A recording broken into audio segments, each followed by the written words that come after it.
Mudflood Club. Oh, I'm such an idiot! I'm melting!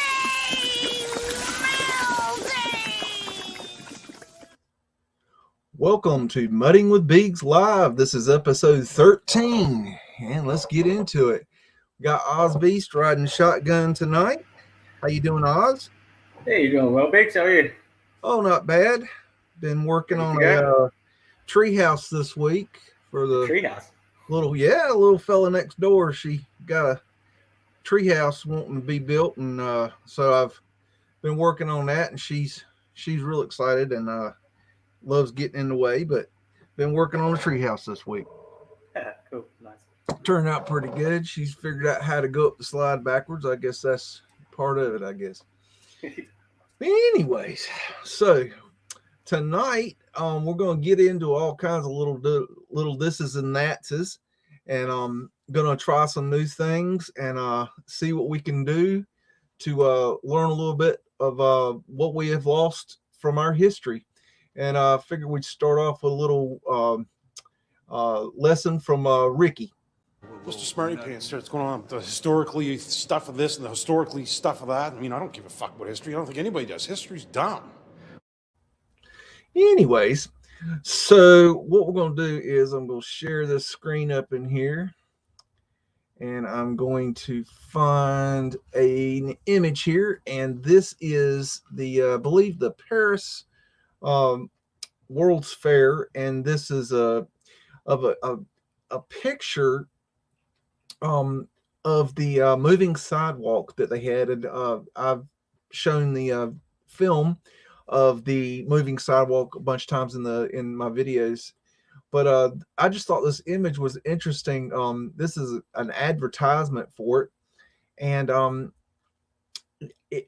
what's really interesting to me about this is that the trees here are real, the platform, the moving sidewalk is real, but everything else is fake. So we have, all these cut and pasted images into this all these people here are cutted and pasted into this image. And I just thought this was interesting. This is, early 1900s Photoshop. Actually, this, let's see. Yes, is 1900. This is the Exposition Universelle. I don't speak French, but anyways, I just thought that was pretty interesting. I don't know if there's any details down here for us. Anyways, so that's that. And then here's another image that I found. This is the underneath mechanisms of the there was a lot of places that were toying with the ideas of these moving sidewalks.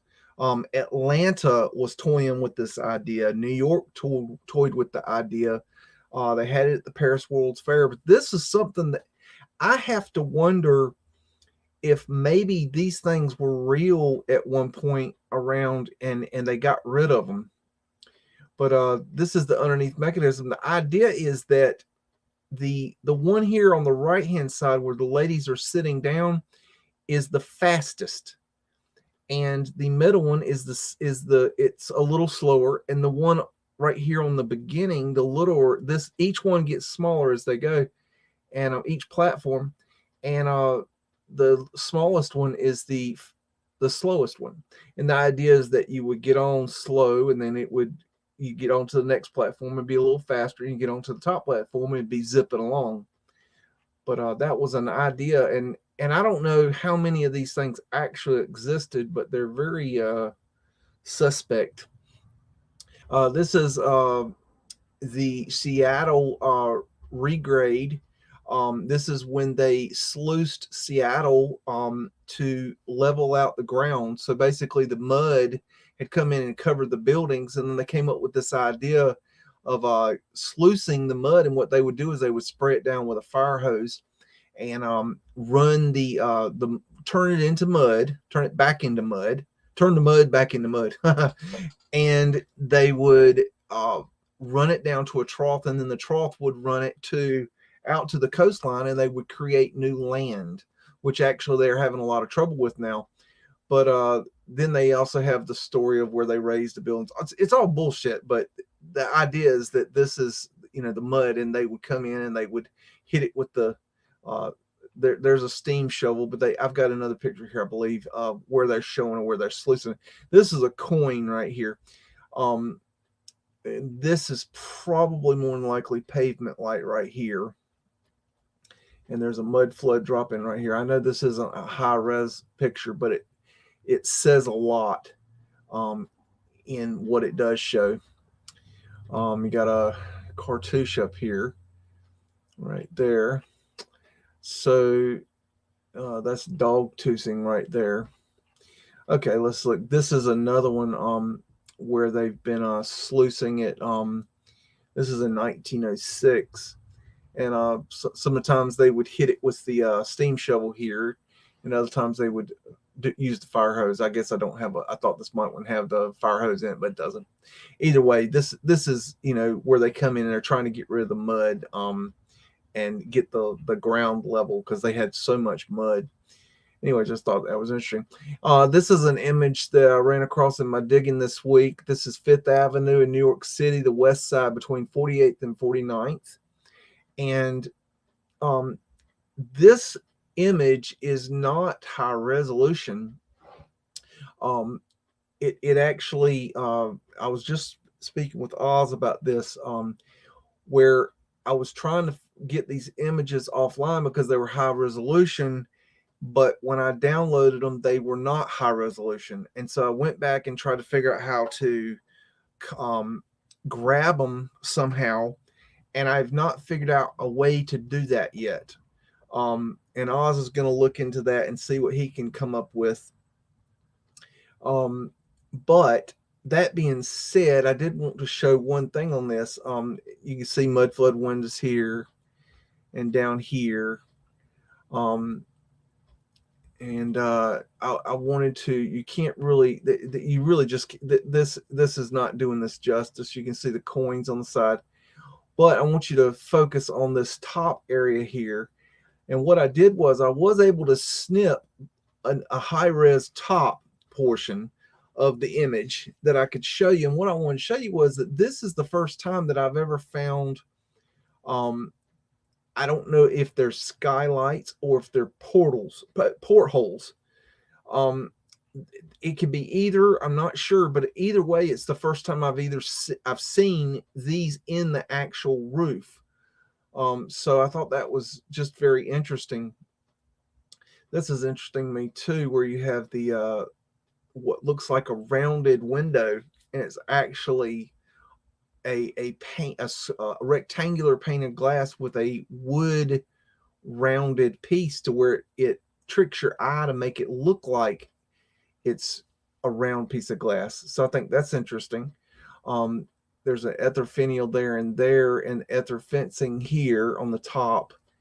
But anyways, that was just, that kind of stood out to me. So, okay, now here is the first picture ever in all of my research, and I'm not joking about this. This is the first picture I have ever found of Fred moving brick ever. This is the creme de la creme of Fred pictures. And so I had to grab this. I could not download the entire image again. It was giving me the problem of not letting me download the high resolution version. You can pay for it. They have a place where that where you can buy the high resolution image. But anyways, I grabbed this portion of it because it is literally the first Fred hauling bricks I have ever found. So that is a primo pick there. And this is the left side of the same picture. This is the Union Theological Seminary, where they're working on the supposedly building the buildings in 1909. And I just thought this was very interesting. You got a collapsed horse here trying to haul stuff around. So I thought that was very interesting. And that this is the left side of this image. There's some stuff in the middle. It's a pretty big image. And time permitting or another night, we will probably look at these pictures in more detail. Here's another picture that I found. This is hotel lobby, Siemens Church Institute of New York, 25 South Street. And what I found interesting about this is everything looks pretty normal as a photograph. However, you know, they have painted in these two fellas here on the right side of the screen. So I found that, you know, to be quite interesting. I don't believe that these guys are painted. I believe these are photographed. But I thought that was very interesting. So I'm putting that in the photo manipulation category. This is Iowa, shows off the 1893 Chicago World's Fair. And it's a picture. It's a picture of a model of the Iowa State Capitol. And I just thought the detail of this creation here is amazing. I mean, just, you know, the portholes and the cupola. It's got the Mudflood windows. It's just got it all.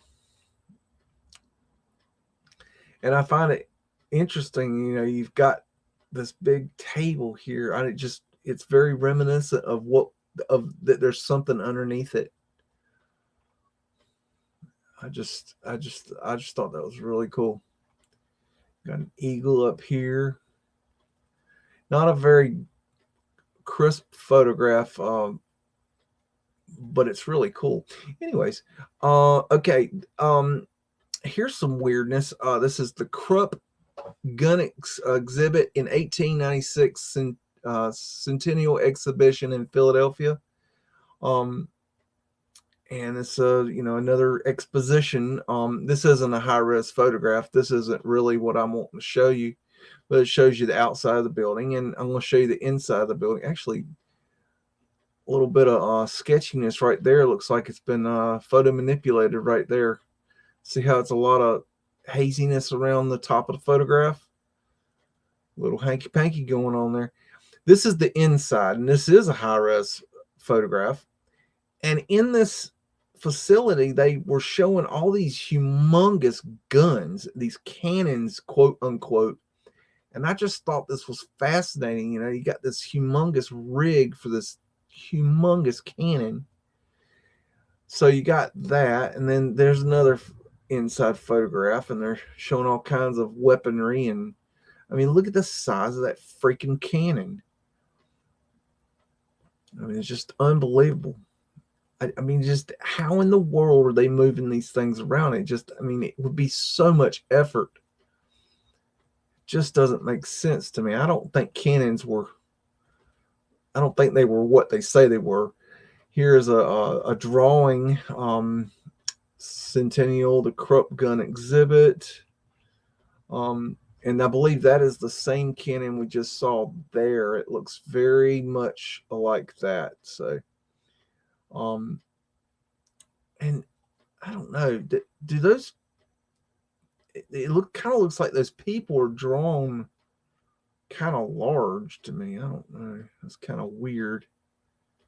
I don't know. It's hard to tell on the scaling there. And here's another photograph. I love how Alamade does this, how they put out these amazing photographs and they put their shit all over the front of it. Like we're not going to use it anyways. I don't give a damn. Put your Alamade all over it. Nobody cares. I'm still going to show it. Take that. And then here's another image. This is obviously a photograph that has been manipulated. And you see this gun has been painted. I don't know about that one, but then look at this guy. I mean, Boss Man's been painted in the photograph. No doubt. That's Boss Man right there. This guy's been painted in, I believe. But this guy right here, I think, is photograph. Why do you need to do that?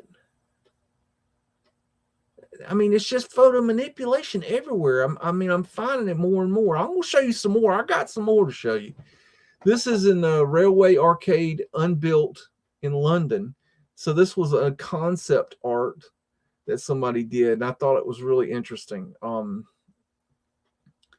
Just the massiveness of this, elevated train platform is just incredible.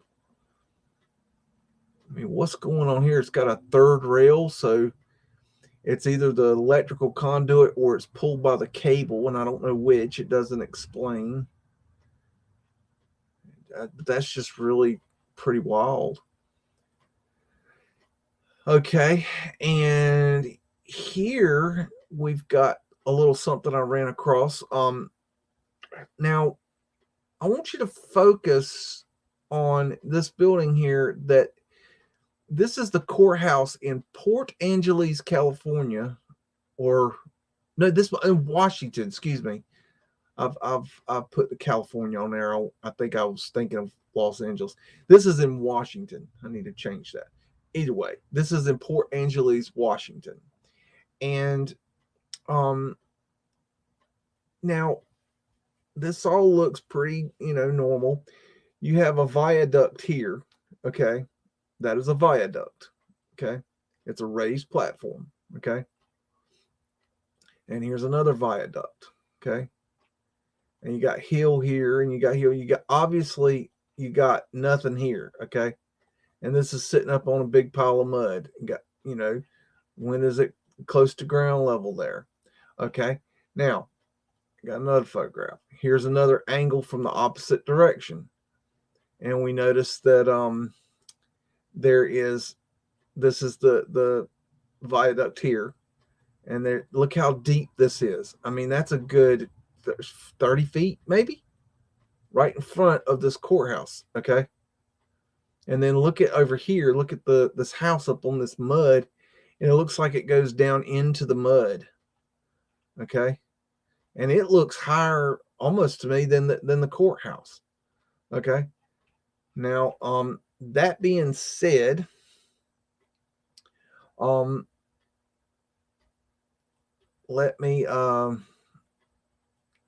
me stop and let me share a new screen, and let's go look at the courthouse again, but let's look at it. Okay, Port Angeles is right over here near Seattle. Okay, there's Port Angeles right there. Okay, I'll give you an idea what that looks like. And I gotta find the courthouse. Let me see. I know it's in here somewhere. Let me type courthouse. There we go. All right. Oh, well, wait a minute. Okay, do it that way. Is that it? I think that's it. That's what we're looking for. Now, remember the big hole. Okay, that's the courthouse. Now let me drop down so you know I ain't messing with your mind. Okay, there's the courthouse. Okay, that's where the hole was. Okay. And that house, that other house was about here, which looks like it could be one of these. I don't know. But that being said, let me go back out. Now, this isn't in 3D. I've only got 2D here. But look, all this was a big hole. And you think about that. Okay. Give you an idea. All that was a big hole. You know, I just think that's very interesting. Now, that being said, let me stop that and let me play you a little video that I found on this little town.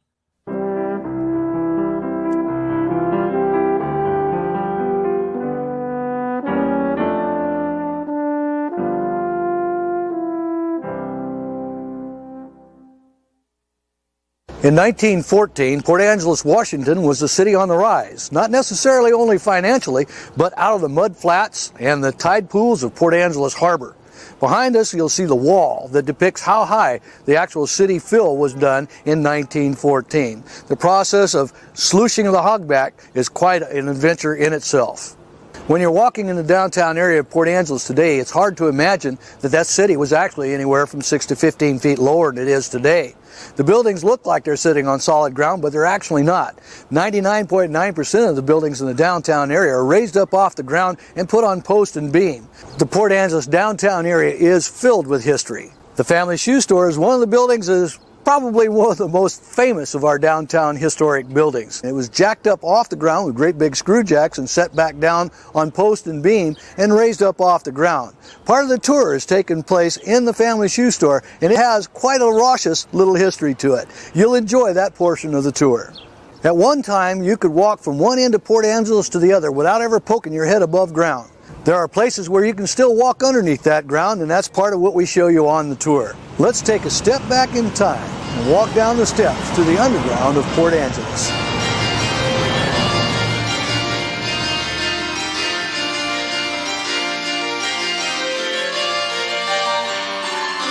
As we look back in history, we walk up to the windows that used to look out to the sidewalk that used to be down here, which is now up there. In 1914, endeavor was taken to raise the city of Port Angeles, and it was an endeavor that the whole town got involved in. We have the remnants of what's there now. As we look out these windows, we can imagine what our forefathers looked at. This was the sidewalk. You used to look across the street at the Aldwell building. We have what's left of the debris from what is the sidewalk forms that they did in 1920 when they made the concrete sidewalks that created the underground. It's quite a picture to see. We have the skylights up above, and as we speak, the person just walked across the skylight. You can actually see the physical body walking across. As I look out the window at where the sidewalk used to be, it can't help but get a little chill running down your spine just to realize what our forefathers went through that made the fascinating story of the Port Angeles Underground. Okay, so I thought that was very, very interesting that they raised this city just like they say they did in Seattle, which was real near. They also sluiced it, which they did in Seattle, which is real near. They have pavement light, which is still there. You can even see it on Google Earth. And it has just this very interesting, rich history there that I had never heard of. So I thought that was very interesting. Now, another thing I'd like to show you, I've got a little video here put together. It's only about a minute long, and it's about Pennsylvania Station. I just want to show you about 10 pictures, and I want you to take a look at these, and we're going to look at these a little bit closer once we're done. So this will take just a second.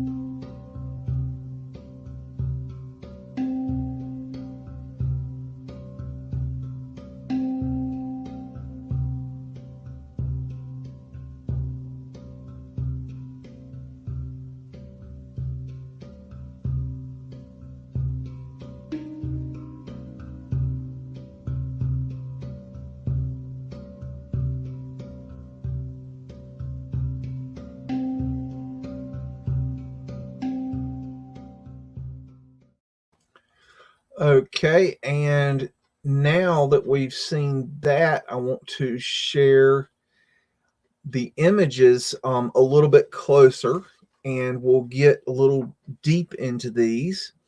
Now, this is the first image. It's all same order as the video, and everything looks, normal and regular.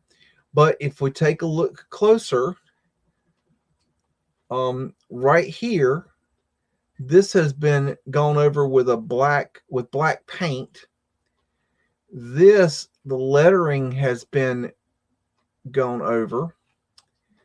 Over here, they've gone over it with black paint, and here, and there was writing here that they've covered up. I can't really say a whole lot about down here. But when we get into the next pictures, everything looks normal.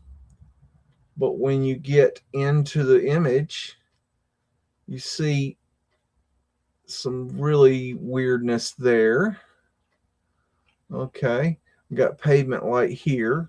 All that's pavement light. So that's interesting. I'll give you a look at that. These aren't the most high resolution pictures, but here's the next one. And if we get into it and we start noticing some weirdness here, let's see a little bit of weirdness there. Let's see the next one. Okay, it gets real weird here. And you see they've painted these guys up a little bit. And this guy's like, I don't know. I mean, that's very strange, but you get back and it looks normal, but you get up on it and you can tell they've altered it. And get down in this one, and I got a little weirdness there. And you get this one, and it's just some of these are like right here. You can't see these ladies. I think you can see these better online. This one here. Tell you what, matter of fact, I think we might even go look at these online real quick. And they've got it painted on his arm there. Yeah, I think these are okay. I tell you what, let's go and let me find the proper catalog. Give me a sec here. And I'm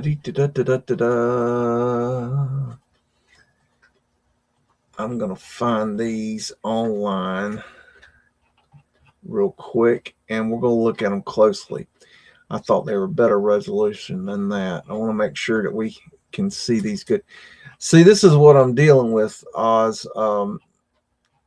These images aren't coming. They're not downloading the way I need them to. Let's start here and make sure there's none. Okay, I know it's here. Okay. Let's see. That's the first one. Let me look at, let's say this one. Okay. Let's see this one. Oh, yeah. Oh, yeah. Oh, yeah. Yeah, that's the stuff. Yeah, that's what I'm talking about. You see that? You know what that reminds me of is Bansky. Oh yeah. See, this is what I'm talking about, Oz. That I downloaded right, like you go right here and you hit that, and you can download right there. But that's the resolution that I just showed you. So that ain't worth a damn. But look at that. That is photo manipulation, pure and simple. So I need these for my collection. But when you go to they don't give you the option. I don't even know if you can in this one, if you can buy them. But anyways, let's see. Let me get out of that. We'll go to the next one. Let's do this properly now. Can't half-ass it now. Oh yeah, that's the stuff. Oh yeah. Oh, see, that makes a world of difference. Now that I got my head at him. Oh, see, I knew that looked better. Oh, look at that. Yeah, that's the stuff. Yeah. Yeah. See, look at that. You can almost read the sign behind that. You can almost read the sign there. See, that's obviously been painted. I don't know if you can see much down here. I don't see much manipulation down there. So let's look at I don't know if there was anything on this one. I got something there, but I think that might be a mistake or something. I'm not sure. Okay, which one? I don't even remember which pictures are in this. I think this might have been one of them.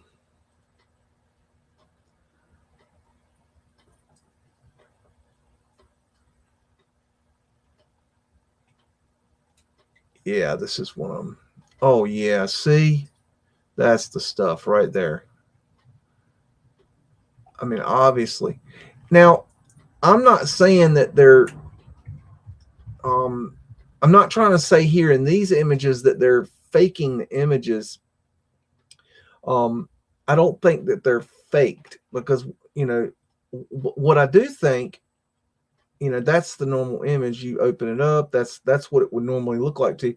I don't think that they're trying to fake them. I just think they're trying in these particular images to make them look better, which is all fine and dandy, but it is proof of photo manipulation. And I think it's important that people understand that there is proof of photo manipulation of these photographs.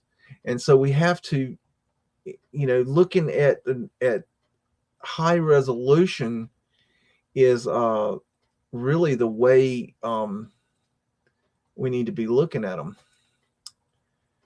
So let's see. I think this was one. Oh, yes. Oh, yes. See, that's the stuff right there.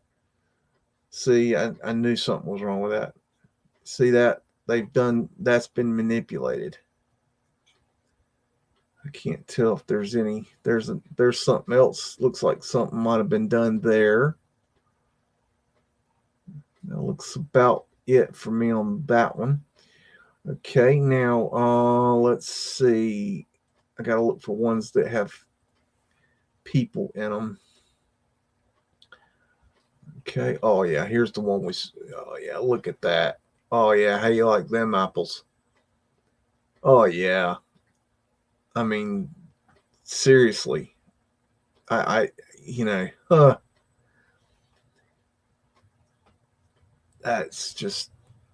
amazing to me. So yeah, Oz, this is the problem I'm having is I can't seem to get these images downloaded to where I can use them properly. I mean, look at this dude, obviously painted. Now, when I showed you that video earlier, you didn't notice anything weird in that obviously painted. No question. I mean, that is, I mean, I almost got to say, is that guy even standing there? I don't know. Are those guys even standing there? That's questionable. See, that's getting into shady territory. Look at this. They've drawn a leg on this dude. This dude, I don't know if he's standing there. Maybe he is. I don't know. Look at these dudes. What are they up to? They look sketchy, Biggs. Hell yeah, it looks sketchy. You see my problem though, right? You see what I'm saying about I can't get them the way I need them? Oh yeah. I'll try and work on that for you. Cool, thank you. And maybe it's something simple and I'm just a dumbass, but either way, I'd like them. And I don't know if look at that right there. I don't even know if y'all can see that. That is, to me, it looks like somebody scratched out some people that were moving, but it looks like they scratched out the image right there. But see, when you get back, it just looks like a shadow. I find this fascinating that they're rolling out these images here like they're trying to make it look like they did something. And these things are very strange. If I could find one, I'll show it to you. These lights are very weird. Take note of these lights. Okay, these lights are quite obviously metal of some sort. Okay, and they've got, I don't know, 1, 2, 3, 4, 5, 6, 7. Looks like 7 to 8 lights there, and maybe one on top. So 8 to 9 lights. Okay, just keep a note of that in your mind, and if I get to it, I'll get to it, and I'll show you something on those that I found that was kind of weird. Okay, let's see. I don't know if we got anything here or not. I find this interesting. They're all looking up at the. So there's a little bit closer on that light. You can see it a little bit better. The metals. Let's see. They're all looking up at these dudes, right? Oh, wait a minute now. This might not be the image. Oh, no, this isn't the image. There's another image. There's almost exactly the same image, and there's guys working right here in the air. Okay, that's not the right one. There's so many of these images. Sorry, folks. Let's see if I can find any more of these sketchy photographs. I don't think anymore. There were some here, I think. I think this was one of them. They're not all like this now. I'm not saying that they're all manipulated, but there are some that has obviously been manipulated. No question. That's manipulated. And this is another weird thing to me, and this isn't a great photograph to show you this on, but you see all this is pavement light. We know that, but here's what's weird. When these were originally installed, they were clear. And this is supposedly at the beginning of the installation. But what's strange is that these are dark. And I don't know if it's just a trick of the light where the clear glass is showing up dark, or if they've already solarized. Now, if they have solarized, they should not have solarized for a good period of time. So that's kind of a question of sketchiness there. But I don't know the answer. I've not found clear data to say whether or not. Here's another. I mean, that's seriously. I mean, but see, if you look at it like this, you don't even question it. Why would you? Who would question that? I'll see if I can find these. I should have had my ducks a little bit better lined up. See, right there, that looks clear to me. So, it's a questionable thing. I don't know. See, that one's been manipulated. You can see where they've painted his arm. A little bit on his leg there. And I know it's not a big deal.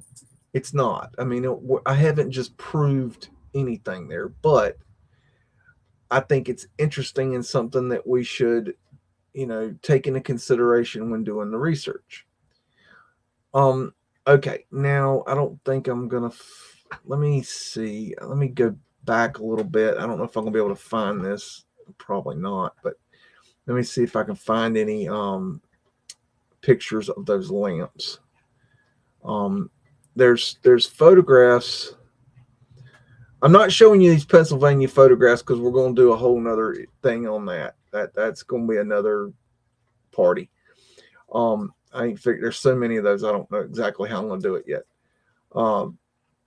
So let me come on, bear with me, folks. I'm looking for those posts. I don't know if I can find them. I don't know exactly where they are, to tell you the truth.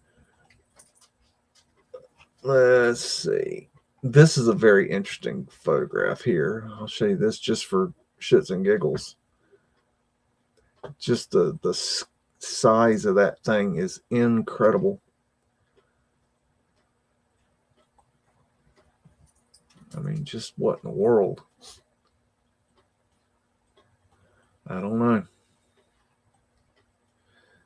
It gives you a different perspective of things. I don't think I'm going to find what I'm looking for. I don't know. Let me see. I would like to show it to you now that I've opened my mouth about it. That way you're not like, what the hell is he talking about? Let's see. Bear with me. And then maybe I'll find it. There's a bunch of these pictures, so I know they're at some point I'm going to stumble upon them. I have to because there's so many of them. You know what's another thing that's weird as I'm looking through these pictures is that I have found many pictures of the pavement lights. No, we're getting into the, yeah, I'm not going to find them right now. Oh, well, okay. I'm just going to have to move forward, I think, because this is not going the way I need it to show you what I'm looking for. I have, see, there's a great one. Look at that. Okay. Look how dark this glass is, and maybe it's just the reflection or the way the negative did or the way the photograph is. But here's my point. This is initial construction. This is right after they've been constructed. These should be clear, okay, at the beginning of construction. Another thing is that these are in concrete. Okay, now what they have to do to put these in concrete is they have to lay down, they have to create a frame, a steel frame, and then they have to put in a track system, like a frame, and then they have to put in the glass, each individual glass, and then they have to pour concrete, and then they have to level it off and then let it dry and clean it off. But my point is that takes a lot of work. And here's the problem. Out of all these photographs, I haven't found one single photograph of them laying the pavement light. And they have photographs of them from start to finish, supposedly, of constructing this place.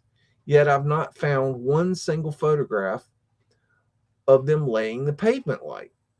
Now, maybe they just didn't show up in the several month period that I'm sure it took, or years period it took to lay down all the pavement glass in and around Penn Station. But I have not found one single photograph. And to me, that sends it into red flag sketchy category. That I think personally that I should be able to find those photographs. See, here's a photograph of the pavement lights installed. Now this is interesting because see here they look clear, which they should. So, you know, it's very sketchy on what's going on there. I just know that I should be able to find photographs of them installing pavement light, and I've not found it. Not saying they don't exist. I'm just saying I have not found it. That's all I'm saying. I'm still looking for these light photographs. I know they're here. There's a ton of these things. And I want to show you this because it's really interesting. And maybe somebody has the answer. I thought maybe somebody might have the answer that explains this. Bear with me, please. There's some models there. We're going to look at this later. This isn't even what I'm even going for tonight. All right, come on.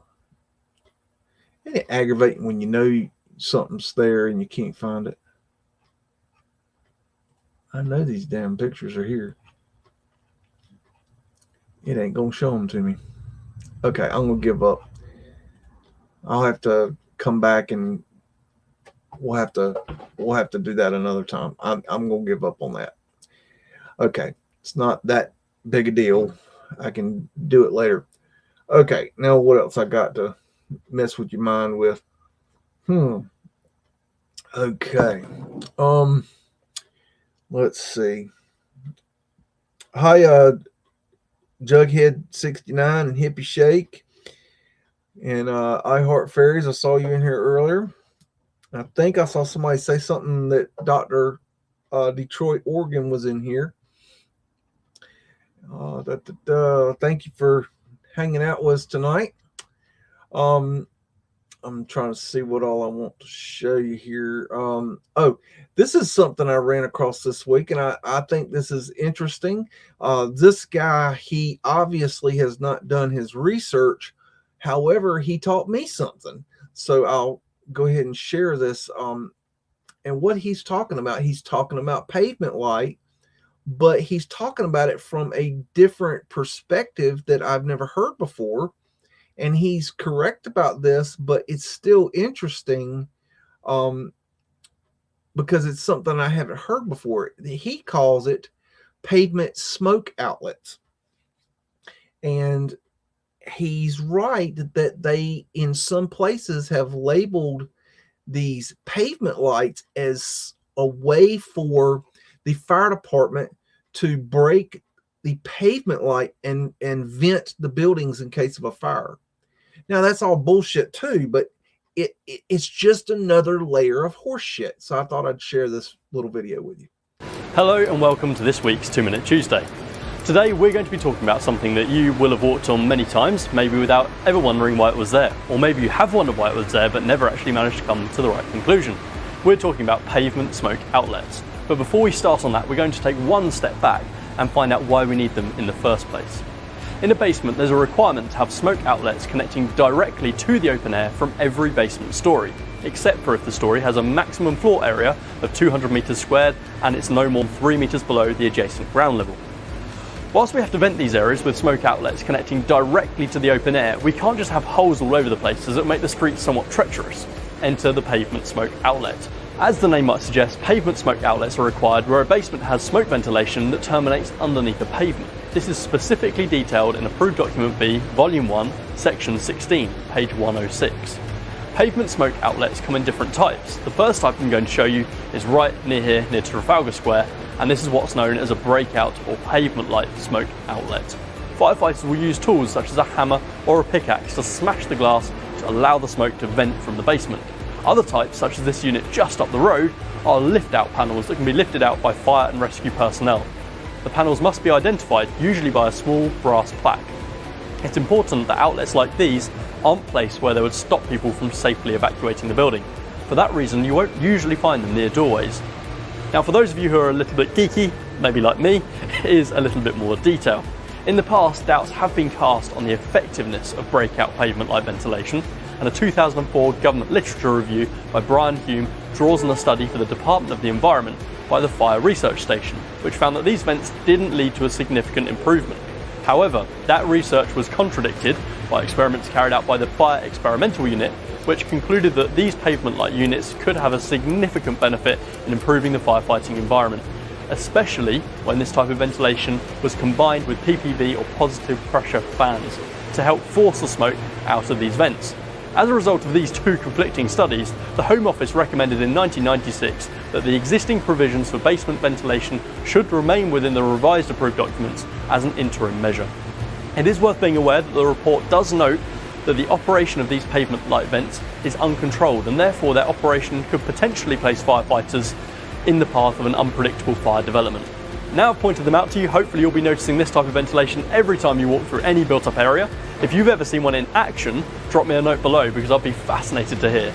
Thanks for watching. If you've enjoyed the video, give it a like. If you haven't already, make sure you subscribe to our YouTube channel to get these videos every single week. And as always, I'll look forward to seeing you next week. Bye for now. Okay, and if you guys have any questions, put them in the chat, and Oz will grab them and put them in the private chat, and we'll take a look at those when I get a chance. Now I'd like to share a little something that one of my subscribers and also he has a channel on YouTube, Michael Joshua Lewis. He shared this with me this week, and I just thought that we'd take a look at it. Let me share screen here. He seemed to think that these buildings here, what are called coffee palaces, were, you know, nice places to get coffees. And I'll be honest, I wouldn't be caught dead getting a coffee in something this ugly, but that's just me. I mean, I have standards. But people in Melbourne won't get coffee in such a place. You know, who's to say that I know what the hell I'm talking about?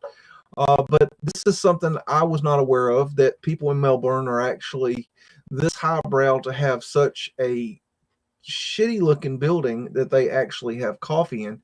But anyways, I thought I'd share it anyways, even though I'm sure none of you care to see such a tremendously ugly piece of crap of a building.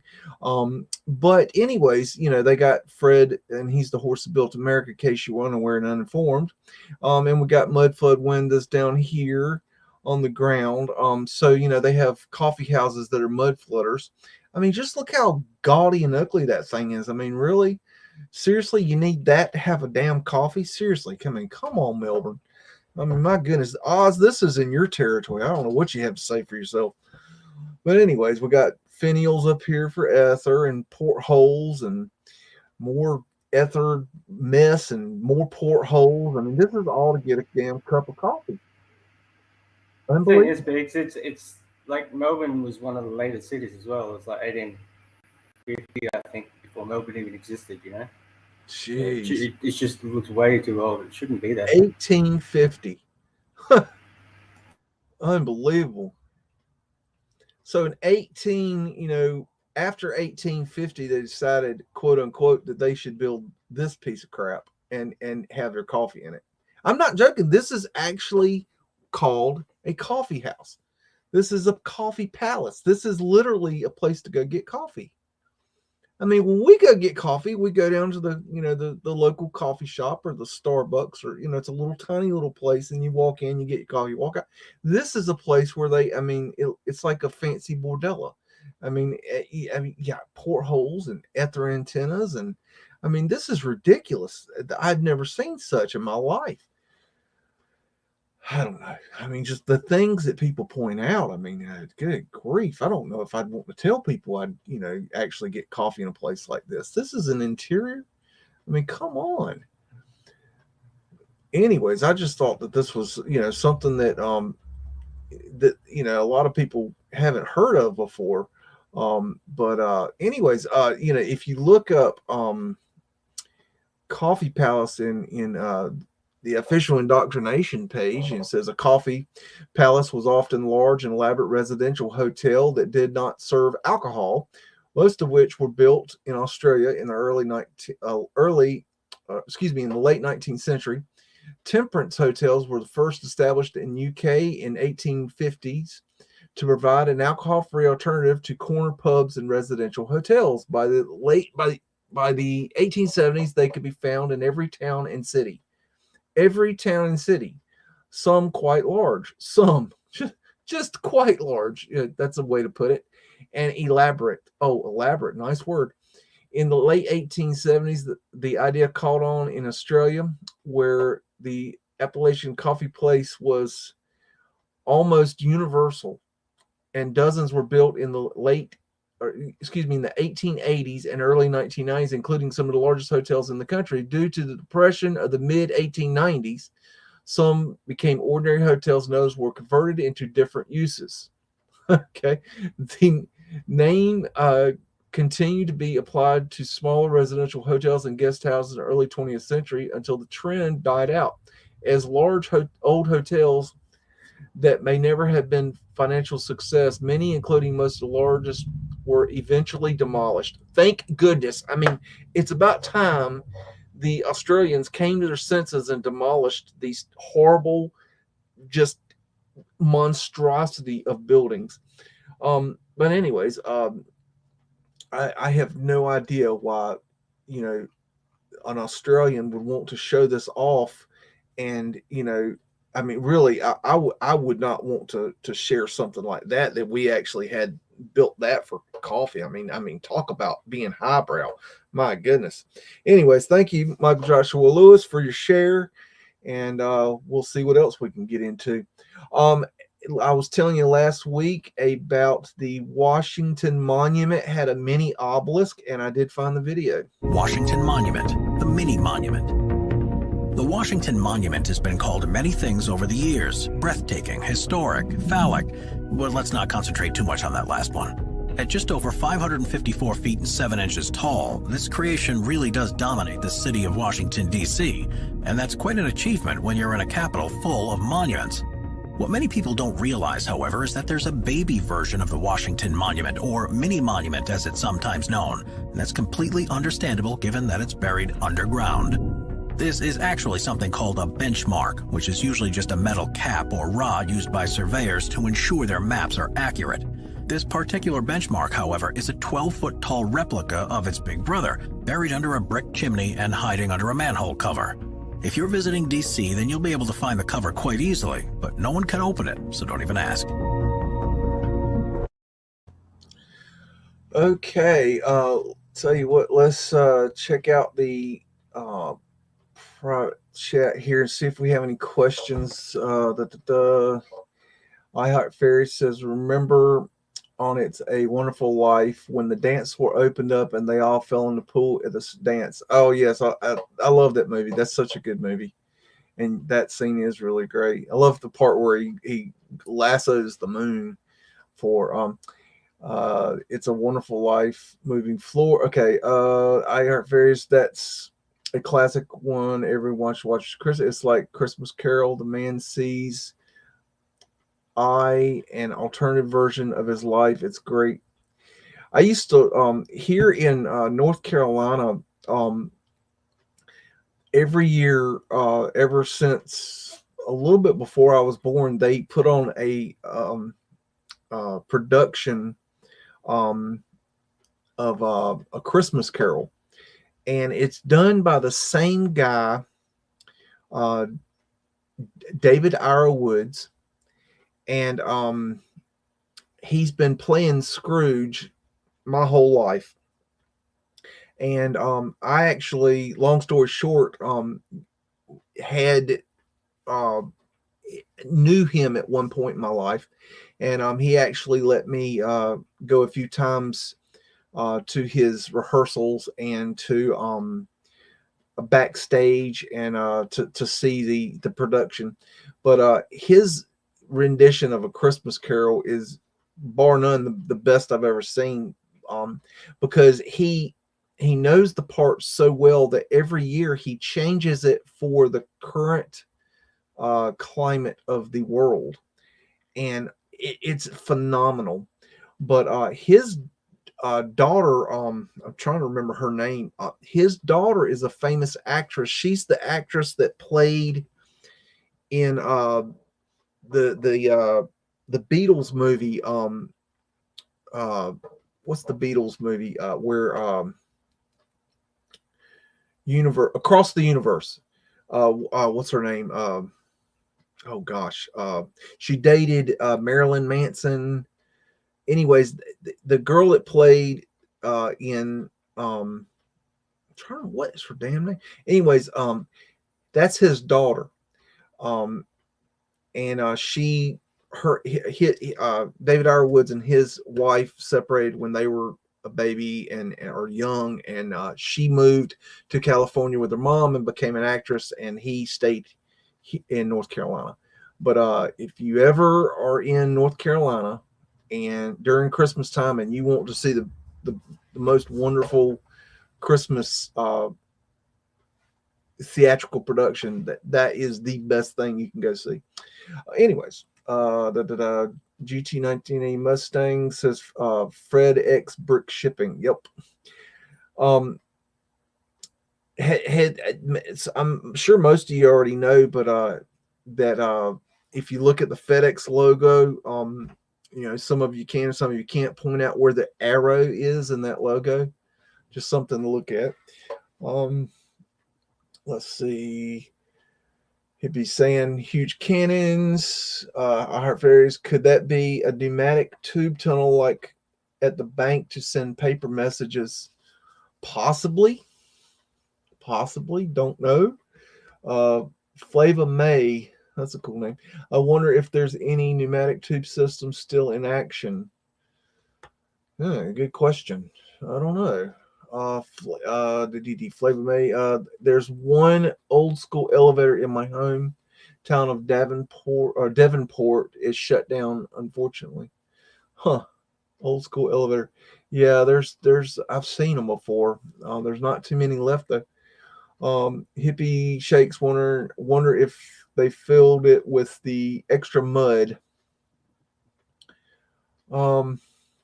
Yeah, that the sluicing of Port Angeles was that when they sluiced the hills, they filled in the low spots of the area and raised the ground level. But then they said that they raised the buildings. I don't think they raised the buildings. I think if you get down there, I think you're going to find the buildings still under the ground. I mean, where are the pictures of them raising the buildings? You know, where are the drawings? Where is the data? You know, it's not there. They just tell you a story and nobody goes under the basement to look and find out.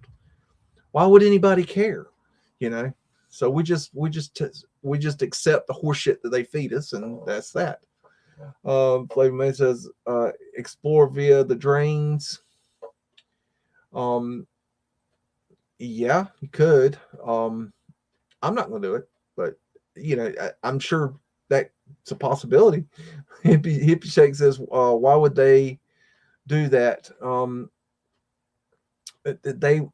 Well, I think in specifically in the Port Angeles area, I think what it was they had a lot of low spots in the mud, and what they figured is they could just sluice the mud and fill in the low spots and then say that they raised the buildings, and then they have a flat town, because nobody likes to be driving around on hills and stuff. It's not pleasant. It also creates water drainage problems, all kinds of things. So that's kind of my idea there. Let's see, Dr. Detroit says, good evening. Hi, Dr. Detroit, Oregon. GT 1982 Mustang. This one looks fake, but maybe they tried to clean up some blurriness from exposure time. Possibly, yes, definitely.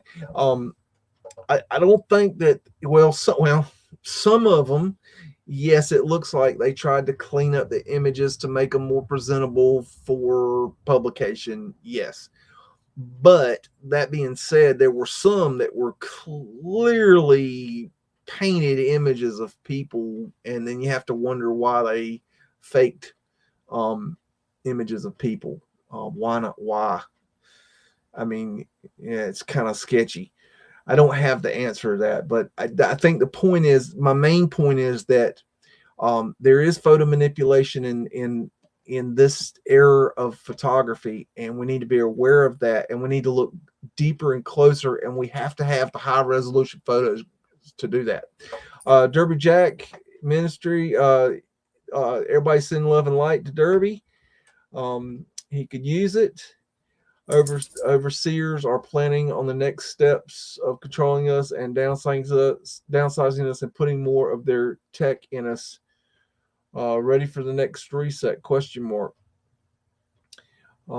Yeah, they are itching. They're getting really hot and heavy. It's around America. They're ramping up their bullshit again. If anybody hadn't noticed, not going to go there, but I think you know what I'm talking about. Ozzy says, do you guys remember when you were a kid, they taught us how to color in, how to join the dots, how to trace things?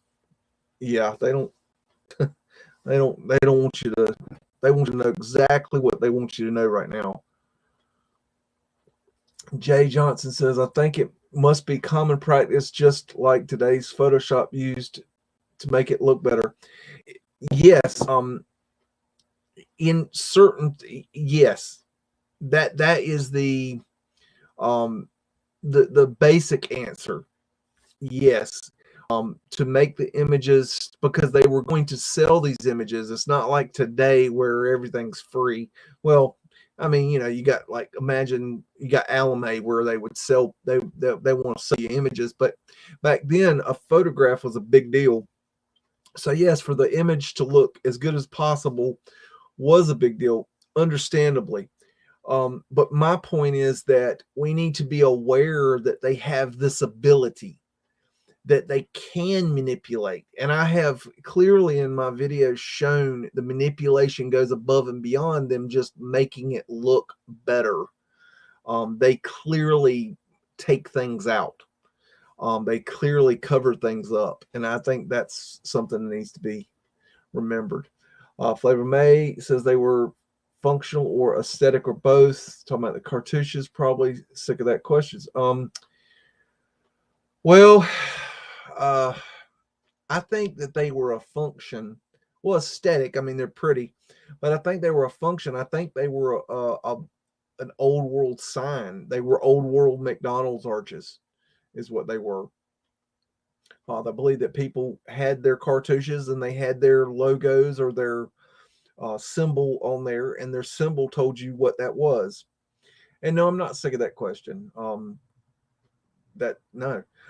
Jay Johnson says anything moving during capture would be painted in, like the sign right there would have been electrified and thus moving. Definitely that they wanted to, anything that was moving would be blurry, so they'd want to make it look better. There's no debate that's something that they were doing. And these photographs are not in the Penn Station photographs. I'm not trying to make the point that they're, oh my God, they're photoshopping and they're covering up. No. That's not my point here. My point is, it's just more proof that they can do it and did do it. I have other photographs that show the manipulation. So these photographs are not those photographs. It's just there's more to it. QSense layered, adding polls, adding people and Freds. Osby says we need to consider what is their purpose in altering these photos. It is not necessarily nefarious. It is not necessarily nefarious, but it's important to understand what the reasons they could have. Agreed. Fairies, what are those ghosts? Jay Johnson said, I think these particular photos were produced to advertise the idea of city life. Possibly, yes, and they could have been photographs for books. They could have been photographs for prints for people's walls. Lots of different things they could have been used for. I have fairies. What if there are people in other realities and photos picking them up, and that's what they look on, because they don't look like they're dressed from the same time era.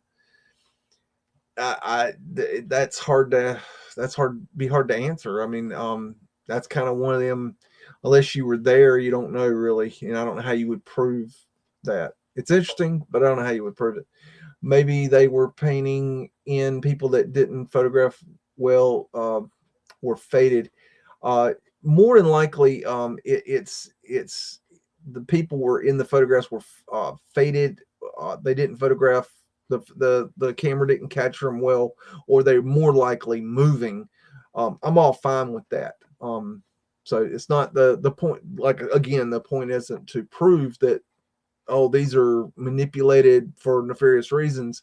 The point is to prove that they could do it and did do it. QS says, why was it even necessary to fool the viewer? So much effort. I think in these particular photographs, the point would be that they were trying to make the images look the best as possible for resale. Be my answer on that. Just in these particular photographs. I have others that they go a little deeper. Let's put it that way. QS says, it's not like they're adding crowds, just a few men. Why? I don't know. That's beyond me. Oz asking, maybe their clip art collection was limited. Jughead's 69, seen any pics with doctored paint? Yes. Yeah, well, I just showed some. QS says that might actually enhance a fire, not suppress it. I'm unconvinced. Yeah, I talking about the smoke outlet vents. That is sketchy at best. I don't know. I have that was something I ran across, and I was like, I haven't heard that one before. So that was a new one. But I thought it was interesting. The guy had he had not done any pavement like research. He had just, what he had seen was, he saw, matter of fact, if you go look at the guy's website, he's all about smoke ventilation and stuff in buildings and stuff. So he studies smoke ventilation. And then, like, if he's walking around and he sees this little tag, which you can find these little tags that talk about smoke ventilation on the little metal tags that were inset into the pavement light, it would make you wonder, okay, what is that? And you go and look at it. Okay, I get it. But he didn't do any research on pavement lights, so but I have. Hippie Shake says QSense pouring oil on fire. QS says, yeah, an oil fire would be entertaining right about now. Go. Jughead says, in Detroit, that was a hotel with shades added to the windows. Not sure. QS says, looks highly flammable. Talking about the Coffee Palace. Hip Shakes looks like Grand Hotel. Yeah. 1800s coffee cards were total propaganda. Ever seen any? No, I haven't seen that. Three Fingers says, we love Fred. Yes, we love Fred. Matter of fact, speaking of loving Fred. Here, a stuffed beagle would call this horse Fred. I love Fred. I have no idea who that was, but he obviously likes Fred. But anyways, what else we can get into? I tell you what, let's take a quick break and then we'll get into a little deep diving on some hanky panky. What is it? Is it treasure map?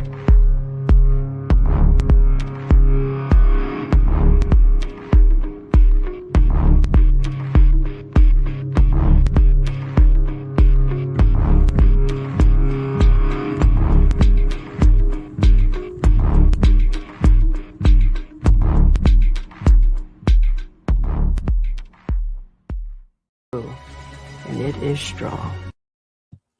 So that is that. Got a little break in. Roscoe Pico Train is sitting here riding shotgun with me in my lap, getting him a dog biscuit. He's ready to party.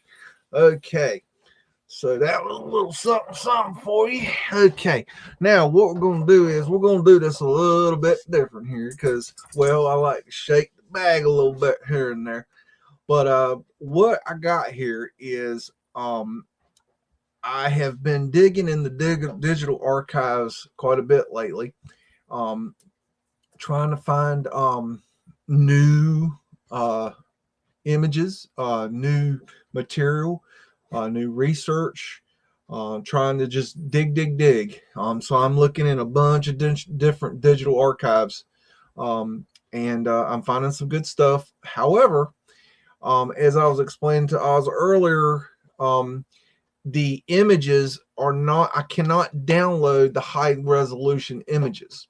So that being said, what I'm going to do is I'm going to share, this is from Columbia University Libraries. This is their digital archives.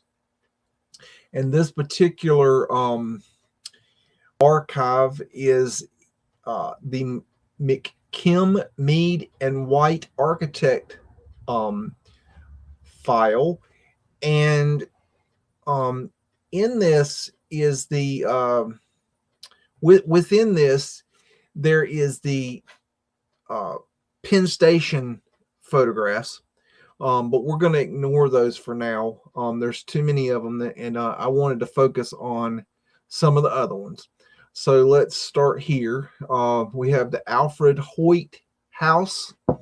If you look down here, it gives you information on here. Now, I haven't put into the description tonight a link to the pictures or a link to anything. I will. I didn't know what I was going to do tonight, so until I've done it, I'm not exactly going to know what to put the links for you, but I will add them later, and they will be in the description, and you can go and do your own digging. But on these here, you can see McKim, Mead, and White Architects. Let's see. What else is interesting? Architecture, Domestic Homes, New York, New York. Alfred Hoyt House. Origin information, 1884, circa 1884. Okay, so that's about that. Now, when I download this, it comes out at the resolution of 1039 by 1280, but online it's a little better, and we can go a lot deeper. So what we're going to do tonight is we're going to go look at images that are in the digital archives that I cannot download. And Oz is going to take a look and see if he can figure out how to do it.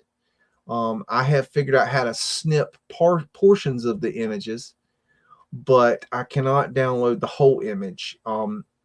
It's just not something I've figured out yet, and maybe he'll have more luck with it. He's good with that kind of stuff. Anyways, got some Mudflood action there. So, and I'm just going to go through these as quick as I can. There's all kinds of different stuff in here. Let's see. What is this? This might be interesting. It's a little more painful to do it this way. This is the Harvard Club, New York. Got a Mudflood drop in there, Mudflood windows with bars on them. Got some niches that have had the whatever was in them removed. Tourist field. This has got, looks like a windmill symbol there. Maybe this is like a cartouche with something on it. Got some Roman numerals. There's a cartouche with something on it. Okay. Not going to spend a whole lot of time on these, and we'll see how far we can get. I've got thousands of these to show you.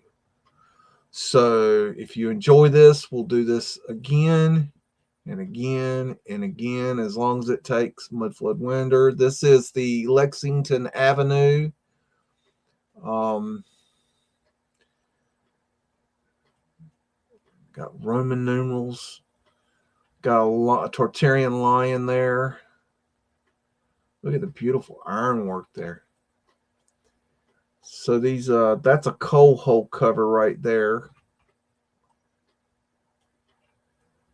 Just beautiful photographs, and I would love to be able to show you these like I normally do, but there's a cartouche with something on it, but I can't see what it is.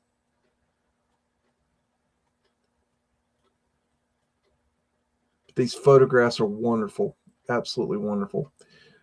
So, you know, you can go and do your own deep diving on these. This is residence of Chaz T. Barney on Park Avenue before the fire. So I don't know what what fire they're talking about. So this is an interior photograph. This is interesting. Some kind of dude there doing something.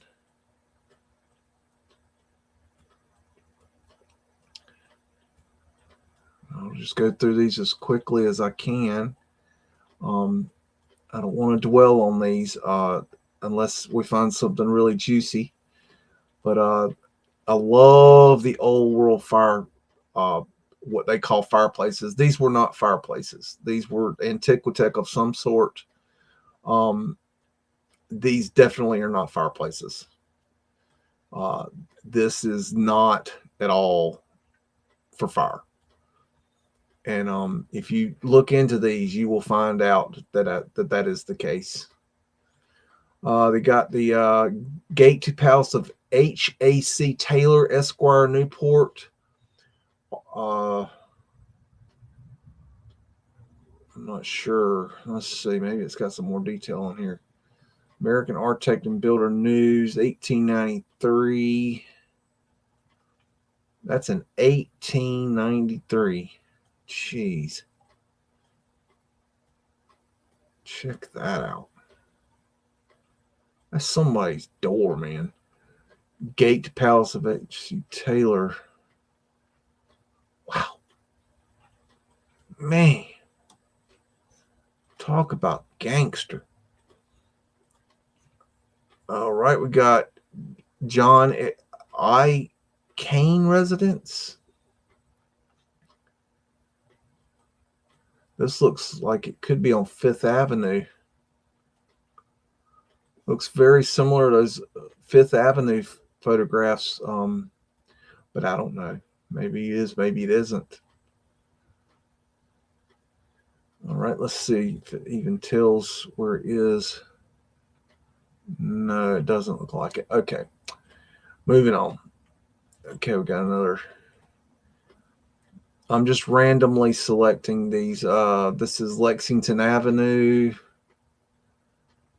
We have a dead lion. How wonderful. Assholes. And that is a fireplace that's not a fireplace. Just incredible detail on these things. And there, if anybody out there knows what this symbol is called, I'd love to know. I've been trying to find a name for that. That is an important symbol. It's a type of cartouche, but it has it. I see these constantly, and I need a name for it. So if anybody's got the name, cough it up. I'd like to know it. Torsfield. This is the inside of somebody's house. I mean, seriously. Okay, that's just some kind of architectural drawing. We're not too interested in that. This is interesting. What is this? Naugatuck. I butchered that. Church. I don't know how you pronounce it. I don't speak that language. This is some kind of drawing, but it's interesting. Got a flat earth asterisk right there.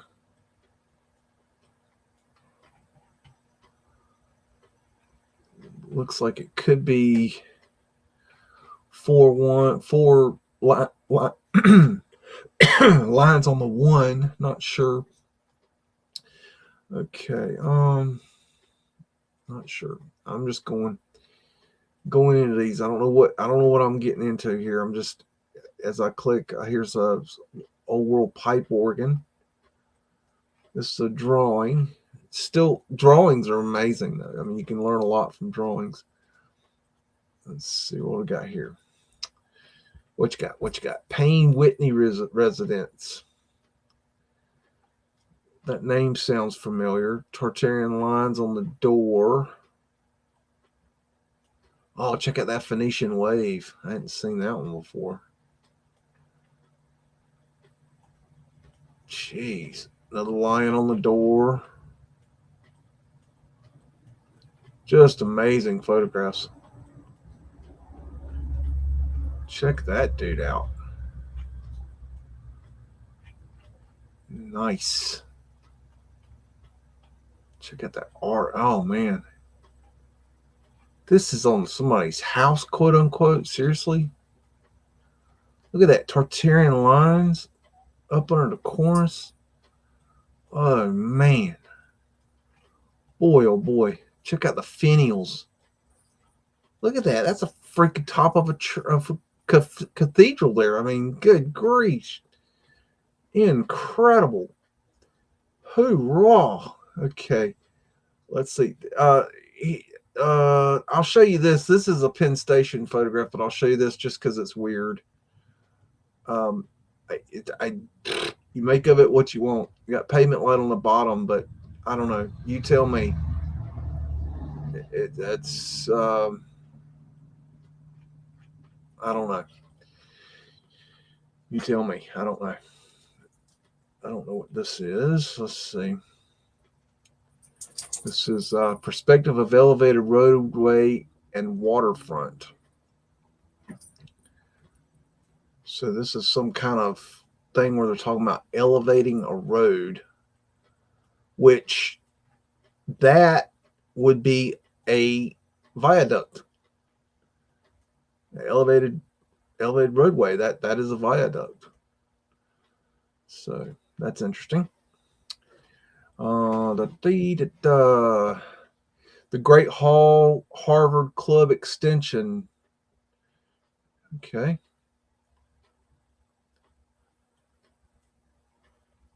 Got an old world quote unquote fireplace, laurel leaf control, scrubbed cartouche,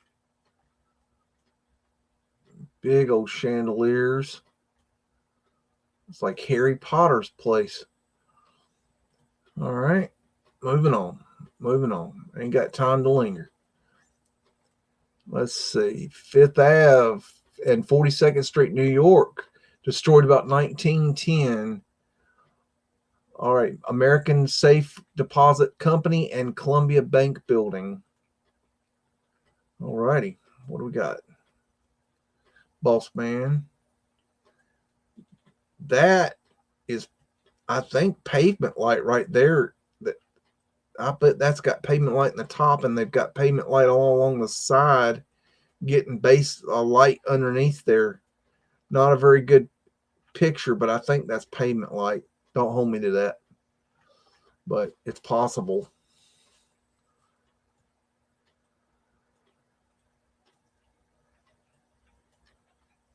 Check that out.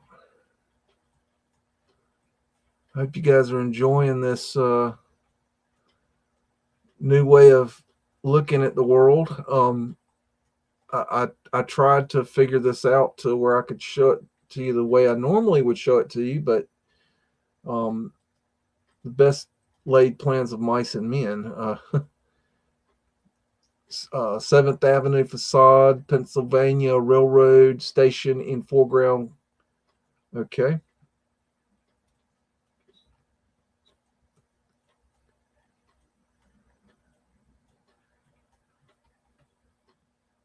Wow. Beautiful. I mean, why in the world we don't build like this anymore? I mean, oh yeah, that's right. We didn't begin with. No, but seriously, I mean, why would you not want to build like this? It's phenomenally, just architecturally, just, man, just beautiful. That's part of a wind catcher right there. Bank of Buffalo, the Marine Trust Company of Buffalo? What the hell does that mean?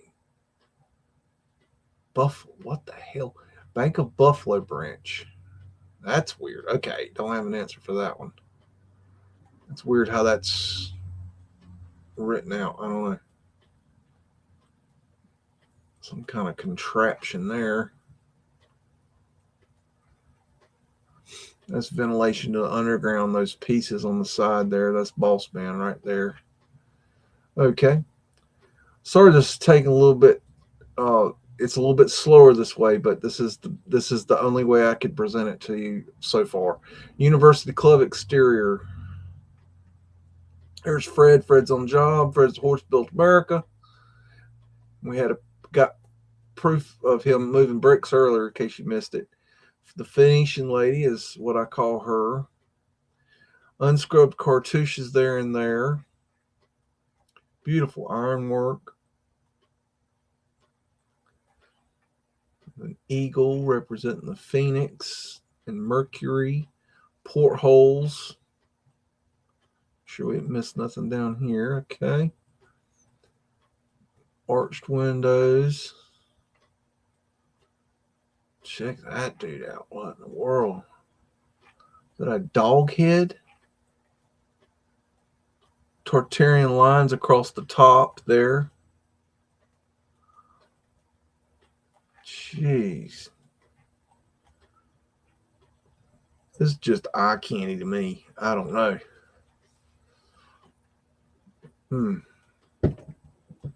All right, now you better calm yourself down over there.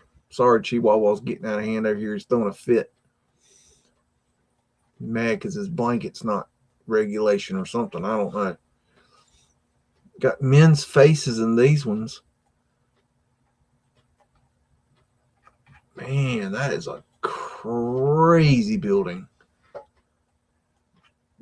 The detail is just, I mean, each little thing is different. If you look closely, every little, like, there's so much, each head here is different thing. That's cool. Usually it's the same thing. You got some kind of underground going right there and around the front there. Got some kind of cathedral over here. All right, that was a good one. There's a bunch of these pictures. I imagine we'll skip over these. These aren't the best photographs, but there might be something you might be interested in. University of Virginia. They all have this strange blue tint. And I was thinking about maybe if I could get the high resolution version of these, maybe grabbing these and taking them and putting them in black and white, because black and white looks so much better. But there's some interesting pictures here. I don't think I'm going to show them because they're kind of not really that good to me. Let's see. I hope you guys are having fun. Fifth Avenue Mercantile Library. Got some underground here and here. Got something going on right there underground. Got more underground there. There's a prism glass right there.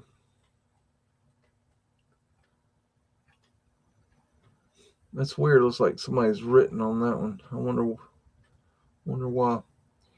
Let's see. Oh, here's a nice quote unquote fireplace.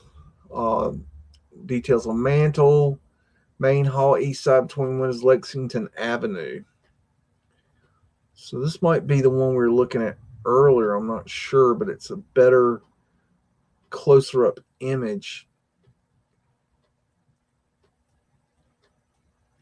Look at that Phoenix.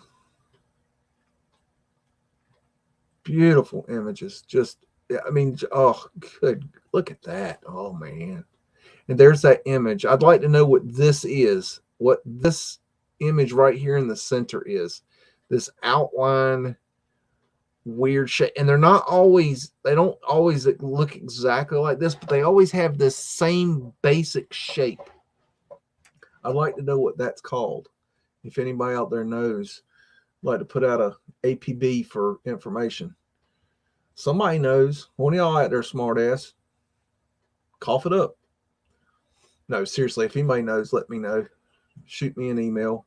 Links are, my email's on there. You can find it. This is a dining room at the Chastity Barney Park Avenue. People have been asking a lot for, looks like a lion there, maybe. People are asking for interior photographs, and there's going to be a lot of interior photographs in this, in these sets. So enjoy. Look at these tapestries. Beautiful. Flat earth asterisks on the ventilation, which is part of the wind catcher system. Check out this doorway. Amazing. There's another tapestry. This one's different. Incredible. Incredible. I think this is just great. I don't know about y'all, but I'm having fun. Elevation view of South Bay window, blah, blah, blah, blah, blah, blah, blah, blah, blah, blah, blah, blah. Gramercy Park, Gramercy Park, entrance Lexington Avenue. Hope that helped. I don't know. Got fellas peeping through here for some reason. Not sure what's going on there. Got a random tourist field over here. Big old arch windows over there. Let's see what else. Got some Mudflood winters back there, hard to see. Can't really see a lot there. Look at that iron work there. Got a cartouche there with something on it. Can't see it too good. There's another one. Let's see. Some kind of thing in the niche right there. Got another Roman numeral. I think this is the same building we saw earlier from a different angle. Looks like what I was. That's my thinking on that. I think we were looking at the same door here earlier. This will be a higher resolution. We would have modified this. This is a modern modification. That's our horse shit. That's a better way to say it. This is interesting how it's got these little doodads here, and then there's these little breaks here. Reminds me of Code or the Matrix movie where the letters are going down. Just a thought. And look, this one's different. Very interesting.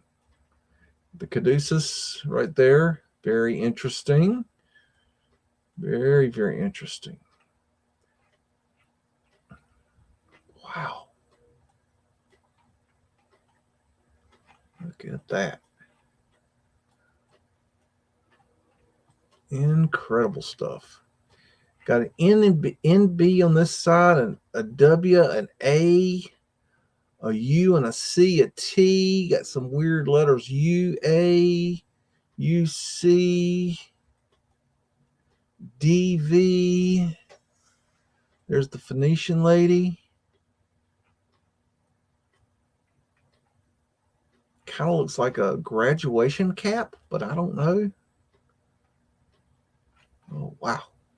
Oh, we missed this little fella over here. Don't want to miss him. Check him out. Okay, moving on. Just for poops and giggles, this is a model of the Pennsylvania station that they have. I don't know. I don't know the provenance on that, but it's interesting. Let's see. Let's move forward. Let's see what we can find. What is this? This might be interesting. 7th Avenue. There's grates that go into the underground. There's pavement light right there. Old World Lights. That's the Hotel Pennsylvania. Okay. What else? Got another fireplace here. Payne Whitney residence. So this is how fancy people eat. Look at this little thing deal here. Kind of interesting. Got tapestries on the wall. Check out that light.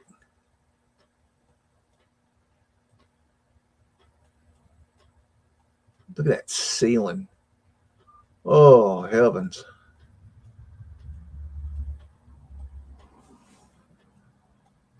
Wow. Look at those lights on the side there. Good gracious. I don't know, where do you look? Cartouche with some, looks like letters on it maybe?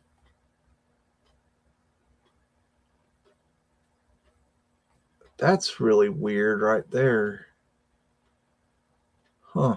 Phoenician shell, more Phoenician shells. There's a cartouche with nothing on it. Looks like something was scrubbed off of it to me.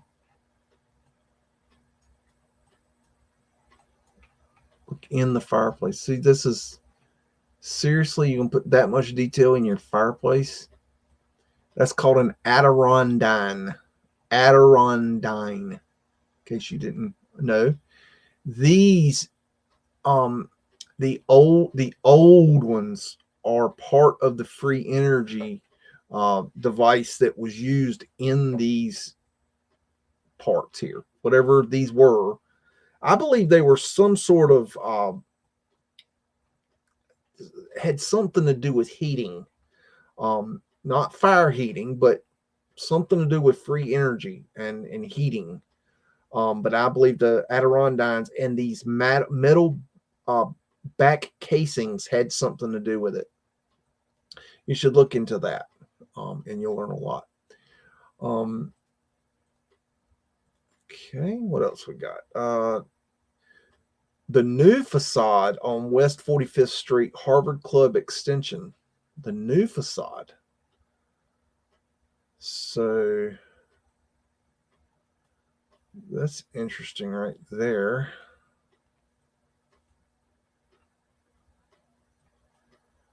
The new facade. Well, what did the old facade look like? Is my question. Okay. Marine Trust Company, the Buffalo Bank. So I guess this is the building. There's an underground elevator right there. Ventilation underground, and those are those are flat earth asterisks right there.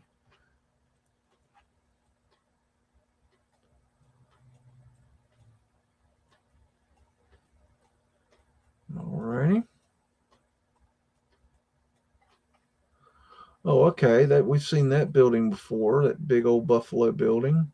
I guess this is in Buffalo. Yeah, this is the Buffalo branch. So yeah, this is in Buffalo. So that's that big bank building there. We've seen plenty of times. Look at those other finials. Okay, what we got here? I don't know where we're going with all this, but we're going somewhere. Unidentified brownstone. Yeah, this is just some, throwaway brownstone. Look at this. This is interesting how they've got all this individual iron, bars across the Mudflood windows. I mean, they made these individual little windows, and then they made these individual little iron bars just because. I mean, come on. And then what is this? I mean, why go through why put the damn window in there if you're gonna have to make all those iron bars? It just don't make no sense. It's different today for us because all we have to do is go down to the local hardware store and grab whatever the hell we want. But back then, and look at this detail. Look, swastika right there in the middle. Swastika, very old world and a very important symbol. Hitler bastardized it. Stupid ass. Took an amazing symbol and trashed it. Some kind of symbol here. University Club, Amherst College, Stonework seal. Okay. Let's see. What can we find? Oh, here's a nice one. This is Madison Square Garden, the original Madison Square Garden. View of Madison Square Garden. And we can see Mudflood windows down there. We've added an outcropping door. These are portholes. You can see these portholes are open. Check out the Antiquitech. Just like the ones on the Ponce de Leon Hotel in St. Augustine, Florida. Check that out. Look at that. Wow. Why would you ever tear all this down? Oh, we got to have a bigger stadium so we can have bullshit bread and circuses in them. There's your excuse. Got another Madison Square Garden. This one's closer up on the detail of it. Laurel leaf of control there. See, there's that that symbol again I was asking for. That's what I'm looking for, that weird symbol. See how this one's a little bit different? Phoenician shell, Tartarian lion, Phoenician shell, Roman numerals, got a cupola, another cupola. There's a porthole with a flat earth asterisk in it. That's a flat earth, half of a flat earth asterisk, but it counts as a flat earth asterisk. Got a niche here and here that has something taken out of it. Alrighty, what is this? Municipal building in New York, I guess.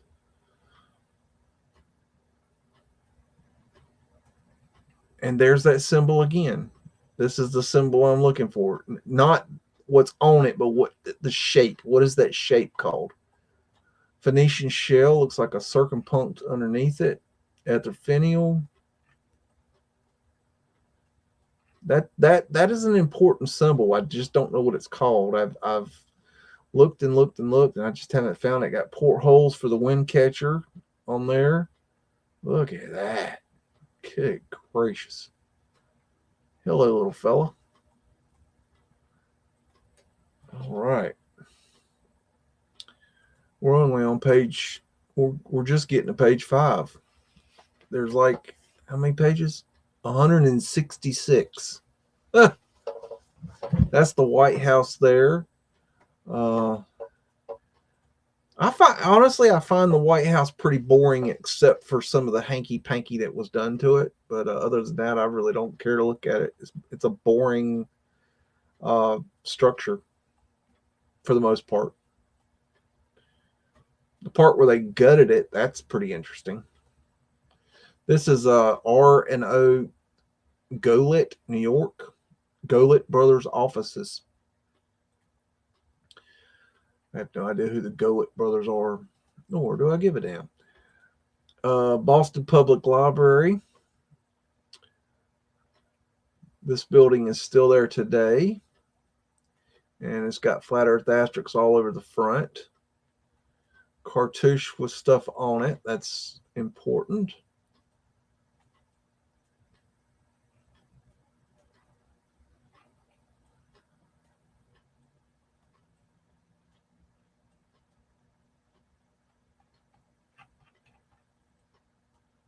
Alrighty. This is a cool building, but it's kind of boring on the outside. It's prettier on the inside, I think. Cornell University Medical College. This looks like a drawing. Still cool to look at, though. All right. Got a dining room at, I don't know where, but we'll look at it anyways. Check out that woodwork. My goodness. Beautiful ceiling. What in the world is that thing? How weird is that? Yeah, I used to think rich people were just big old assholes, you know, about how they spent their money. And it's not that. They didn't build this shit. So they didn't spend their money on it. They decorated and they changed things, but for the most part, they didn't do this. They didn't pay to have this made. They didn't, you know, it's not them. They just stole it. This is the dining room residence of Chas T. Barnum on Park Avenue. In case you cared. No, but it's not. They didn't do this as this is the Eastman School of Music, Rochester, New York. It's a drawing.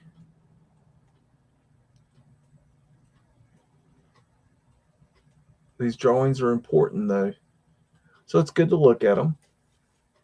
We'll what we got here. Herman Olick's residence, Rosecliff. Okay. Don't know who that is. Obviously, he's, you know, got a big ass house. And why would you want to live in a big ass house? I mean, what's the point? It's hard to keep heat and cool. It's I don't know. I want to live in a big ass house.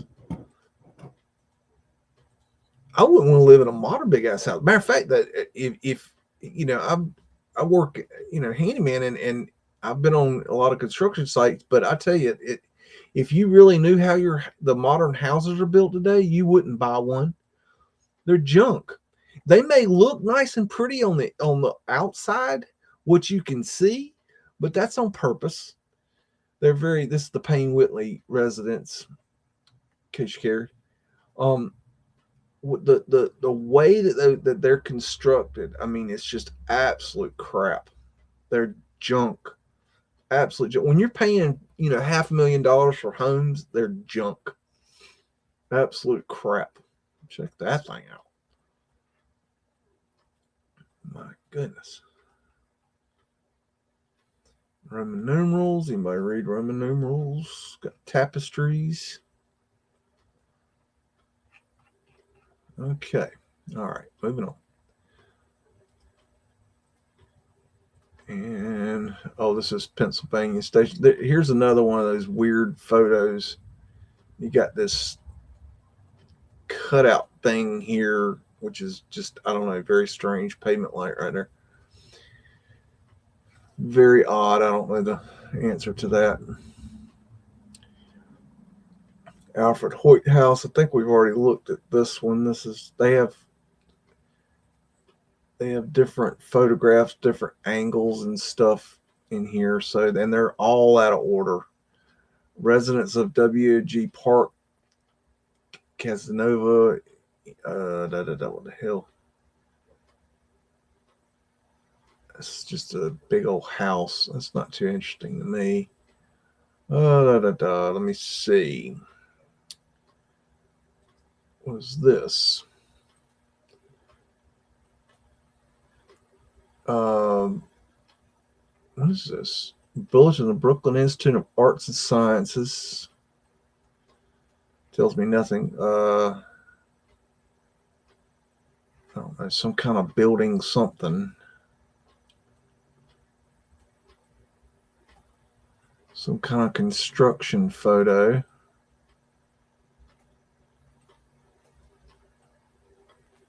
Interesting. Okay.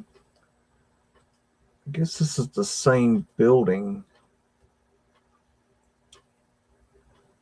First section of museum, 1896.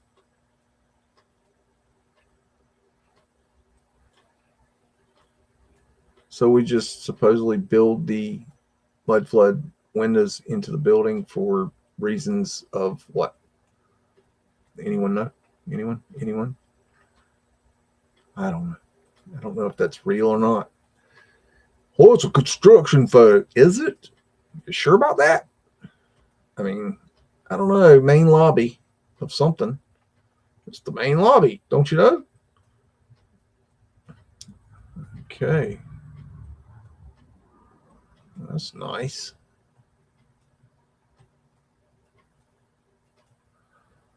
Let's see. And I'll put the link in the description. You can go look at this yourself. This is an interesting one of Penn Station. Coffered ceiling, main waiting room, under construction, supposedly. So that's interesting. We've all seen the pictures of Penn Station, you know, the ceiling, which is phenomenal, but that's supposedly the construction of it. So that's an interesting photograph.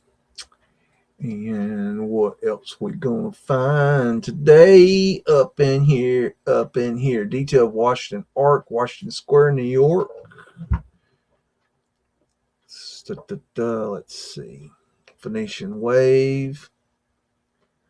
Some kind of boomstick. Laurel leaf of control. Horseshit narrative. This looks like very horseshit narrative-y stuff. Interesting. Florida Lee. I guess there's, totem eagle representing the phoenix. Going and talking about Washington. Yeah, the W. 1899. I just don't know what you're going to find in these photographs. You just don't know. Deutscher Veron Club, butchered that. 59th Street near 6th Avenue, New York City. New York City. Mudflood windows right there. Mudflood door right there. Old World lights. Horseshit steps that we had to build because the doors were too big. Tartarian lions. Phoenician waves across the front. Taurus field, scrubbed cartouches here and here and here. Everywhere. Roman numerals. Another eagle. More lions across the front. Got to have your lions. Got to know where it's a coin. And moving on. We're on page 8. Y'all having a good time? Hello, Turbo Christ. Hello, Q Freedom. I can only see like 4 or 5 comments at a time on the other screen here. I don't know why they don't make it so you can read more of them. I don't know. Eastman School of Music, Rochester, New York. Check out that old car. That's cool. Okay. Diamond symbology there.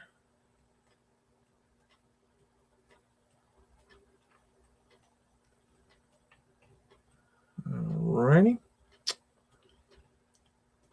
Got some underground right here. Little mud flood action. In case y'all ever heard of mud flood. What's a mud flood? Oh, good gracious.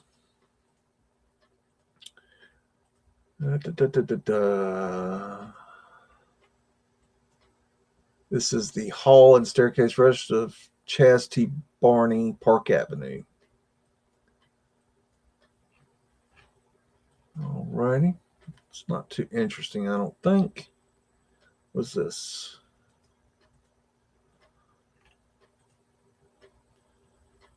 Herman Oelix Residence, Rosecliff. Some nice Tartarian lines out front.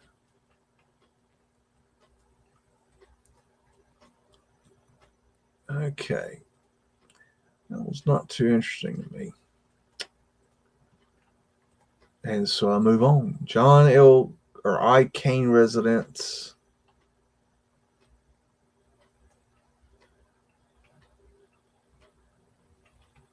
There's a lion with, this is a smaller version of the version that has the Flower of Life on the ball. But I guess in this version, they felt like it was too small to represent the Flower of Life. I don't know, but that's interesting. Phoenician shell. There's that symbol I'm looking for. Again, you see how that one's different. Got your Adirondines right there. Part of the old system. Some kind of, looks like maybe a shield and helmet deal. Sub Rosa. What are we going to find? Give me something interesting. Let's see. Payne Whitley Residence. Look at that table. Got a good shot of the interior of the fireplace there. Good grief. Check out that tapestry. What's going on there? Well, y'all wanted interior photos. Here you go. See, there's a niche with something in it. That's interesting. They removed a lot of the stuff in the niches for some reason. I don't know what was in them, but they sure didn't fit the narrative. They were very needing to get rid of those. This is the tea room of something. Who knows? Probably some Rockefeller fucker. Excuse my French. And there's the ceiling. In case you need that on your ceiling, you got it. I mean, you seriously got it.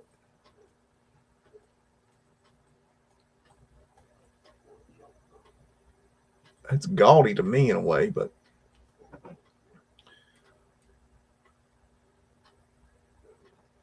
let's see. Okay, those are no good. Oh, let's see. What's this?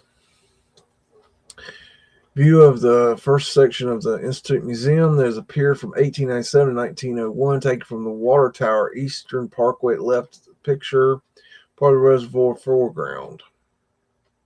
Okay. All right. So I think this is that building we saw them quote unquote constructing earlier with mudflood windows in it. Nice mud hill over here. You know, I think that a lot of this construction that we find, this is my thinking on this, is that when we found these buildings, there was quite a few, as you would imagine, buildings that were still in construction. And they came in and dug them out and then took pictures of them finishing the constructions. So I think they are constructions being in the middle of construction, but I think they're found constructions. I mean, why would there not be construction projects ongoing, you know, during the reset when the shit hit the fan and you know, the people left, you know, that were here? I mean, do you think everything was already built and they were done building? Hell no. They were in the middle of projects. They were in the middle of thousands of projects, which is why we have thousands. This is the University Club, in case anybody cares. Let's see. What else? We got another fireplace. I like fireplaces. University Club. Got some interesting Adirondacks there.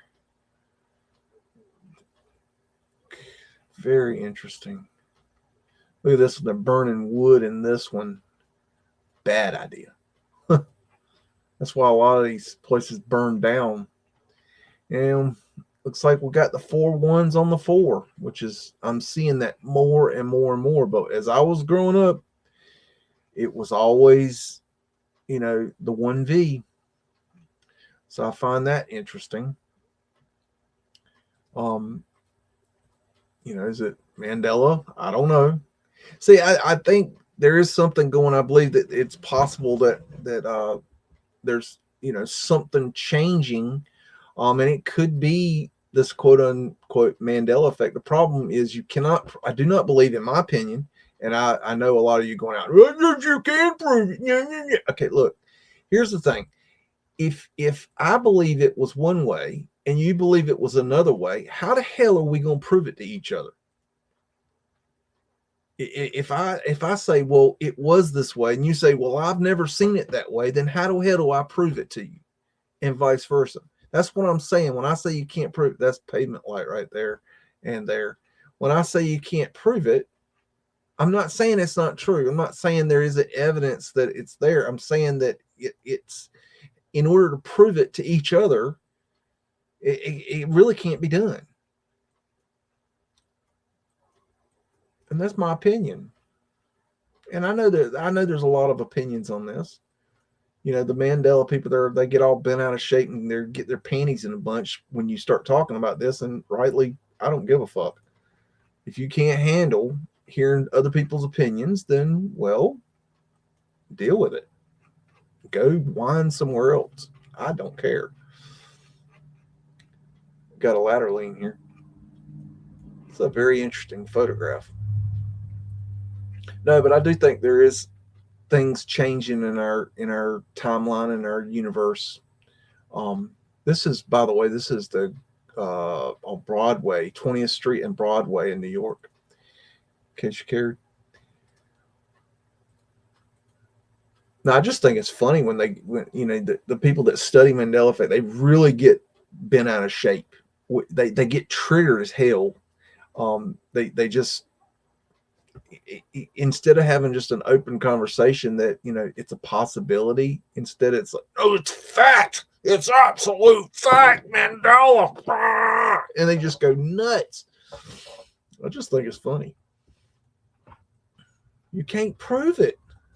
That's amazing. I just don't even know what to say about that. Look at that. Good grief. No, but interesting. I mean, it's, you know, I went in and did the whole deep dive on the Mandela, but you know what? I got bored. It's like, yeah, it's there. It's interesting, but I moved on, you know, and I did that. Oh gosh, 3 years ago. So I'm well past the whole, you know, Mandela thing. It's just, it didn't hold my interest long enough to, it's got to be really interesting to hold my interest. Oh, I hit the wrong thing there, but we'll do it this way. This is the John Kane residence. Okay, go back, and what do we got here? Let's see. This is the Chastity Barney residence.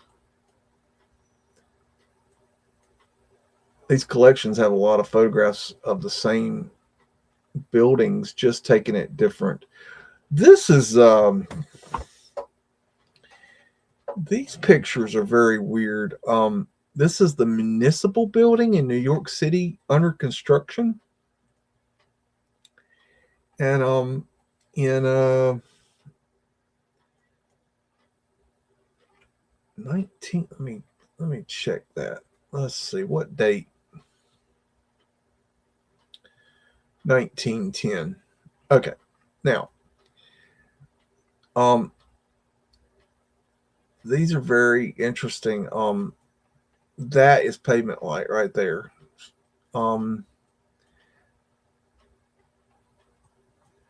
Mudflood windows there. Mudflood windows there. These are great photographs. Portholes.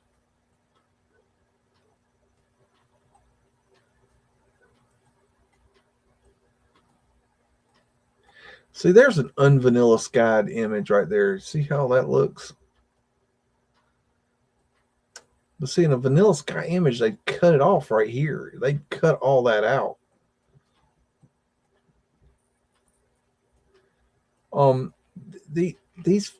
There's a shit ton of these photographs, and I'm gonna, we'll look at the, I don't know if we'll look at them all tonight, but we'll look at some of them, and but there's some weirdness in these photographs I found about the stuff you can see underground. I don't really have an answer for.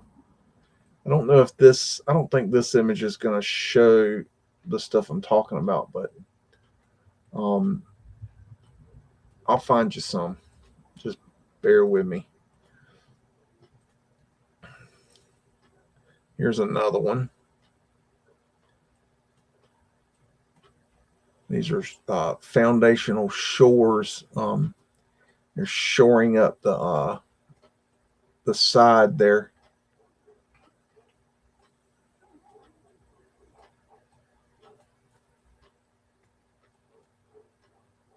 There's Fred. He's Horse Built America. Here's a weird part. You see these? You got these underground arches here. That's kind of interesting. Okay. There's many more of those, and I'll try to find you tonight. I'll try to find you some, but there's the dripping fruit. Something we see a lot of. Just that ceiling is incredible. Painting, some kind of painting on the wall there. This is the Payne Whitney residence. in case anybody cares. What's that thing? I ain't never seen one of those. That's a weird looking thing. I don't know. Oh, where am I? Okay, let's go here. What's this? Oh, this thing's weird. The Lambs Club on West 44th Street. This is I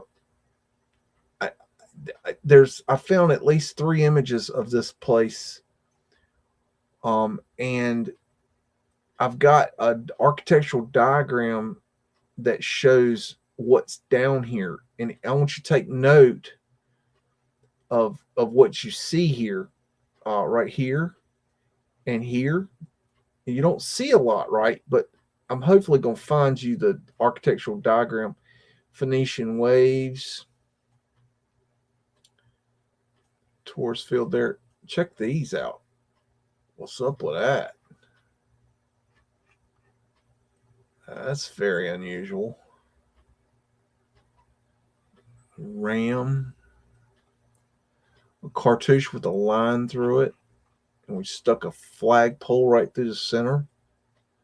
I think those flagpoles, I think they were the old Ather antennas. I think they pulled those down and put them on the buildings. But maybe I'll find that architectural diagram. I'm gonna skip that. That's the station, main dining room. I'm not sure where this is though. Some kind of tapestry.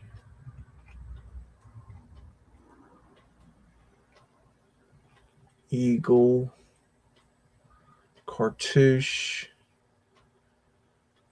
Different cartouches all scrubbed off.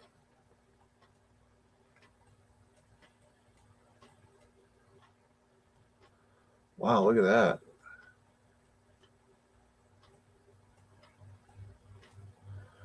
Okay. What is this? Museum of the Brooklyn Institute of Arts and Sciences. Out for a little Sunday drive. And there's Fred. Fred's Horse Built America, in case you're unaware or uninformed. And there's a little fella, in case you need a little fella.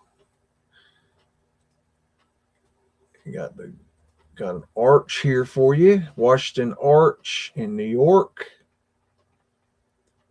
Got a bunch of orphan trained children down here hanging out.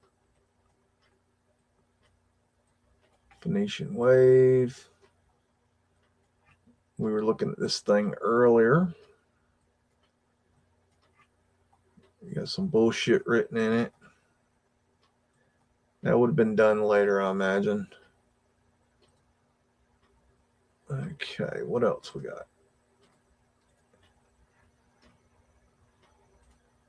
This is University Club fireplace. It's kind of like that weird thing I'm looking for. There's the suit of armor with nothing in it. I believe we've had people talking about that before. Florida Lee. I believe that's a symbol for flat Earth, just in my opinion.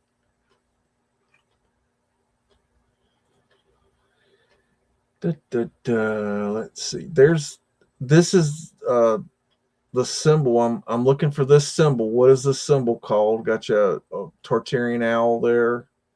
What is this symbol called right here? I'd like to know the outline of that symbol. What is that called? Sigil. Interesting. Interesting. This is the White House, I think. Yep. East wing gate entrance.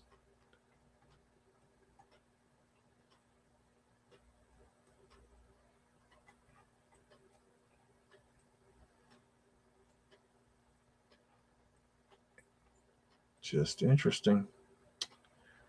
Okay. Let's see.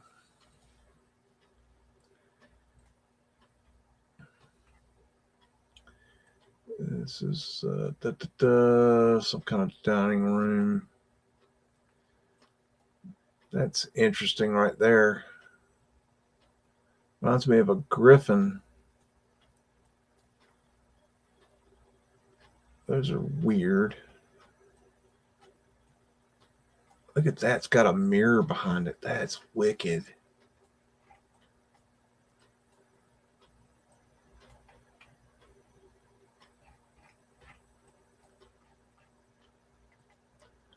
I think these are cool photographs, though. Let's see.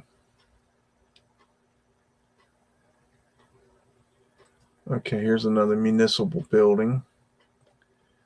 Trying to find some of those weirder images. It's interesting to me how you have a brick wall here, and there's stone there.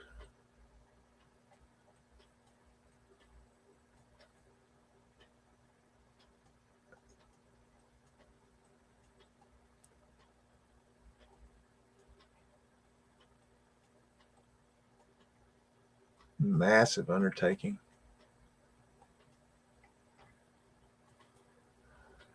Okay. Here's another municipal building.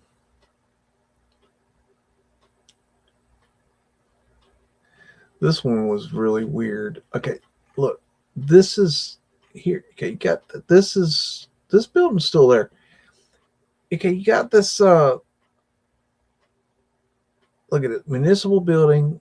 116 pneumatic caissons being sunk 130 feet to bedrock by the foundation company.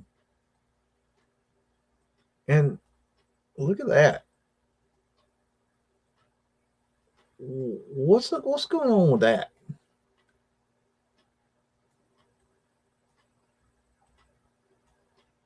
That's kind of sketchy to me.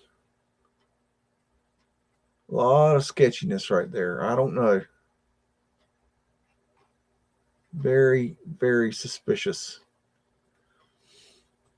Okay. Oh, that's the Pennsylvania. This is the we'll get back to this. There's plenty of time for that. Open food, Payne Whitney residence. That's a heck of a seat. A weird painting.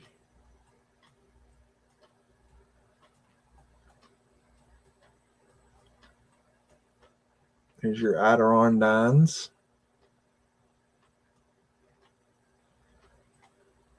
Okay. That's, I think that's the, yeah, that's the, yeah, we don't want to look at that. We'll look at that. That's Pennsylvania Station again. Here's another one of the Lambs Club. A little bit, you can see a little bit more under the ground, which I wanted you to see.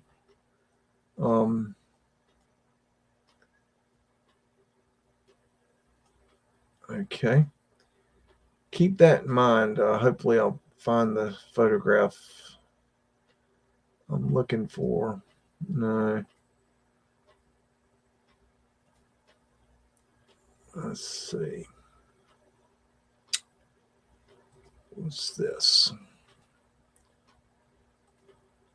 Apartment house on corner of Beacon and Charles Street in Boston.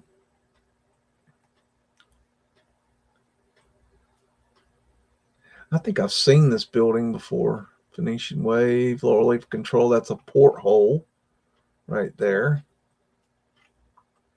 It means it opens and closes, and it's part of the wind catcher system.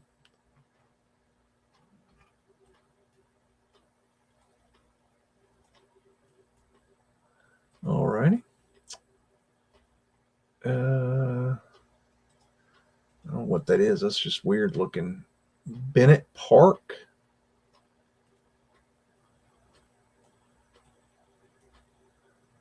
Okay. Not sure what's going on there. Someone have to Help me out with that one. Drawing room. Not sure where.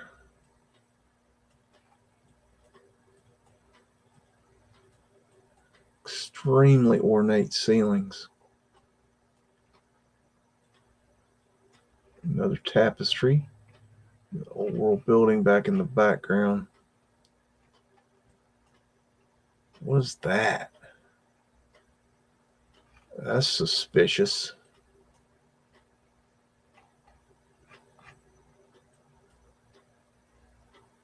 Okay. I don't know what this is, but we'll go look at it. Looks kind of interesting. Oh, this. Oh, I think this is the floor plan I was looking for the Lambs Club. Okay, remember I was telling you to look at the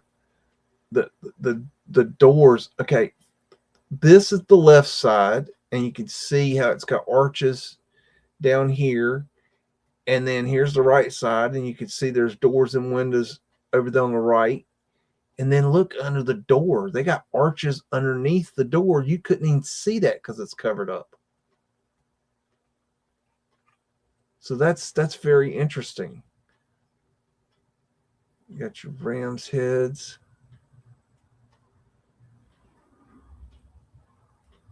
So I think these architectural designs are bullshit, but let me go back up. Didn't we have, oh, that was on the page before.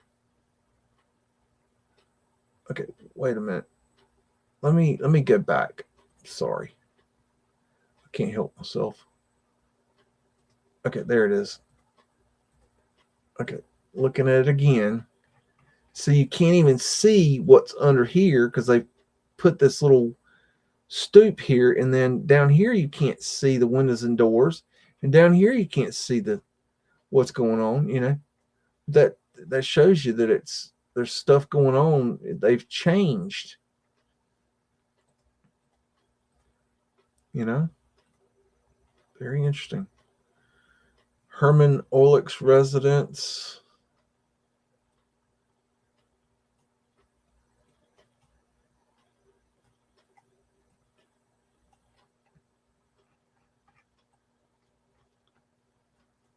These tapestries are amazing. Adirondacks, and look at the back plate. I think that's part of the free energy system. Can't say exactly how it worked or nothing, but this is the Howard Whitmore Memorial Library. Something's been taken out of the niche. Why build a niche to put nothing in it? Venetian shells. What's the point of a niche with nothing in it? I don't know. This is a library. Venetian shell on the table. Some sort of drop-down ladder system for the shelving.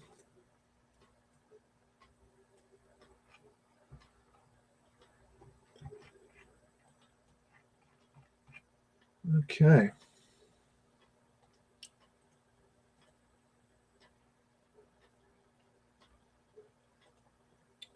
What we got here? Living room. Somebody's fancy ass living room. Okay. Good for them.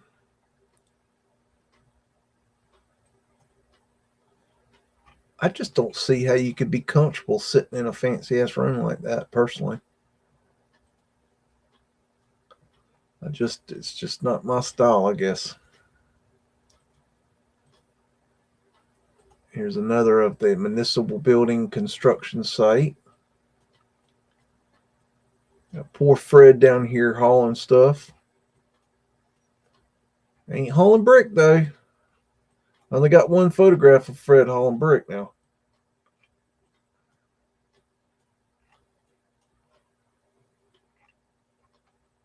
Yeah. Some kind of, look at, I mean, good grief.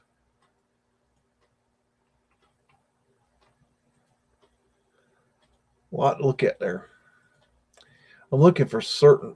This might be one of the better ones, maybe. No, No, this is one of the better ones. See what I'm saying? Look at this. Look now. Look up here. This is ground level. Okay. This is below ground level, and we got big ass arches down here. This is New York City, y'all. What's going on here?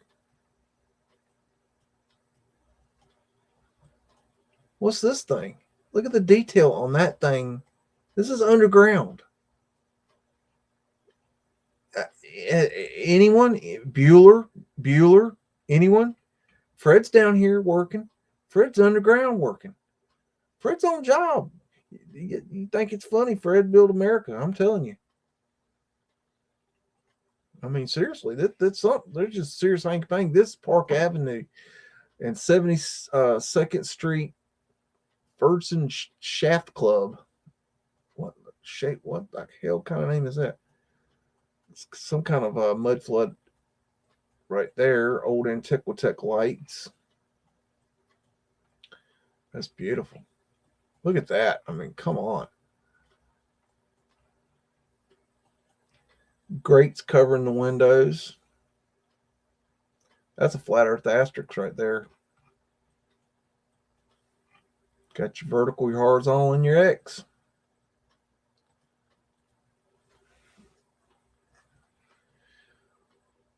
Payne Whitney residence again. There's that weird symbol. I'm looking for the name of it.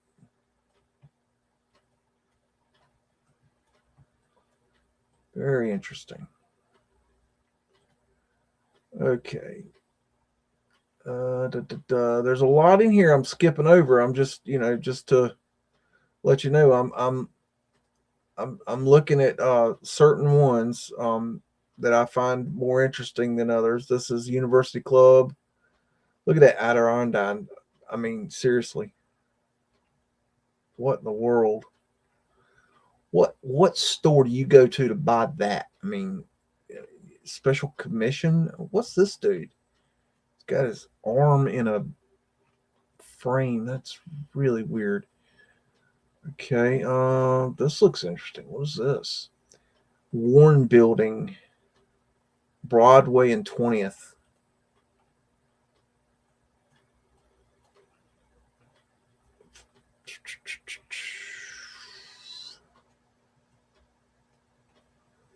Architectural urns. That's a porthole. You see the window that's open right there? That's a porthole. Part of the wind catcher system. See, there's that weird symbol. Or it might just be a cartouche, but it's close to it. Wish I knew the name of that damn thing. Trying to learn these names of these weird architectural features so I can, know from my knowledge. Learn on my own. I mean, 1913. There's a lot of photographs of this home right here, the William C. Whitney house. There's a lot of photos of this house, and there's a lot of weirdness. I don't know. I don't really. They're kind of boring, but see this right here. This is where let's add some stuff here to it. I mean, it's like they found this and they just started modifying it. It's got mud flood windows. It's got some weirdness, but I don't know. It's not real decorative or interesting to me. I've been skipping over those pictures, but they're there. This is 5th Avenue, 16th Judge Building. Mud flood windows. Porthole. Judge Publishing. Big ass Tartarian lions all across the top. Check out those arches up there. Weird. Horseshit awnings. Alrighty. And I tell you what, let's take a break here, give my hand a rest from clicking. And I'm gonna show you a video of a little something that I found. Let's see, I gotta find the right thing here. Okay, here we go. Of a this is a well, let me get on the right thing here. Bear with me, people. Okay. This is a Gilded Age mansion that's on Fifth Avenue, and it has been chopped in portions in order to break it up and make it more affordable. But this is an interior tour of this mansion, and I love these interior tours because you get to see things that I can't normally show you. Now, please forgive the dude they're interviewing. You're gonna laugh. So if you need a laugh, you're about to get it. And I'm just so you know, I sped this up a little bit to make it quicker, but this is a good little tour. The guy's funny. He's a piece of work, but this is a Gilded Age mansion on Fifth Avenue. So enjoy.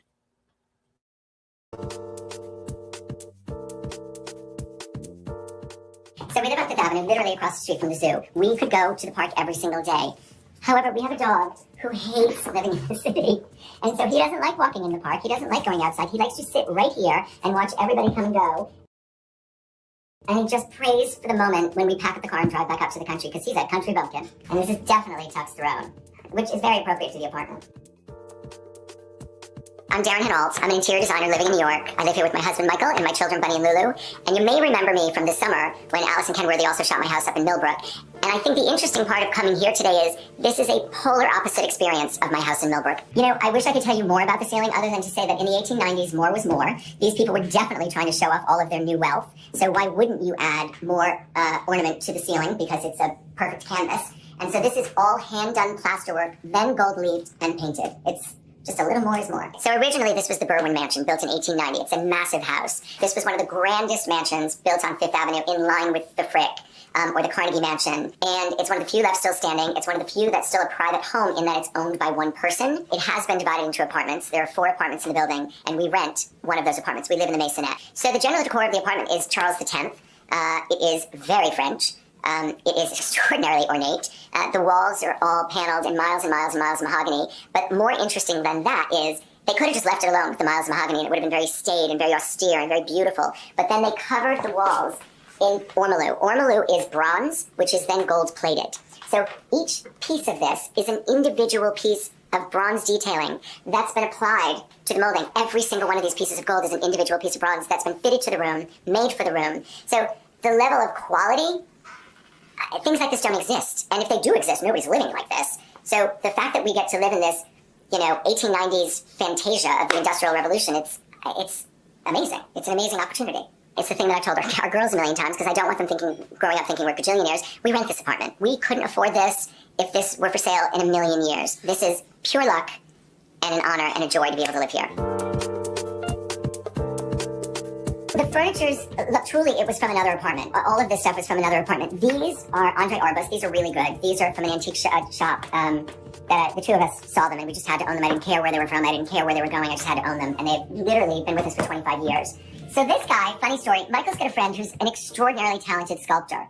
And George was having a hard time, and Michael, being the great friend and patron that he is, commissioned George to do a portrait, to do a bronze of me.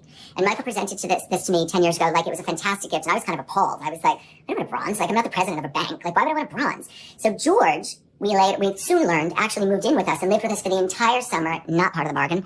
Although lovely, it was lovely. And instead, he did a bust on Michael. The interesting thing is, everybody looks at this and thinks it looks like me. So there's a big discussion like, it was supposed to be me, then it was supposed to be Michael, and it sort of instead became an amalgamation of the two of us. That's somewhere between me and my husband. I'm not sure where. there's one thing, my husband does not know this to this day. We've been here for 14 years. So there's a trim store called Samuel & Sons. And it's where I take all my clients and I buy trim. I buy things for edging, drapery and tassels and tie backs and little details on chairs. And I've been working with the same salesperson there for 25 years. Janice, I love you. Super talented woman. So I walk in there, these are new, I put these up. I walk in there and I had a little trim that I was going to use and it was discontinued. And Janice was like, oh, I know what you're going to do. You're going to take this in blue and you're going to take this in terracotta and you're going to overlay them and you're going to use them together and then you're going to put this braid on top of it. It was $10,000 for the trim on those garments. And literally to this day, I'm still like, how did I spend $10,000 on trim? But it was a moment. We had just moved in and I was feeling like, I'm moving into a mansion on Fifth Avenue. I should have $10,000 trim. Total stupid move. So there is one little piece that it just breaks my heart. I don't know if you know who Ted Muelling is. Ted Muelling is a jeweler. He's got a great shop downtown, I think on Crosby Street, although it may have moved. And Ted had this amazing idea. Nymphenburg China is an old China company that does these super bright, highly glazed and painted figurines. And Ted had this amazing idea of going into their archives and pulling shapes out and just firing them in white, unglazed porcelain. And this guy's been with us. He's come to 3 different apartments with us. I just think he's really beautiful. I think Ted's an incredibly talented guy. This is a collection that I started amassing probably in my 20s, and they're Victorian era for sock darning. Socks were so valuable and so hard to make during the Victorian era that they actually created these amazing sterling silver handled orbs with a black egg, and they would put the egg inside the sock to give it a foot-like form, and then they would darn the sock. But only the Victorians would create something this valuable to fix a sock. And when the girls were young, the girls would take these and play with them. There used to be 12 of them. But the girls would take them and play with them and smack things with them. And so some of them are broken, some of them are gone. This, do you all recognize this? I'm probably going to get arrested for this. So this is, what's the Rosa Mexicana. So one night, I'm leaving Rosa Mexicana, and there's this wall of swimmers, this incredible art installation of these swimmers on the wall. And I'd had a little too much tequila, and then I took this off the wall of the restaurant. Also, Monkey Bar. Remember Monkey Bar? Love Monkey Bar. I stole an ashtray. You're a little thief, Darren. You know, I'm not trying. You see these? I tried to buy it. I literally tried to buy it. I said to the waiter, I was like, just put it on my bills. Put it on my bills. He's like, we can't, sir. We can't sell them. I tried so hard to buy this thing, so I stole it. So this is the foyer of the apartment. It's sort of ridiculous. It's a really big foyer. The things that I would want you to notice in here that I think are really spectacular is, again, when we get into the living room, I'm going to talk about the quality, which you cannot find today. But this is all hand carved. All of these door casings are hand carved. All of the plasterwork in the ceiling, that's real plasterwork. That's not wooden pressed molding. So it's, just as we go through, remember that we're in an 1890s building where you paid a craftsman $100 a year for the best carver. So you couldn't replicate this stuff today. It's almost impossible. We do have some hidden doors, so this is literally supposed to just look like a paneled space with only those 2 doors there. But in fact, that's the kitchen. That's the powder room. And then this is, we call it the breakfast room only because it's so tiny, but in fact, it's our dining room. It's what we use as the dining room. So behind this door is the powder room, which is easily accessible to everybody who comes in as a guest. And my favorite things in here are, I had had these little drawings done of the girls by the same artist 3 years apart. My goal was to keep doing it, and every 3 years to call Charles and have him do another portrait, but if we did the things we mean to do, life would be perfect, and life isn't perfect. A client of mine was a man named Meatloaf. Meatloaf's a rock star who sadly died recently, and I'd done 6 houses for Meatloaf and his wife. In addition to doing all the decorating, we'd collected art. We'd gone to Christie's and Sotheby's and just amassed, because he suddenly overnight had like 4 houses that we had to hang art for, and he liked very, very classical art. So this is one of the ones that I picked out. I kept showing him this one. I was like, I think I'm going to put it here, and he's like, no, put something else there. And then I would show it to him again, and I'd be like, I think now I'm going to put this in the guest room. And he'd be like, no, put something else in there. And finally, we were done hanging art, and that was still not hung. And he leaned over and he said something to his wife. And then he looked at me and he said, we'd like you to have that painting. And I said, why? What do you mean? And Leslie said, he really doesn't like the boobs. So that's how I ended up with a 19th century painting from Christie's. Okay, so this is the powder room, but you have to realize the powder room is being cut out of a space. Originally, this was probably like a footman's space or a butler's space. And when these became apartments, they had to carve out individual kitchens. So this became the kitchen, but that's the powder room. And then these are all fake-bound books. They're not real cabinets. But again, it just keeps going with the theme of the whole place is paneled mahogany. So let's get downstairs. The apartment's upside down. Living rooms are upstairs, bedrooms are downstairs.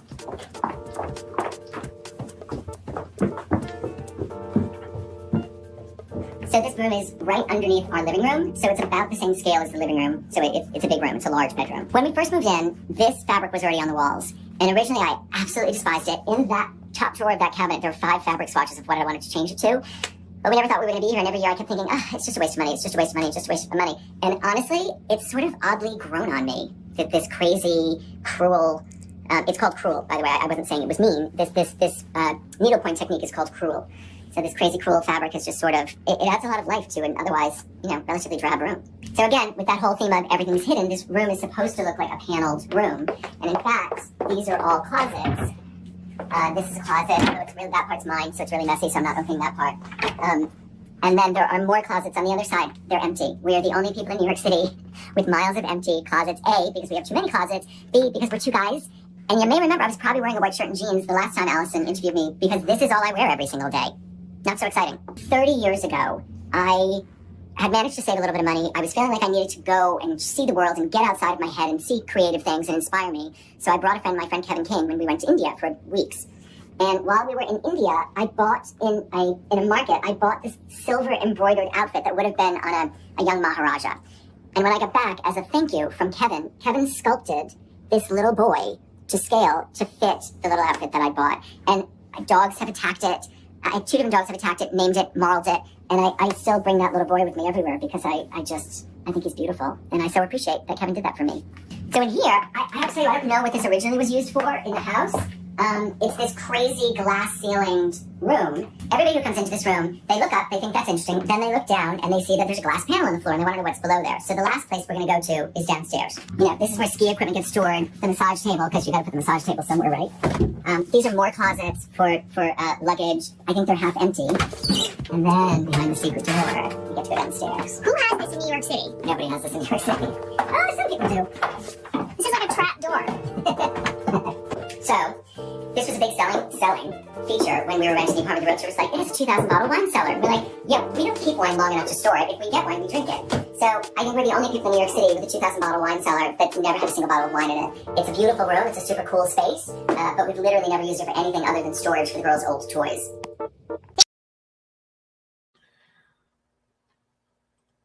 So how many people realize that there were 2 sub basements there?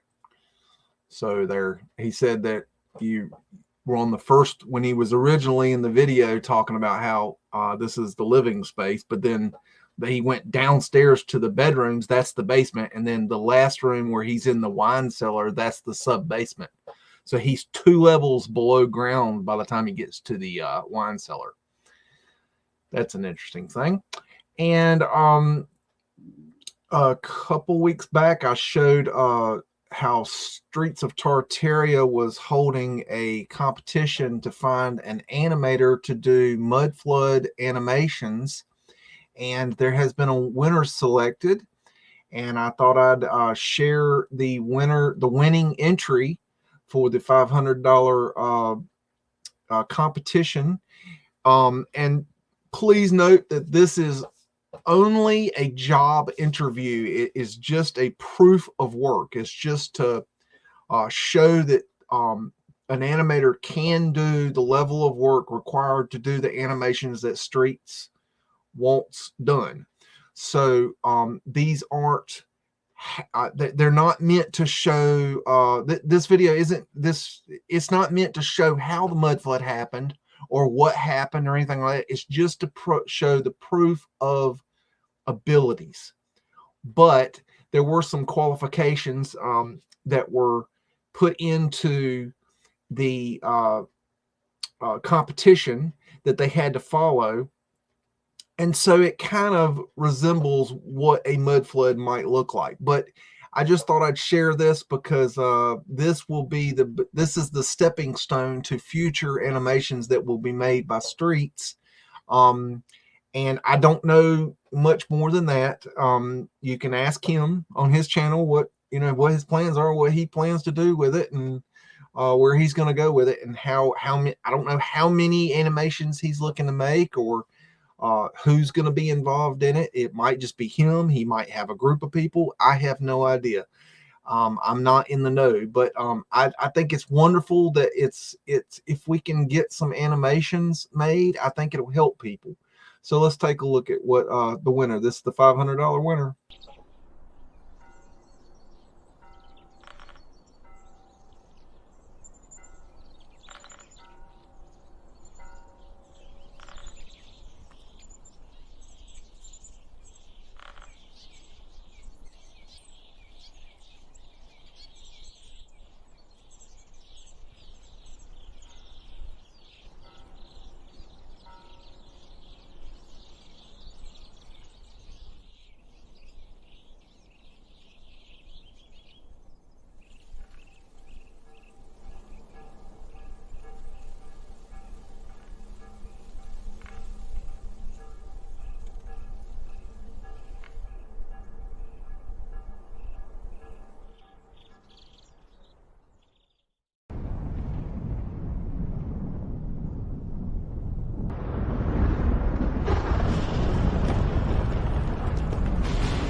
righty.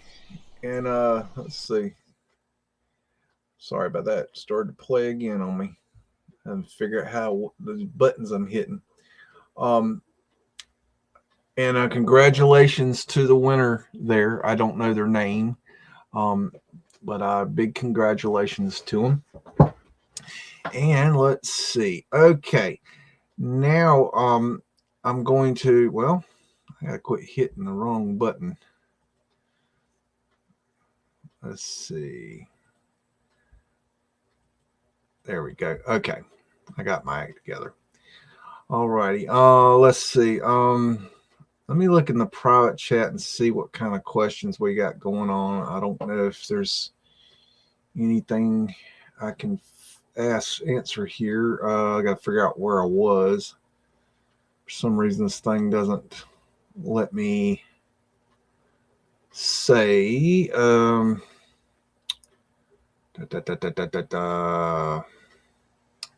Okay, we're getting here.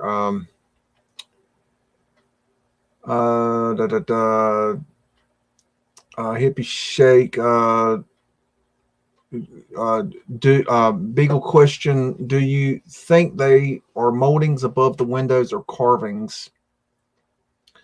Talking about American Safety Deposit, moldings or carvings. I'm not sure. It'd be speculation if I gave an answer. I don't know.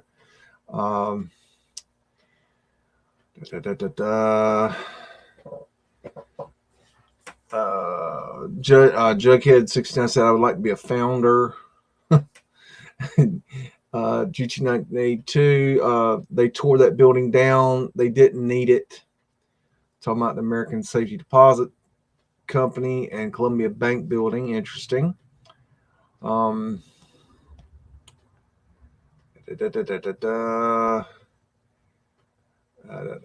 see. Hip Shake Osby's. Is it like a Telegram chat, the Mudflood Club? Oh, the Mudflood Club is like it's a social media platform done by MeWe. I believe it's a social media platform out of Australia, if I'm not mistaken.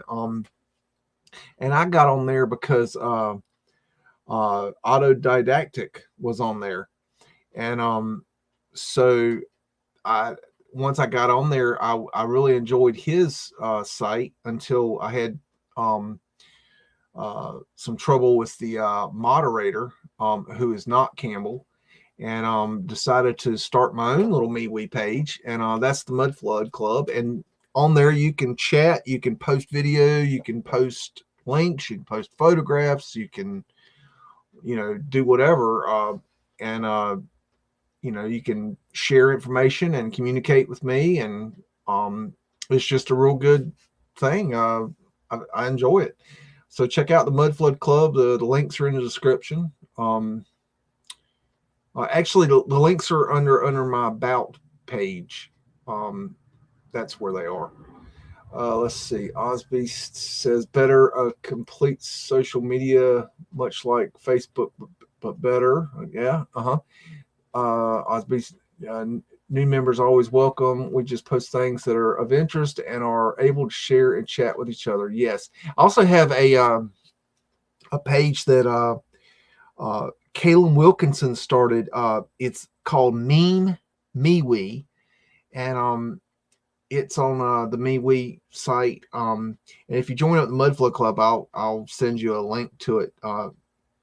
But it basically it's a social media page just for memes, and it's just the craziness that goes on in there. You can, if you want a good laugh, it's really good, and we don't censor it. It's we just let the people censor it. And people can take care of themselves if you let them. Turbo Christ, where did all the materials come from to build all this stuff? In New York alone, it's got to be literally hundreds of square miles worth of material. Well, I'm not sure where it all came from, but I know that Fred, the horse that built America, brought it in. To Christ, seems like materials would have to be constantly sent on trains nonstop production materials somewhere even to make that possible. Yep, sure does. But where do we see that? Do we see the nonstop, trains of even horses and carts and actual trains moving up and down the roads? No, we don't. Although you would see it. Osbeast, if you're a Scottish lord, then I am Mickey Mouse. That's funny. Line for Last Crusade. GT, up on top of the building. That means it's old. Not sure what you're talking about. Ivy, yeah. Turbo Christ, lots of these clues. Whoever built it clearly wanted decoration to stand out and means something or tell a story. Yes. Happy Shake says Flower of Life plaque. I don't think I saw that. Interesting though. Moving through. Turbo Crest says John Lee said in a video that he talked to some old natives on the reservation he lived on and said that they claimed the old architecture that was everywhere was here long before the natives were here. Yeah, I think that the Native Americans, that they know a lot of things, but I think I think it's very rare that they share what they know with us, because we've been such assholes to them. I think they have good reasons not to share their truths with us. I bet they do know a lot of things. Pablo FM says Mudflood and Flat Earth, the true white rabbit holes. Greetings from Buenos Aires. Yeah. They go hand in hand, Mudflood and Flat Earth. They absolutely go hand in hand. I'm just reading through a few of these. Columbus, if Columbus was even a real person, then at bare minimum he didn't discover America. He came here, burned it down, destroyed. I don't think Columbus was a real person personally. I don't see any real evidence of him. I think he's just a horseshit narrative. Turbo Crust says same thing with the Civil War. Yes, was mainly about destroying Georgia's old world architecture and stuff. Yeah, I think the Civil War was about destroying old world architecture. I think they didn't have they didn't have enough story to tell what was here, so they had to basically create a war in order to go out and just burn everything down and destroy it. I don't think the Civil War happened. I think it's all horseshit. Derberjack says the past is good to know, but it's going to happen again, and the mud flood is going to be human mud. Turbo Christ says, yeah, the Queen's castle was not built by the Queen or family or heritage. Nope.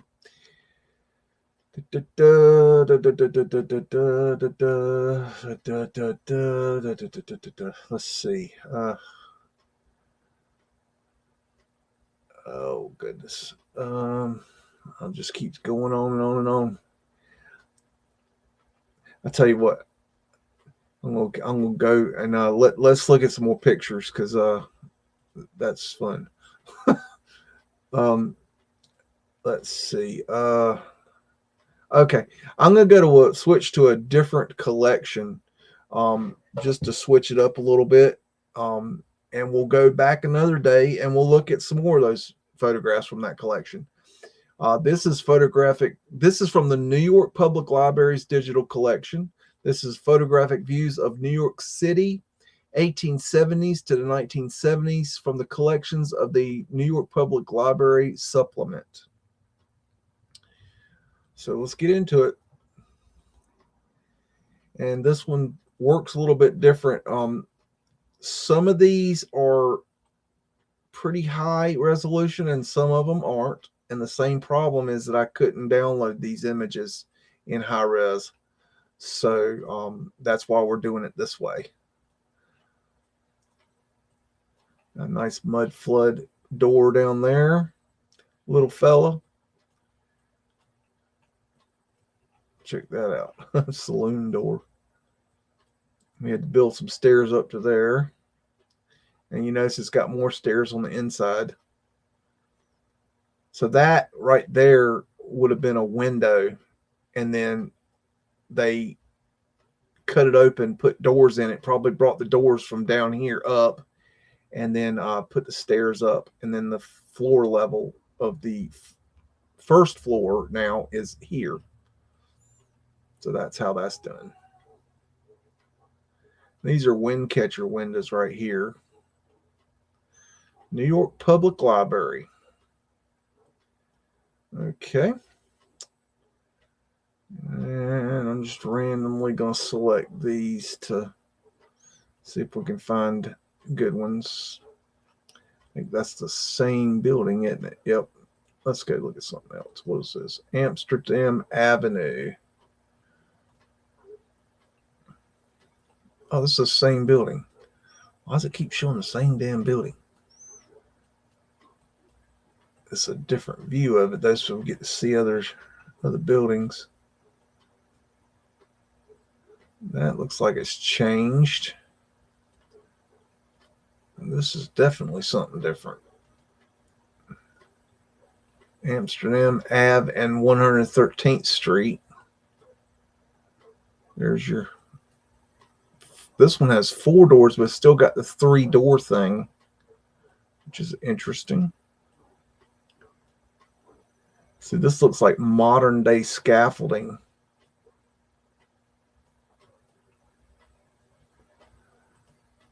Okay. What's this? What's gonna show me? 1905. Some kind of mud flood action there. You got stairs going down. See the hand railing there?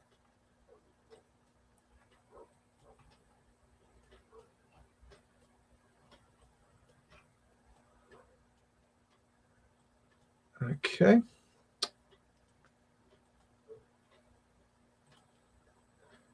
And this is, where is this? This one ain't gonna, that one doesn't zoom in. Me no like no zoom in. And what is this? This is, I don't know, it doesn't. Battery Park Aquarium.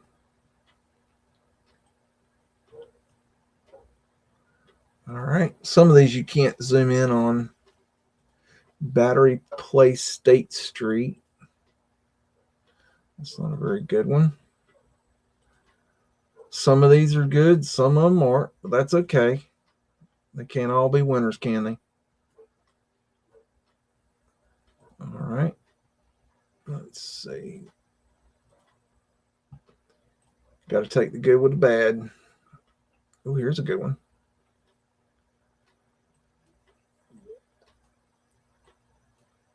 Those are entrances to underground right there. Coal hole cover. That's pavement light right there.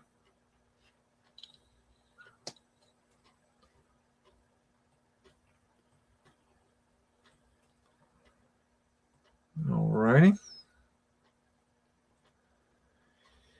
Where am I? Okay, maybe here.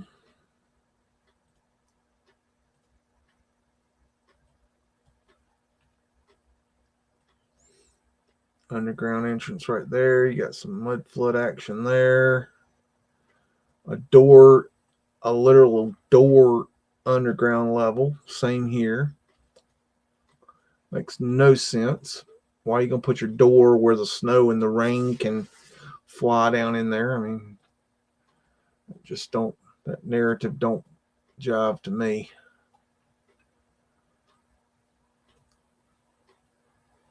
Old Beekman here for the past 100 years. How about that underground right there? Has that been there for 100 years, or is that older? 1827.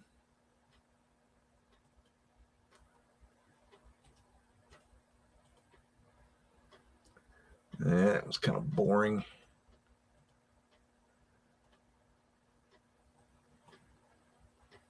Oh, what is this? This is, hold on. Hold on.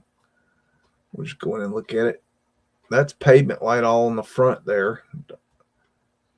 You got a elevator pavement light there. Cartouches. Check out the detail. My goodness. Portholes. You can see the porthole's been open right here, and this one's closed. And look at that. Jeez Louise. Holy moly. Man, I hope somebody brought the acid tonight because I need it. Good gracious.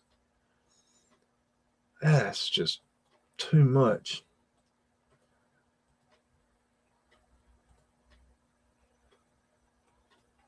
Can't be showing buildings that pretty. I might get a XXX rating on my show. Good grievy. Okay. Looking for some good stuff.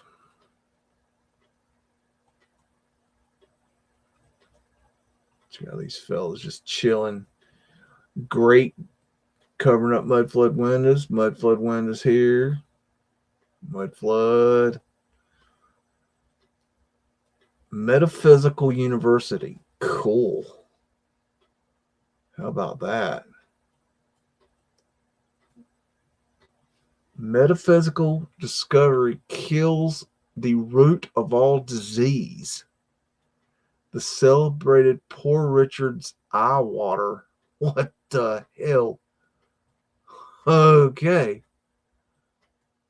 How about that? That's cool. Now, I don't know about this Poor Richard's eye water. I don't know what's going on with that, but metaphysical, you know, this is probably some interesting stuff here.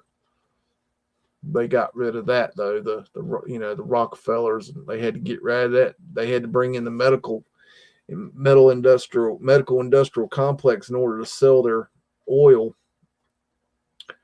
You had to get rid of them pills, you know. Got a nice little drop in right there. That's what they wanted. They wanted a way to, you know, sell the byproducts of the oil. And so they came up with used to be a building there. They came up with the medical industrial complex in order to sell pills to you. Because that's what pills are. Is oil manufacturing waste.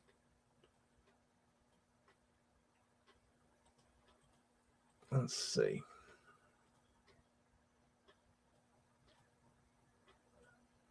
All right. Not interesting to me. Maybe to you. I don't know. Where are we at? It's like Chinatown. Got an underground there. Okay. Ooh. Let's see.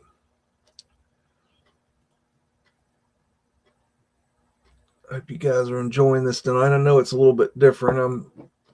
I don't normally do it this way, but there's a flat earth asterisk right there. Manhattan Savings Bank. Another flat earth asterisk right there. But I couldn't, these images, you can't download the high resolution images. So the only way or at least I can't figure it out. Maybe Oz will come up with a way to do it. And that, you know, that would be really cool, but I don't know. For now, this is what we got to do. That is possibly pavement light there, but I can't tell for sure.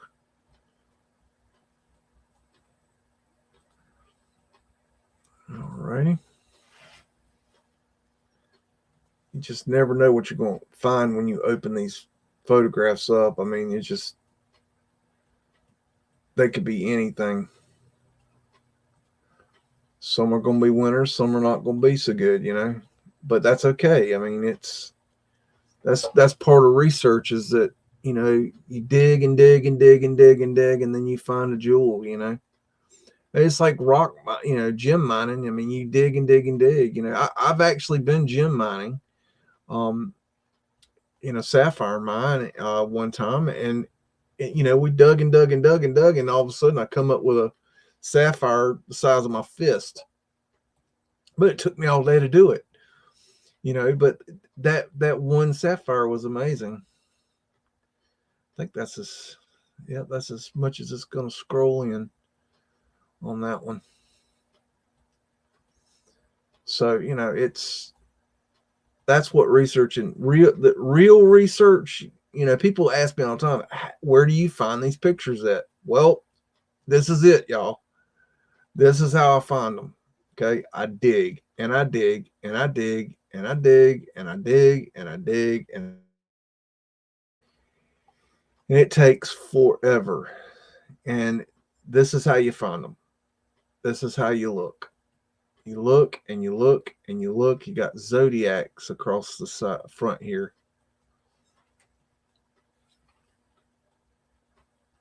Interesting. But this is how research is done. Is you dig and dig and dig and dig and dig. It's not, you know, everybody wants it cookie cutter. They want to open up, you know, something and look. They want to find it. They don't want to do the work. So, you know, on one hand, you know, it's hard to depend on others to do this work for you on, you know, but then again, kind of one thing I'm trying to do with Tartarian lines across the top here. One thing I'm trying to do is I'm trying to find ways of presenting what I do find in ways that makes it simpler for you guys to, so you don't have to spend your time doing this. But then again, it's difficult. It's difficult to find ways to present it to you that could see, like this here. I can't present this to you in any other way than the way I'm doing it right here.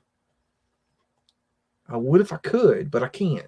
It's just not possible because I can't get the image quality off the internet that I can doing it this way. So this is the way I'm doing it. But, you know, there's other examples. Like I've been doing a lot of music videos recently that show postcards. And see, the thing of the postcards is that I've seen a higher resolution photograph of that. The postcards are they're not high resolution. You can't get high resolution. So it's easy for me to put together a slideshow and show you what's there, because I can't show you anything deeper than what's already there. So showing you those images in a slideshow is no problem. You're not missing anything. But if you got a situation where, like this, where you miss detail, if I don't blow this thing up, then we got a problem. I can't show you that way, because then you lose the data.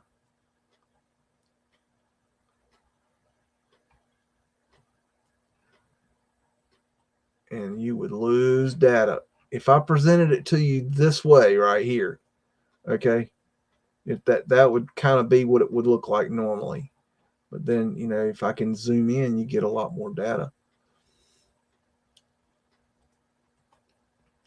I'm just rambling, I guess. There's Fred. He's, you know, probably not moving brick, but we're going to say he's moving brick because that's how the brick got here, you know.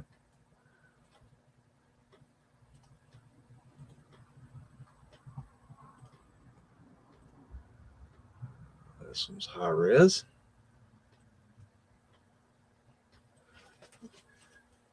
And these aren't, well, they're high res, but they're not super high res. I mean, I definitely find higher res ones. Some of these things are like, how in the world they get such high res is the question.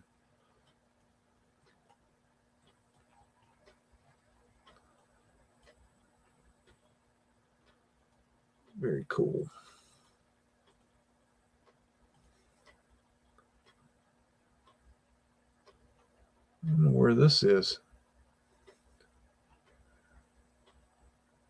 Where is this? Where is this? I don't know. Broadway, Park Row, North Side. Okay. Interesting.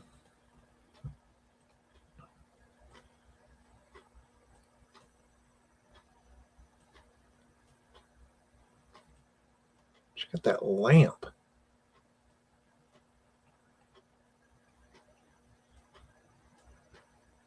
Incredible.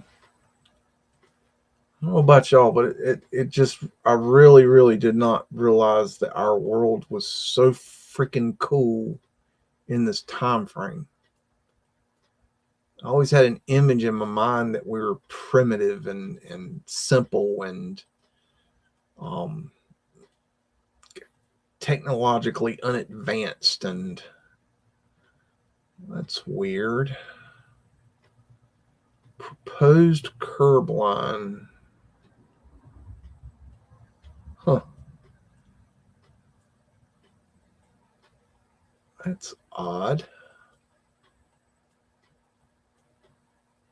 What is that? I ain't never seen one of those. Weird. There's Fred. It's a weird. That's a weird photograph. I don't know. That one's not very good.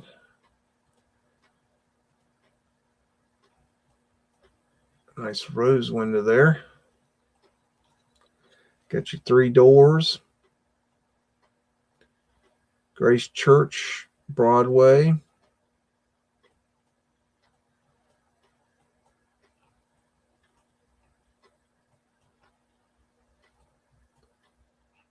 Nice.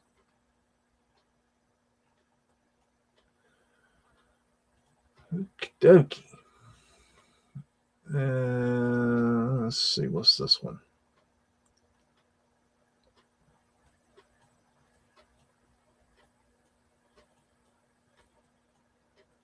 Nice little healing center.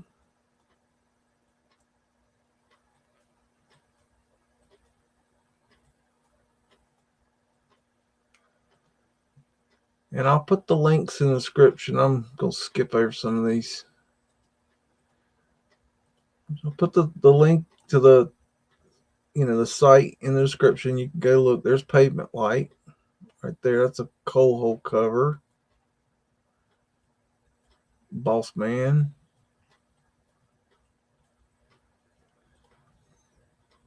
Okay.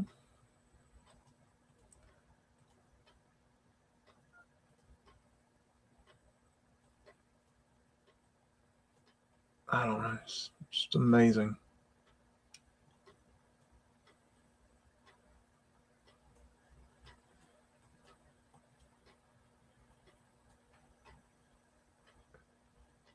I just didn't see our world looking like this. In my mind, like, I don't know. I thought we were much simpler. That's a flat earth asterisk right there. Got your Tartarian owl. There's an owl there, and all these are owls right here. There's that same weird trolley. I've never seen one of those before. That's a badass picture right there. Broadway at East 36th Street, East Side. You know what? Hold on. I got this. Where is that? Let me download that sucker right there. That's a badass picture. Okay.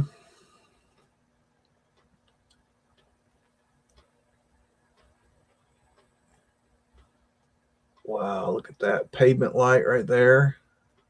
All that's Pavement Light.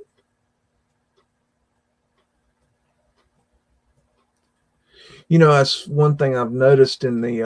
I was watching something the other day where they were showing where they were filming a movie at the studios in Hollywood. There's pavement light, and you know, on the set where it has I think it's Universal, but I'm not sure, where they have a set that's like a city, and they shoot a lot of movies there, and it's just like a a city set, and you know they have Mudflood windows and all that horse shit. But one thing I've noticed is they never have pavement light in the um in the sets.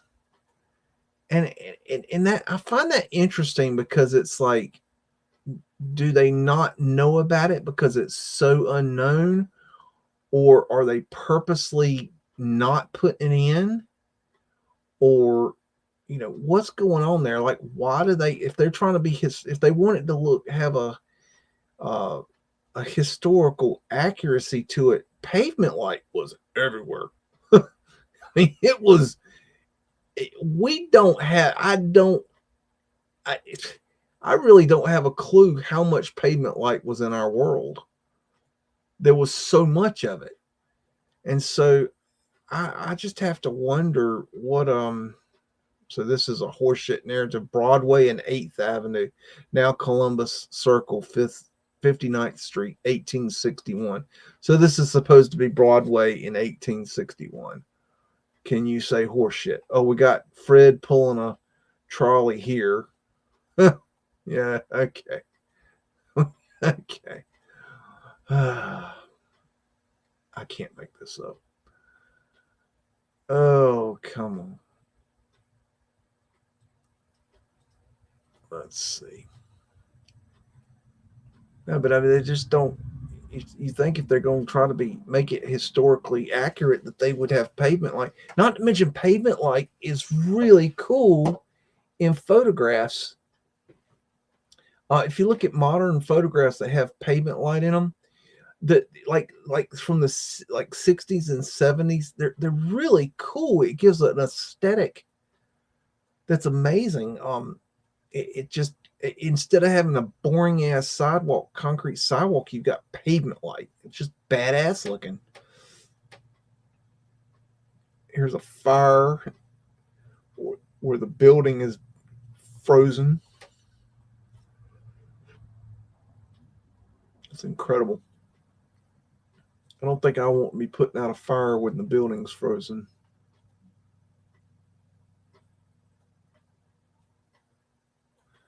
Got underground, doors below ground, more doors below ground. Fred pulling up on a job, doing a drive-by, brick drop-off. Eagle, fancy furs. Alrighty.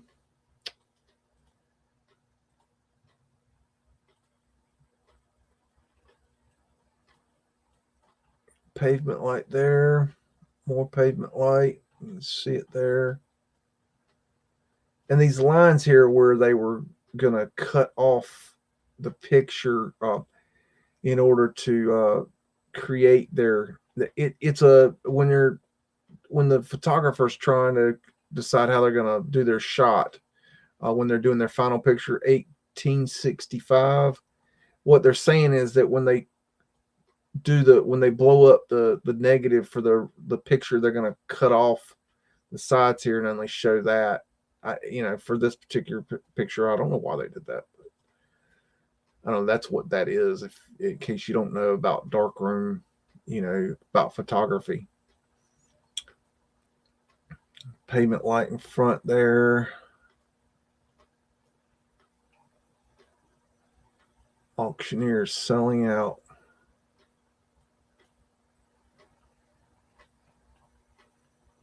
Cartouche.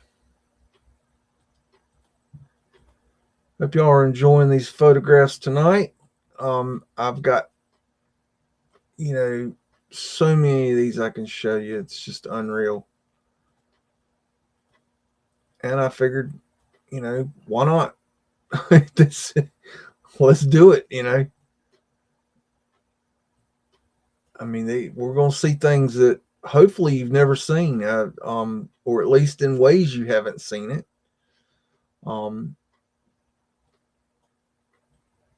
And yeah, we're gonna find some duds. Like this one's not too interesting. I'm kind of bored with that one already. But you know, if we keep digging, and I'm skipping over a bunch here. I mean, just so you know, you can go do your own digging, but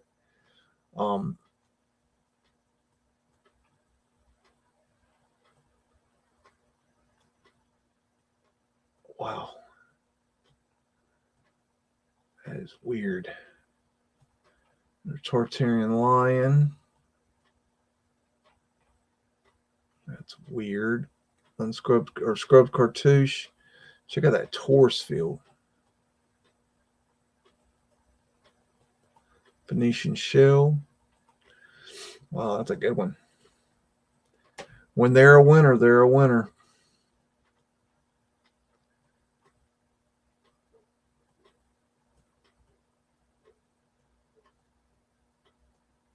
John David. That lamp looks like a look at the size of that door. It's a monster. Smart clothes. Uh-oh. Tartarian lion.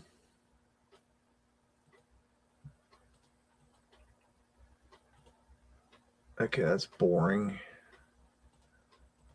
There's a bridge. Somebody was making a comment in the chats this week, on one of the videos this week, making the comment that they're interested in bridges, and one thing that they find interesting, flat earth asterisk right there. One thing they find interesting is that in all the construction photos, that they never seem to show really start to finish of how they do the foundations of the bridges. That's pavement light right there, and right here pavement light. But yeah, that's true. Is it? You don't see that.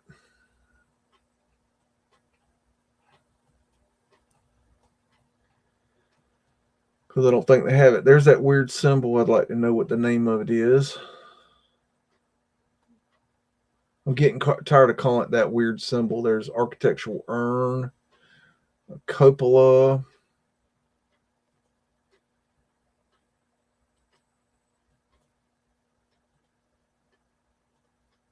It's like a church door. Big door. Not that interesting. You know, we've seen better, I'm sure. Catherine Street.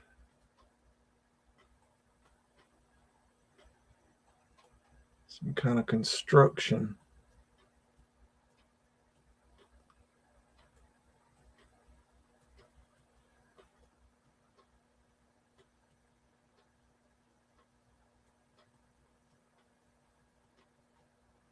Ooh, that looks like a cold job right there. You know that snow.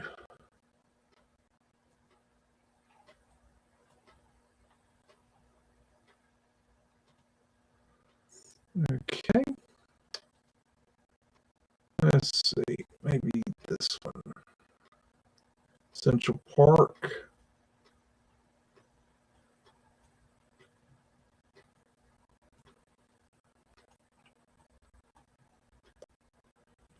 All right. Another Central Park. This is from somebody's house or apartment. Excuse me. These people ain't never heard of houses. I can't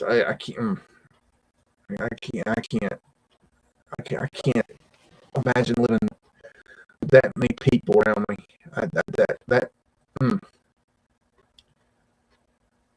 It's just, I don't know how people don't need their space.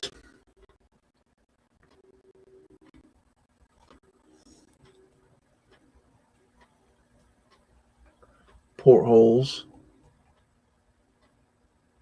Wowzers. Wow. This isn't America. It just, I don't know. This is not America. I just, I don't know. I mean, maybe if you live in a city, you know, maybe you're used to seeing this sort of stuff, but you know, I don't know. This is not something I see every day at all. So it's intriguing to me that, you know, this is just all lying around, you know, just, you know, why not, you know? Okay, where am I? Okay, here. Okay. So many pictures. I hope you guys aren't getting overwhelmed. Let's see. I appreciate y'all showing up and spending time with me and doing this. I try to bring you, you know, something interesting every week that, you know, that we can share and look through and enjoy. It's nice to have an outlet for the things that I find, because I do run across a lot of things that I'd like to share, and a lot of times there's not a good way to share it. There's not a creative way to share it. So doing some of these things like this is the best way I can do it. So I hope that I hope you guys enjoy it. You know, let me know in the comments if you like this. If you know, you don't like it, let me know. I mean, you know, I could take criticism, you know.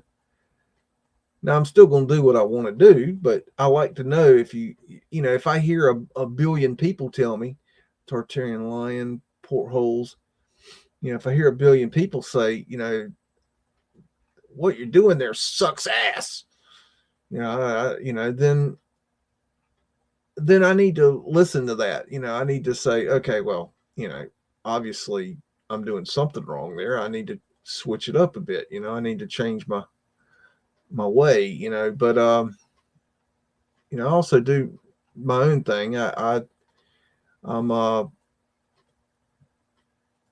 get a lot of people commenting, you know, oh, I don't like this song or I don't like that song, and I don't really care. I don't care if you like it or not. I'm not, you know, the point of what I do isn't to, you know, play you the song that you like. I don't care what you like. I play what I like. And if you like it, then great. If you don't, there's a mute button. Hit it. I can't choose. You know, if I play jazz is a great example. If every time I play jazz, I have people that say, you know, they love it, absolutely love it, and I have people that say they absolutely hate it.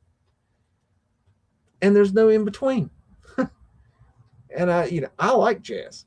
See, the problem with jazz is people don't understand jazz. And when you don't understand jazz, then it's really annoying, because I understand that, because I used to not like jazz because I didn't understand it.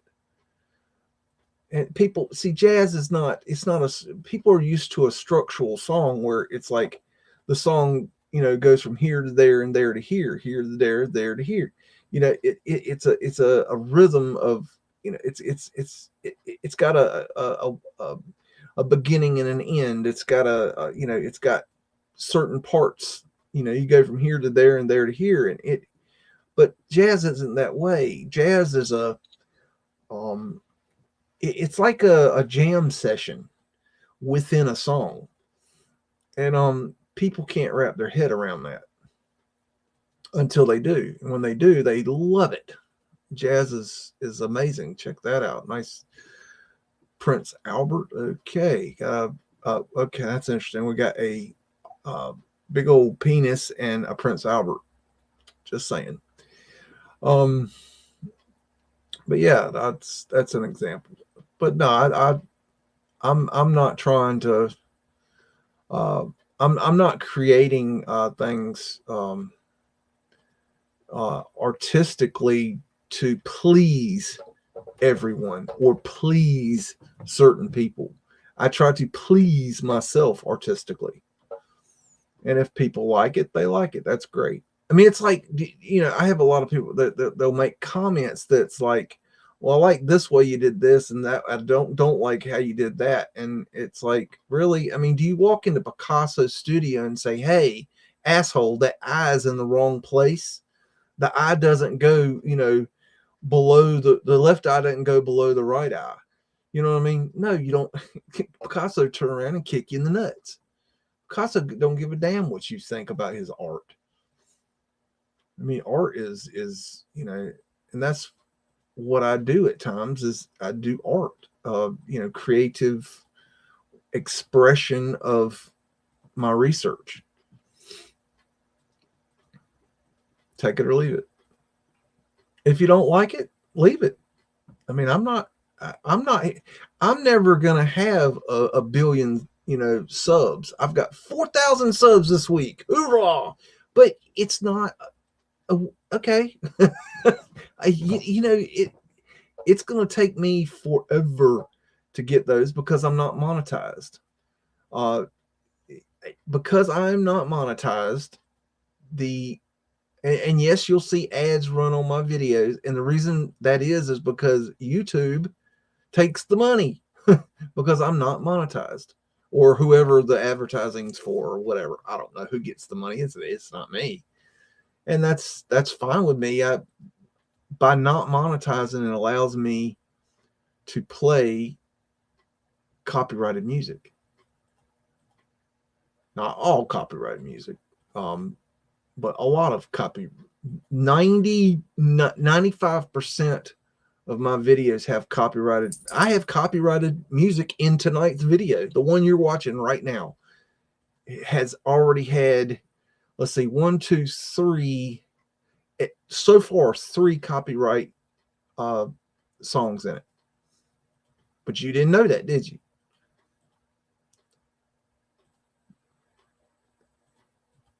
But see, if I was monetized, I wouldn't be able to do that.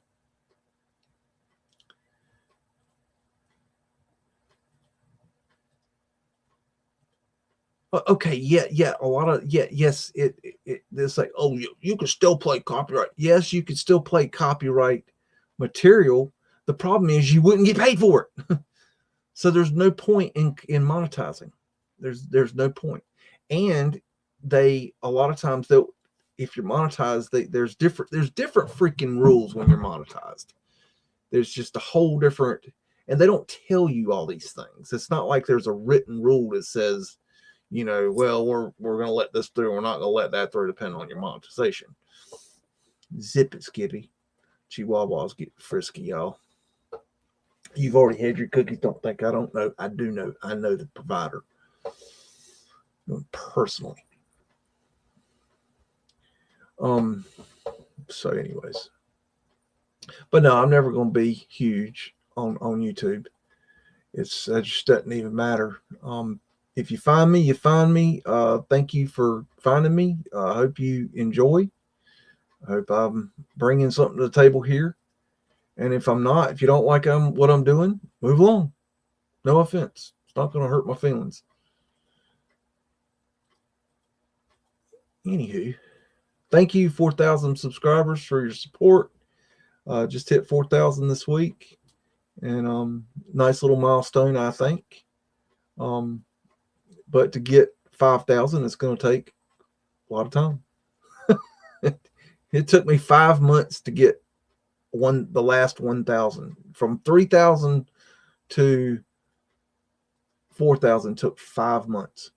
That's, you know, and just to give you an idea, like Streets Tartaria, if I don't know his numbers like exactly, but he was at 4,000 recently, and he's already past 7,000 now. But he's monetized. It's a whole different thing. But see, he don't have to worry about, you know, copyright and all that. He don't worry about that. That don't bother him.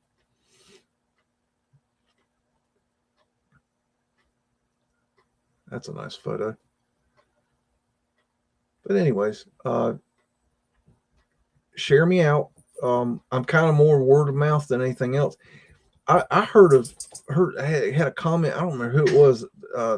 Commented this week and said, I knew of you. I had heard your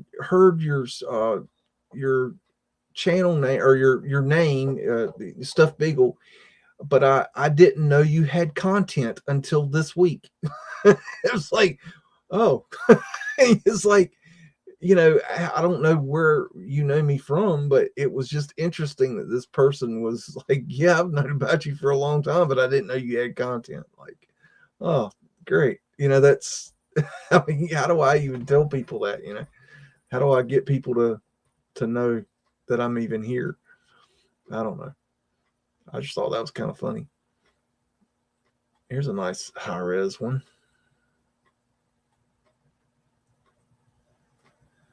God, see all these dark spots? That's all some kind of hanky-panky. Could be pavement light. The round ones could be coal hole covers. Hard to tell.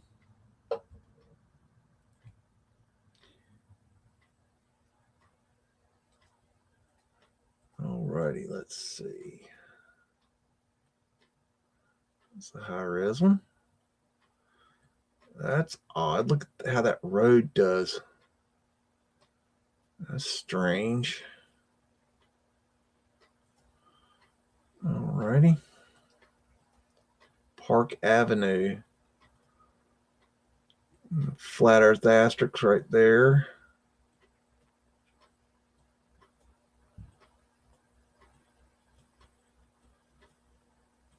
Huh. All kinds of symbols all over that thing. Postum building. Whoa. Damn, that reminds me of Medusa. That cartouche. Wow, that's a crazy photo. Alrighty.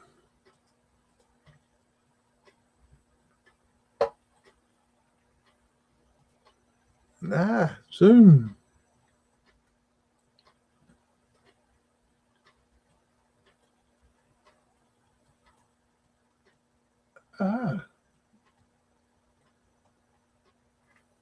Look at that.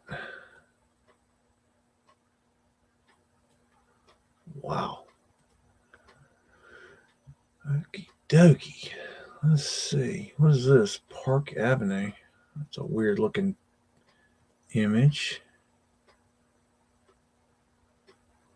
Weird. Okay. I don't know what's going on there. Oh, I think I hit the wrong one. This is on Park Avenue too.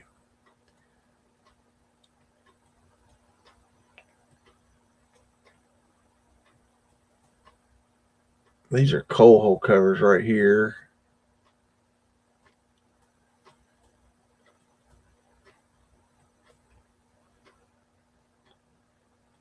Okay.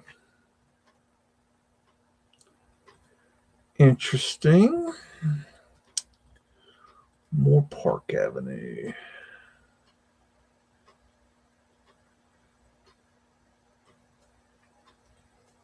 All right, that one's not too interesting. Let's see. What's this? It's weird looking. Looks like a, what is, whoa. Grand Central Station. What the hell is this? Huh. Okie dokie. Oh, nope. We don't want that. Wait a minute. Wait a minute. What is that?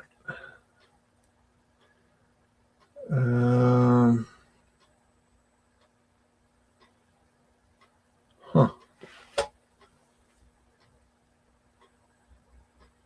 It don't give any information. Huh. What's that? Park Avenue corner. Proposed, it's hard to read, 2-story streets around Grand Central Terminal with elevated approaches on the north end. Okie dokie. Anybody else find that kind of weird? I don't know.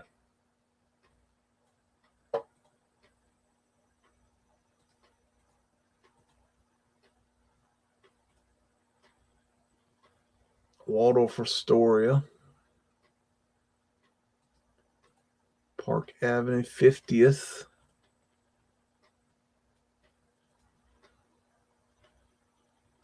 Let's see. Let's find some interesting stuff.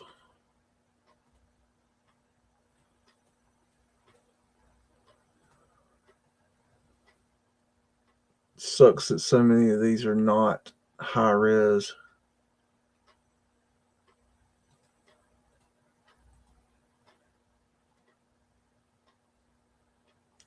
This is the way I look for these things, though. I just dig and dig and dig. Look how those are boarded up. Is that not weird? Star of David. As above, so below. Boarded up. Very weird. And this is... Okay, let's see.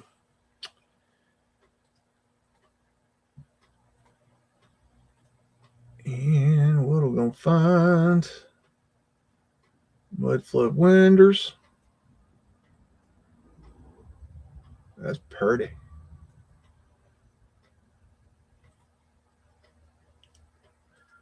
That's odd looking. Riverside Drive. Nice mud hill.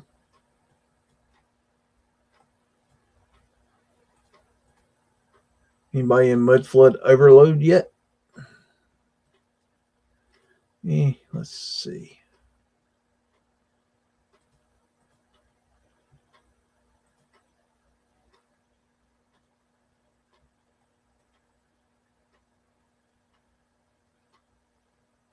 Okie dokie. Alrighty. Doo-doo.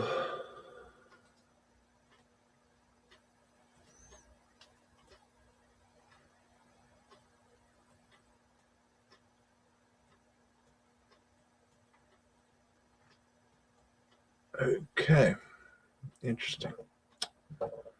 Where are we at?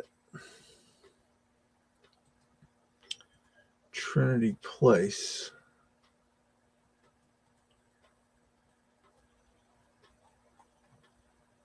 It's a drawing.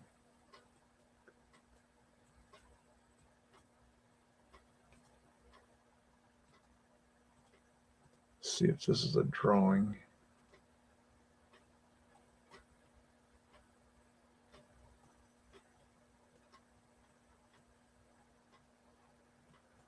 Okie dokie.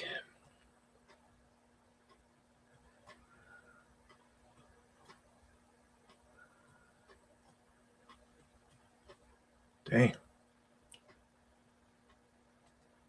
Union Square.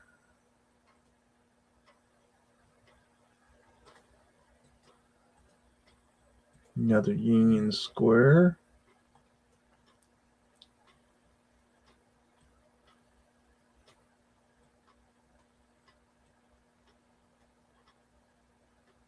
Check that out.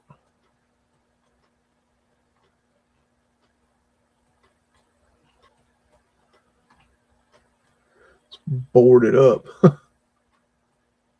There's evidence of there's photo manipulation right there. See that? There's a person right there, and they have taken them out. Okay, let's see. All right, let me do it. Let me do this. Okay. Bear with me, folk.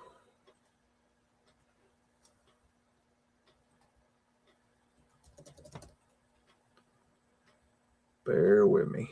I want to copy that one.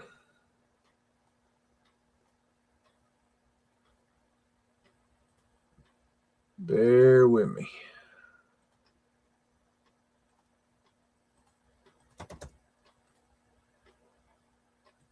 Okay. All right. And that is created 1930 to 1940 approximately.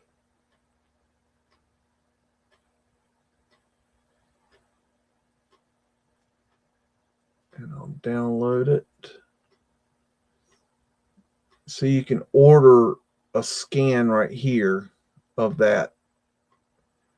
So Oz, if you can get this photograph right here, I'd be really interested in this one. And it's image number 1508533. And if you put that into the search, it should bring that image up, and it does. So that's the matter of fact. Let me wait. No, I got it. I got my act together here. Okay, 1508533. Okay, I'm gonna save that one for my collection. Nice little find there.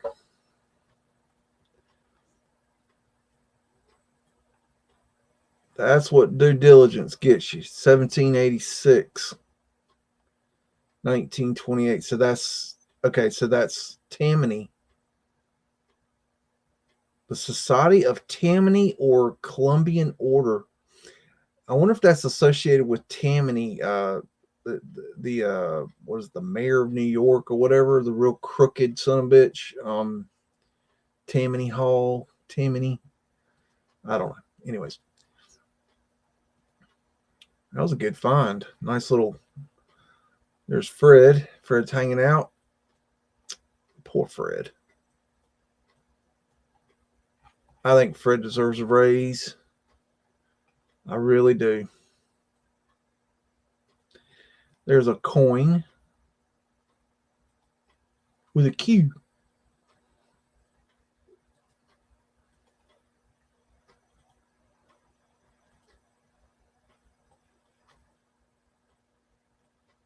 You got all those people, man. What are y'all doing just standing around? I mean, what? Don't y'all got jobs or something? I don't know. Wait, okay, all right. I can't get in on that one. Let's go look at this Roman architecture. Oh, sorry. This is on Wall Street. I thought we were in Rome for a second. I get confused sometimes.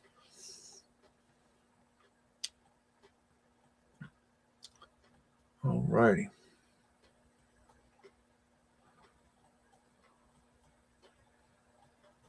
I asked the little girl next door. I said, how do you like your tree house?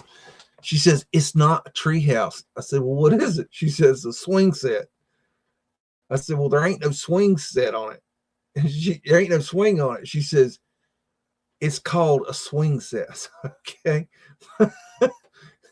I guess she knows I'm going to put a swing set on it. So she's calling it a swing set to make sure that I know that there's going to be a swing set on it. I don't know.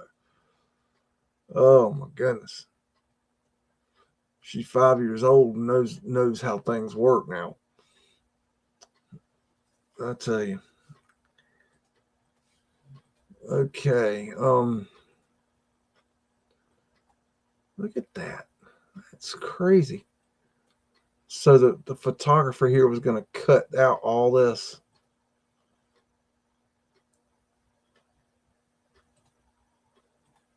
Where's this? Washington Street.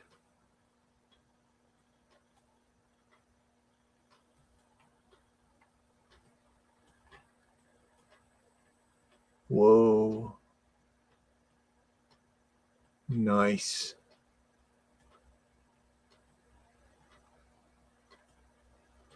That's a cool photo.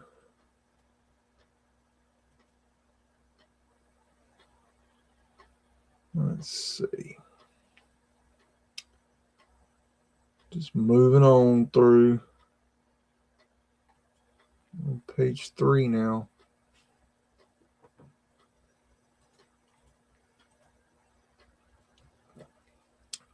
That's weird.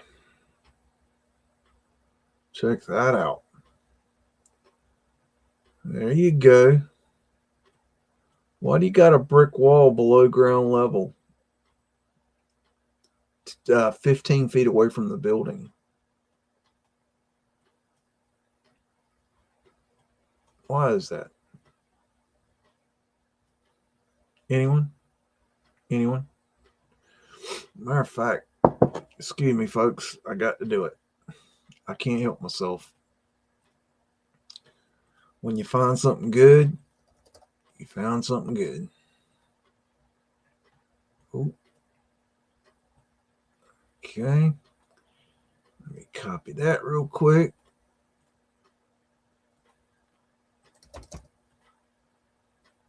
And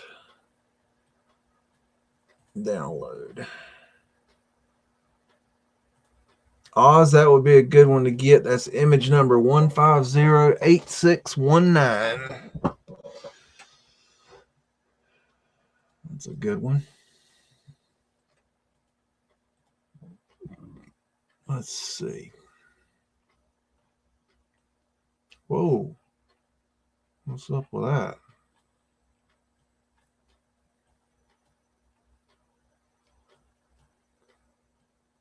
Check that out. Whoa. Lion and the unicorn.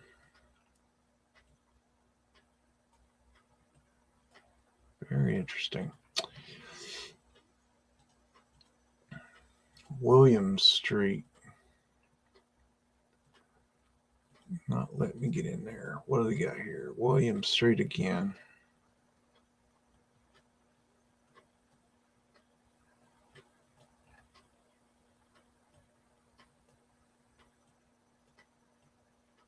It's incredible they had such amazing photography back then. I think photography was old world. I think we just stole the technology, but it it's just amazing. That's a coal hole cover there. Probably had pavement light in it at one time. Flat Earth asterisks right there. There's the AE. A lot of you in your research have run across the AE and know where I'm hidden with that. Diamond symbology, as above, so below. There's your as above and your so below, and vice versa. Of course, the original saying is as above, so below, and so below as above. That's a hell of an image. I'm gonna have to put that one in my.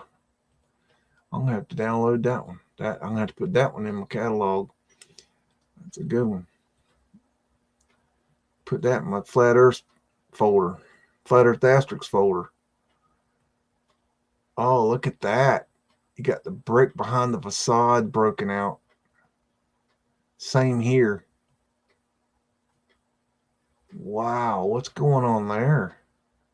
Williams Street.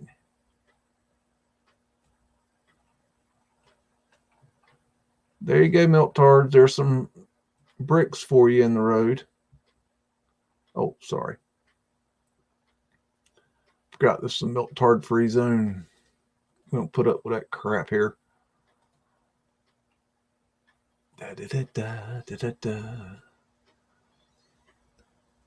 Let's see. What else can we find? Show me something cool.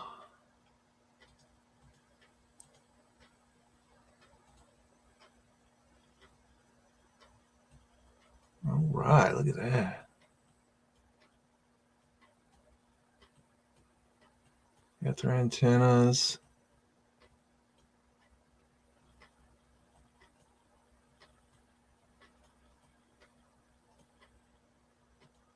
All righty.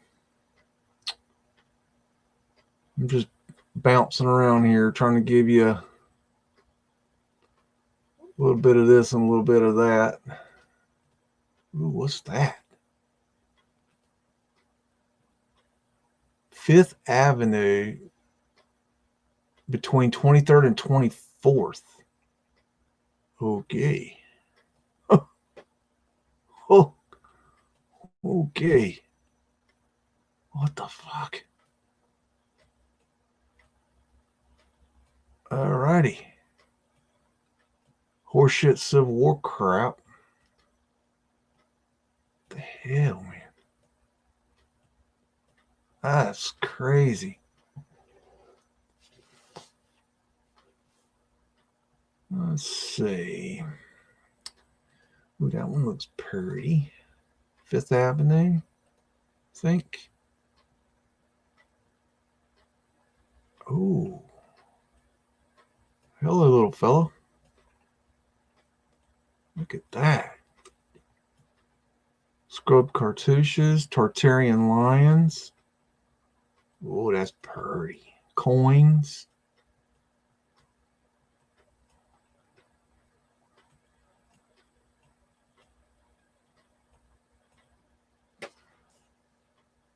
Wow. That's...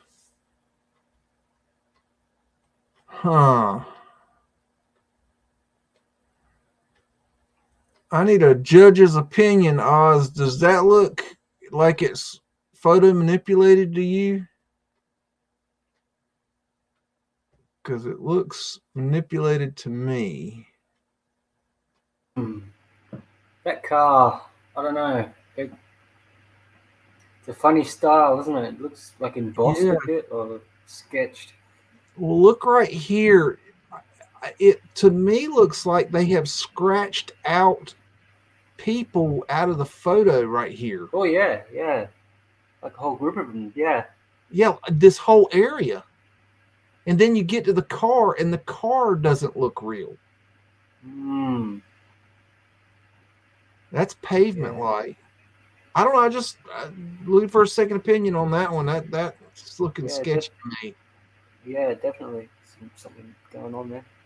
I'm gonna copy that one because that's high weirdness there. Let's see. Thanks. Okay. Sorry, folks. I got to save my evidence here. Evidence, a hanky panky. That's as tight as I can get into that. That car is super weird. Wirtz Brothers, New York. You know what? That's kind of... Who's the Wirtz brother? Wait a minute. Get me over here. Let's read this. 5th Avenue, 40th Street Southwest. Created 1948. I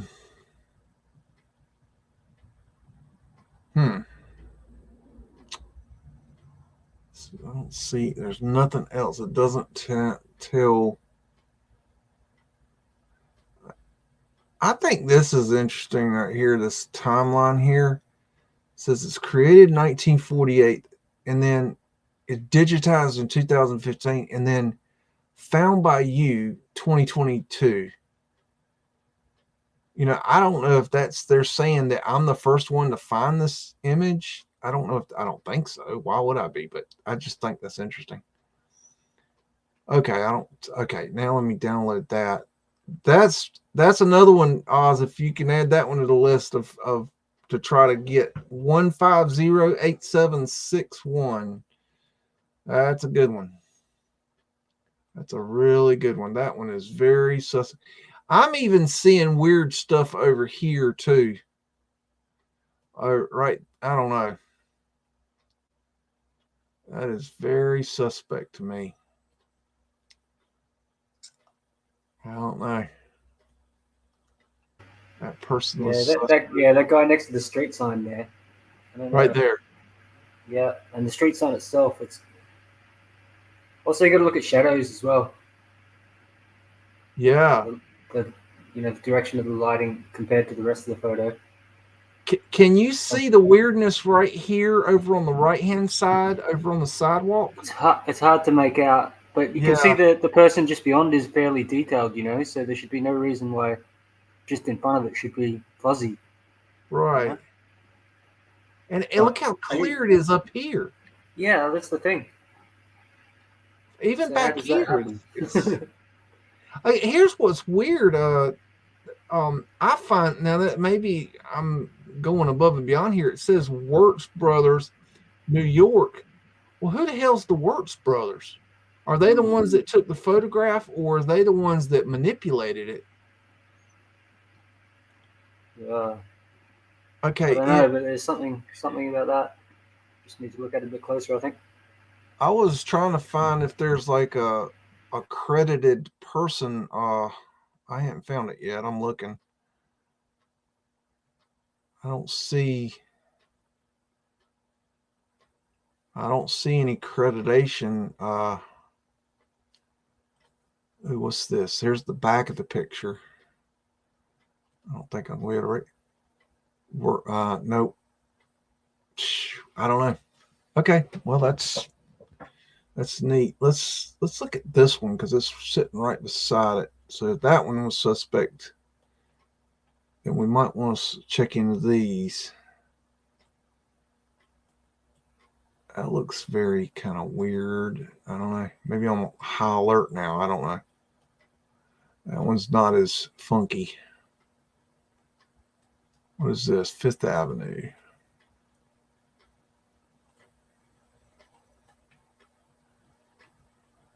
Tartarian Lion.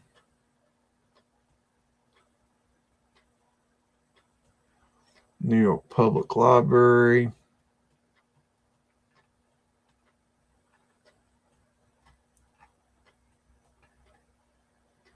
Beautiful flag. I mean, that thing is a trip. Okay, what do we got? Some kind of parade.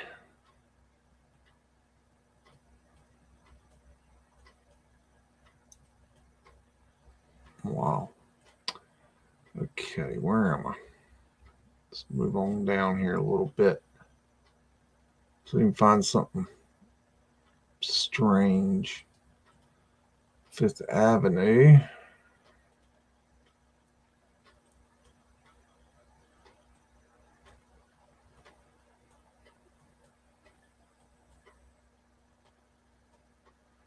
Okie dokie. I love it when I find something that's just so weird, like just anomalous, like what in the world's going on there? Old ether lights, portholes. Wow, that's pretty. Ether lights on top, ether antenna on the top.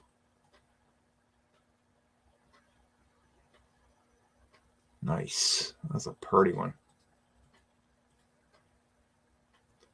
This is a great folder.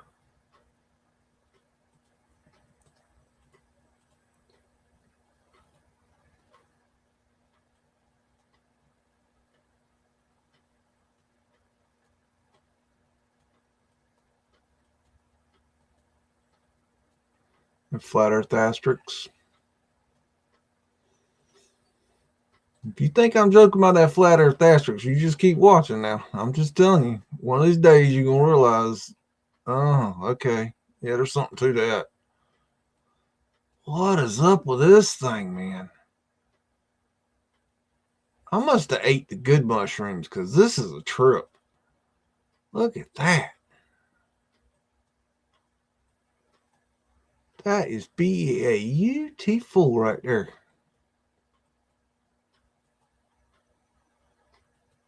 Man. We should hold a competition, Tartarian Building of the Year. No, No, we can't call it that. We have to call it Old World Building of the Year. Oh, this is the image I was showing you earlier, where it has the portholes on the roof. Check out those finials. I didn't get those in the image real good. Check out those finials. At the finials, at the fencing. This is the whole image that, you know, like I couldn't show you this whole thing. I had to snip it out. Stupid.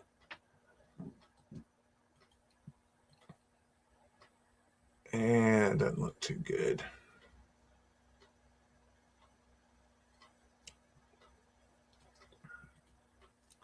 This is 5th Avenue.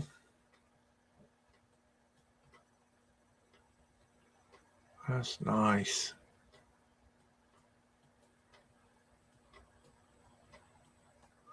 Scrub cartouche. Bare as a baby's bottom. Unbelievable. Why would you put that architectural cartouche on there and have nothing on it? There's a nice pavement light right there. Look how far that light comes out. I mean, just all the way out. I mean, good grief. People do not know about pavement light. I mean, it is so like unknown. Even the architectural people, they don't know. They ain't never heard of it. They don't know what the hell you're talking about. And even if they do, they talk about it like it's some kind of like decor, like for aesthetics. You know, they don't have any idea how to function. You know, they have no idea. It's not just, you know, cool looking. It's, look at the, good grief. You think our world's cool, man. Look at what these people were living in.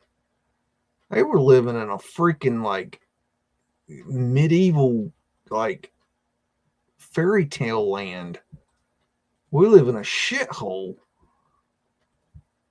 Seriously. Look at the quality in the swastikas.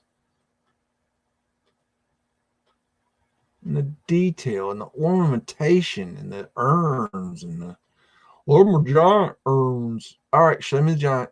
If that's a giant's urn, get up there, take the top off, pull the ashes out, get them analyzed, and let me see the analyzation. Until then, it's an architectural urn. It has no giant in it. You got to have more than just a speculation to claim something like that. Tartarian lion, 5th Ave. Whoa, mama. Jeez. Decent. Oh, look at that. Okay. There's Fred over there hanging out. There's a door below ground, because that makes sense. I'm going to build this structure and I'm going to put my door below ground because, well, I'm an idiot. I really am. Who's doing this? I bet that was a joke back in the day. You know, it's like either ha ha ha, they'll never know. Demolition. So we got a crime scene here, y'all. We've wandered onto a crime scene. Yep. We call them red gloves. Yep. 965th Avenue. Yep. Crime scene right here. Call them in the act. Good gracious. I'm sorry, it is a crime that you tore this down. Absolute crime. They should be imprisoned and flogged and beaten and tortured and mained, whatever they got to do. See if there's any details on this thing. Home of Senator William A. Clark. So we'll hold Senator Clark up on charges as well because he allowed this to happen. So I would like charges brought up on Senator Clark and the construction company that demolished this building. Thank you. That is incredible. Hey, Oz, if you can get that one, I'd like that one right there. That's image number 1508885. That is per tay. Alrighty, I'll see what I can do. Thank you. You see my problem, though. I mean, there is no options. Okay, like even if I like, I've tried this trick where you go in here and do it like this and then save it as, and it still comes out crappy. So that doesn't work. Look at that. Oh my goodness. Just take that in, y'all. That's a crime scene right there. You're looking at the evidence. There's the culprits right there. They should be brought up on charges. That's a wedding cake right there. See, I can't even take a screenshot properly.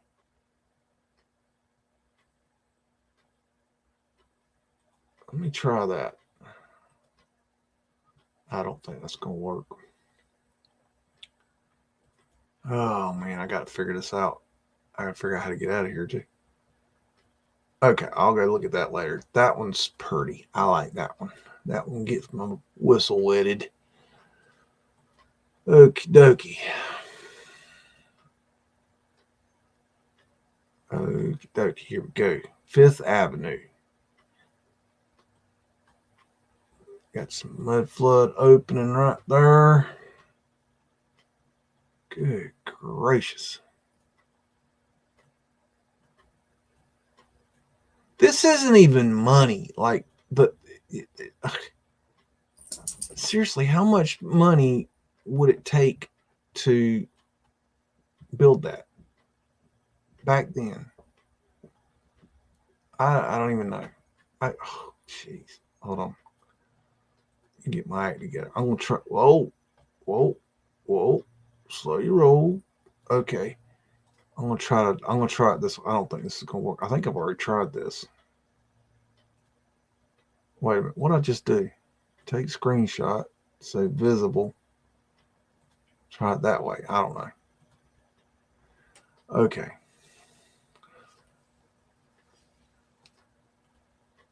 Sometimes these websites, whoever's writing the code for them, they don't, they don't know what they're doing, I guess. I don't know.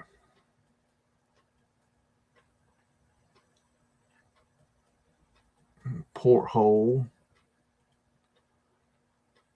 I hope y'all are enjoying these images tonight. Doing a little bit differently tonight. Trying to go and look at some images that I can't get downloaded properly to show them from my computer, so I'm showing them from online. This building is interesting. This is maybe we'll find another picture of this because there's a lot of weirdness on that building right there. Maybe this is a better one. Nope. There's better images of that right there. That building is cool. There's some stuff I'd like to show you on that building if we can find those images, but you'll have to wait. What's this? This looks like Penn Station. Yep. I ain't interested in that tonight.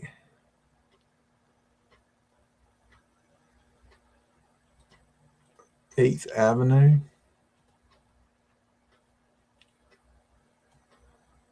Not too good.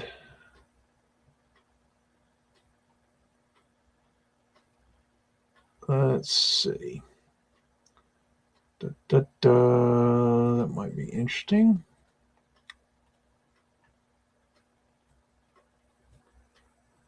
It's pretty good. It's not high res. It looks in. Oh, hit the wrong button. Buttons aren't toys. That's pretty. What the heck is this thing? Okay. 15th Street. Okay. Oh, got a fireplace.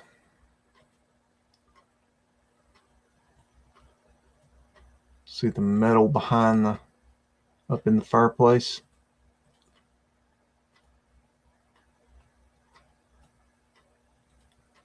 If you've never used a fireplace, you just don't understand. Fire ain't no joke. It ain't no joke at all.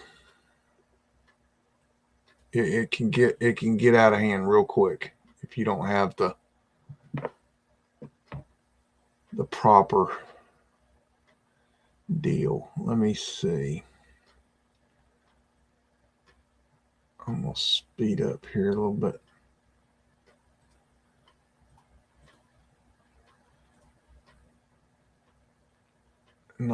That's not high res though. Okay.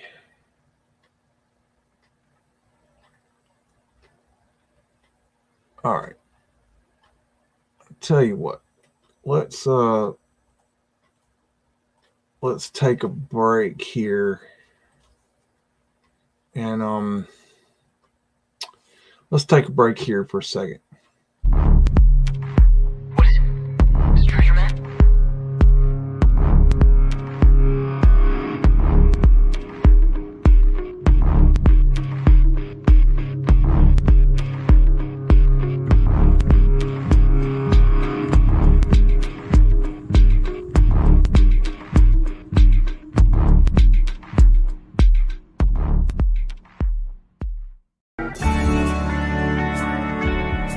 Did a while back. Now, in case you ain't gone into overload yet, we're going to continue going on, and we're going to look at photographs from the Frederick Fried Freed Coney Island collection. So in case you ain't been overloaded yet, we're going to try to overload you just because, well, we can. And we're gonna find knob and tube wiring. That's wiring with incandescent lights, not Antiquitech. And what we're gonna find, let's see, Phoenician shells. Okie dokie. And what else? This is a weird thing here. I guess this was something from has been retouched. Reshoot has been retouched. Luna Park. Must have been from something from a show. Let's see, what is this thing?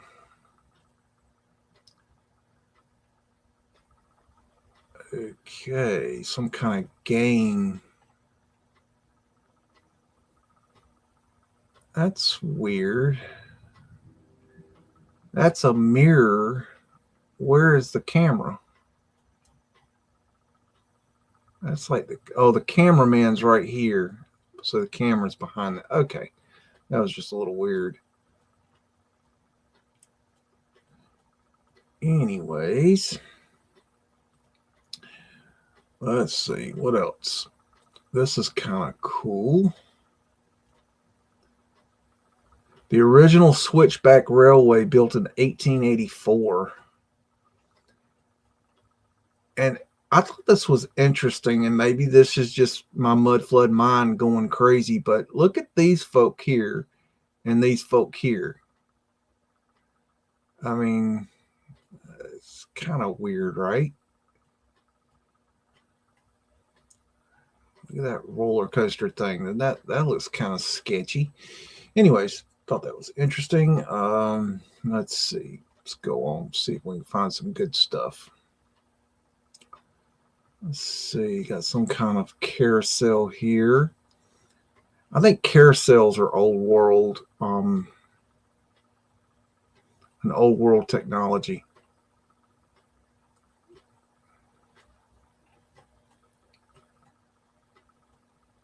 If you look into carousels, they've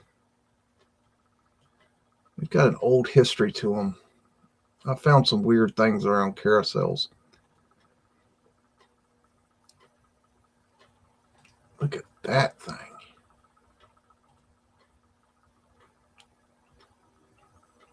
Check that out. Talk about ornate.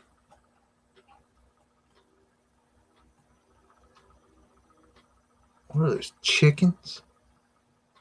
Poultry. Okay. How weird's that? The chicken carousel.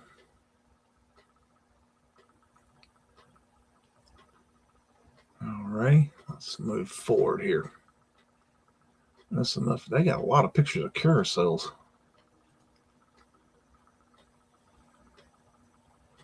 That's odd. What is that thing?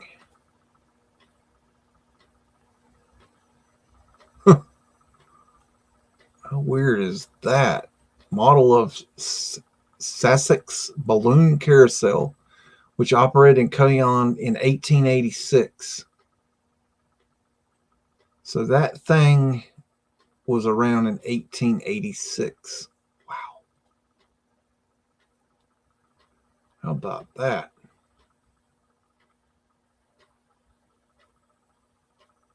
Sorry, had to check the thingy. This is Dreamland.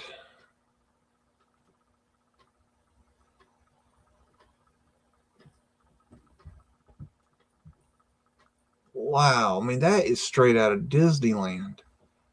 Wonderland. Look at that, how high that is. That's incredible. I mean, that's straight up Disneyland stuff.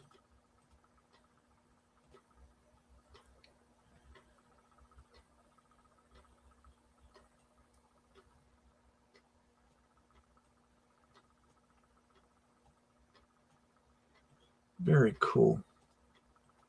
What's going on here? The whip. The big scream of Luna Park. The most popular amusement ride ever invented. Patented in all countries. Huh. She just does not look like she's happy about being on that.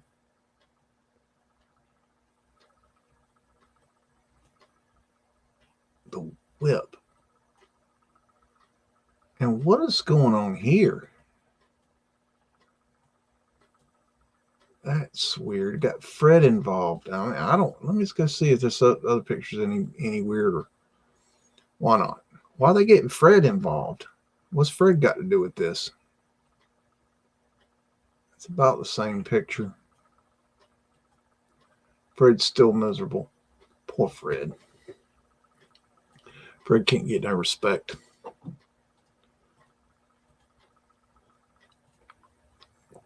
Got an elephant. I have good memories of going to the circus when I was little. We went every year. But you know, they treated the animals badly. I didn't know that at the time.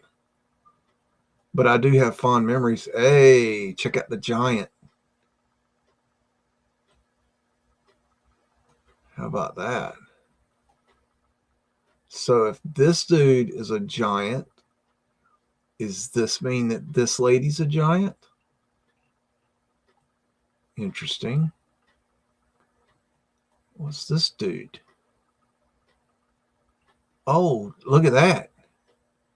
What's going on there? There's some serious Dreamland Circus Sideshow. This is weird. Huh. Sorry, my light just decided to turn off and then I turned it back on. That was weird. That is a very, very strange photograph. Let me see. Let me try. Ooh. Oh man, it's not gonna let me do this one. Oh, you suck. Oh, it doesn't let me do that one. Oh man. You suck. Wait a minute. Nope. Wait a minute. Hold on. Let me get my act together here. That's as big as I can get. Okay, let me try it this way. Bear with me, folks. I'm trying to score this picture for us.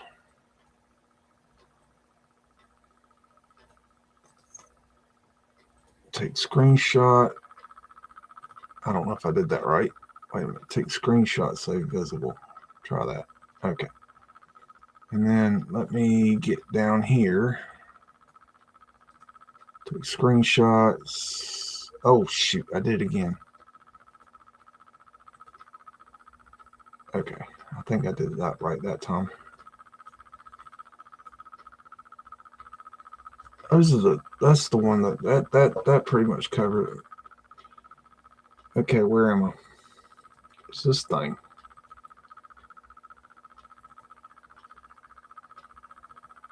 Coasting through Switzerland. Huh. Okay, I don't know. Let's check that out. What was that? Nighttime shot. You see the knob and tube wiring, or you can see the incandescent lights lit up. Let's see. This looks weird.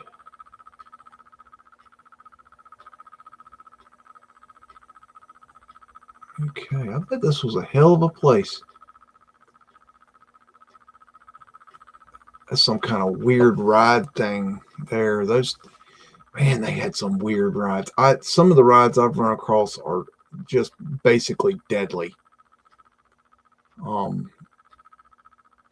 mean, seriously. Here's the fire that burned down. I think it was at Dreamland it burned down.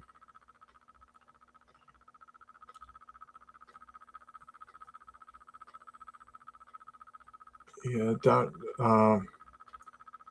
Bowery Fire, 1895. Is that weird ride again? No, this is something different. Electricity, gas, oil lamp, candle. Do what? Okay, there's the candle. There's the oil lamp. I guess that's the gas. And then they're saying that's the electric light with the knob and tube wiring. Oh, okay. There's your knob and tube wiring. Okay. What are up with these dudes? What the hell is... I gotta download that one. I don't know what the hell's going on there.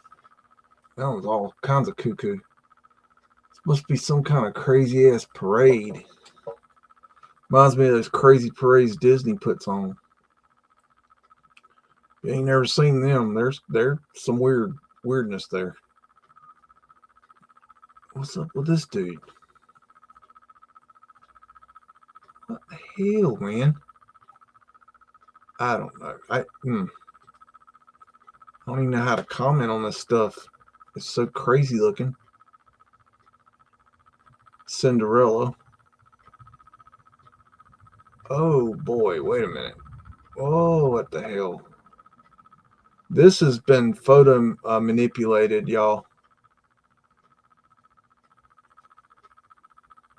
I do believe it's been Vanilla Sky at the very least. Her mouth's been scratched. Look, they've scratched over her mouth, but it's been scratched over here. Almost.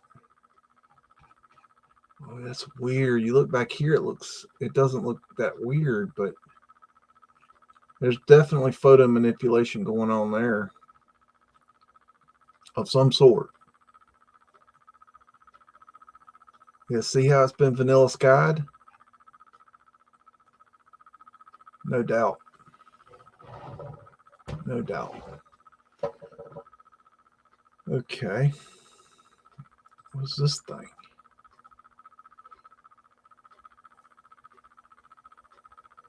I haven't looked at these images, guys, so I don't know what I'm looking. I don't know what's going on here. We're all going down the same rabbit hole, bouncing into each other and seeing what comes out. I really don't know what's going on here. Is that supposed to be the Titanic with the Phoenician fishes there? I don't know. What floats, parade wagons, Coney Island Mardi Gras parade float. Oh, that's the Lusitania. Oh, another false flag. Huh, okay. Uh-huh. Let's see. This is the float presidential candidates.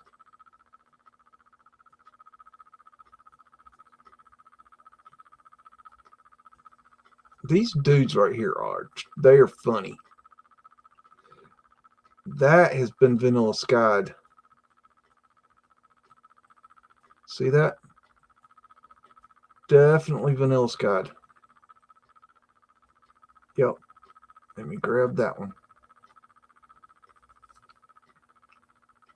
Okay. Sorry, I'm collecting for my collection. I'm a hoarder of rare and unusual badass photographs. That's what I do. Here's that ride. So this is a float. This isn't a ride. I think this is just a float. It's like an advertisement for the ride. I think. Don't hold me to that. That's just my best guess. This one has been Vanilla Skied as well. Oh, that's weird. Look, oh, that's really weird. Look how these are all up here, but then you've got this weird mud thing here, and then you got the building going below ground. Oh, wow. I don't even know what to say about that. Let me see. Please let me grab this, you son of a bitch. Yeah, you ain't gonna let me do it. You suck. You suck. Okay, hold on. Let me see if... Okay, nope. Nope. I'm trying to get it as big as I can get it. And still be... I need to get that guy in there. Sorry, folks. This is... Okay. Now, take screenshot and then visible. Hey, I did it perfect that time. And that is supposed... Oh, shit. That's supposed to be cottage skyscraper float. What's the back say? Nothing interesting. Wow. How weird. There's another Vanilla Skied one.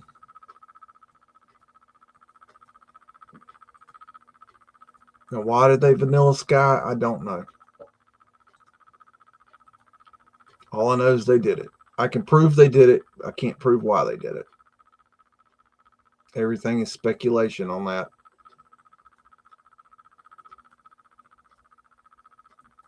But by proving that they did it, you know, we're getting somewhere. I mean, hell, for, you know, up until recently, we didn't know that they did Mudflood. You know, we'd never heard of it. It was news to us, you know. This has been Vanilla Skied.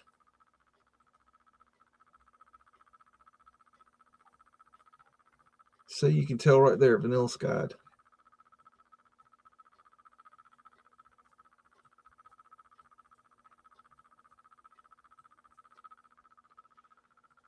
So weird. All right, let's wow, I'm gonna have to spend more time on these. Let's blast through these a little bit.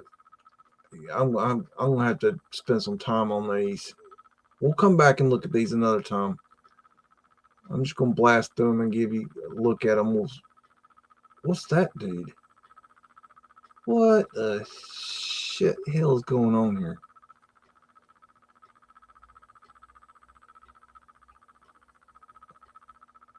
Okay.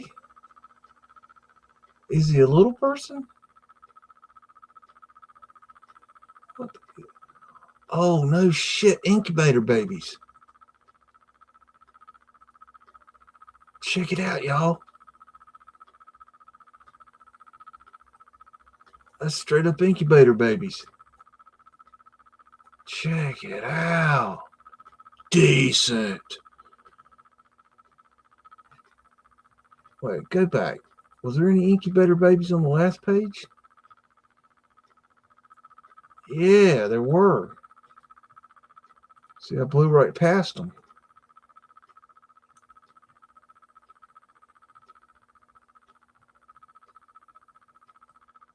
Does that thing look real? I don't even know.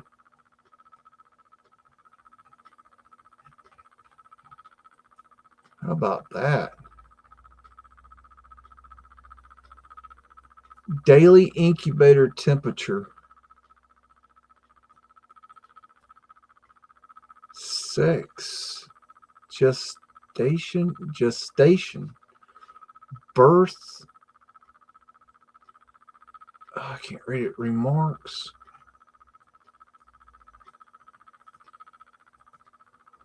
Oh, wow. How about that, guys? Baby incubators.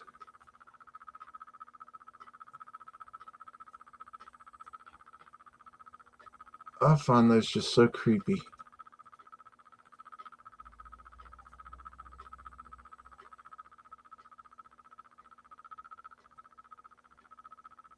Are those for real? I don't even know. Are those real? Put your opinions in the chat. What do you think? Are those real? I don't know. Maybe they are. Incubation. What? Institute. Sorry, everybody. I've gotten sidetracked here. Okay. I don't know what's going on there.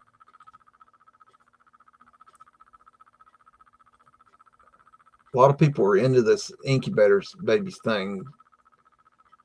So I'm showing them to. Okay, let's move on. Okay, I can get stuck there.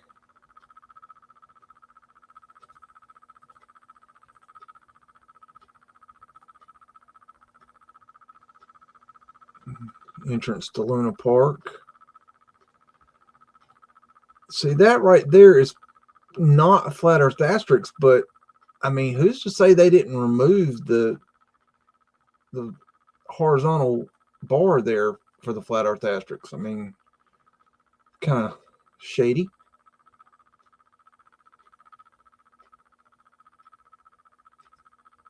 Let's see, what is this?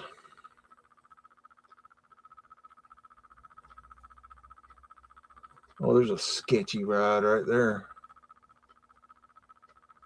Okay. Burn through these.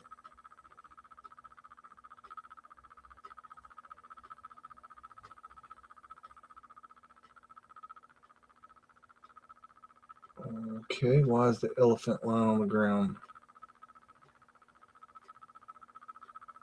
A lot of these I haven't never seen before. I don't know about y'all, but there's a flat Earth asterisk right there. Look at that sketchiness of a ride. Holy crap, that's got to be dangerous. But that, I mean, I'm gonna tell you right now, that's not.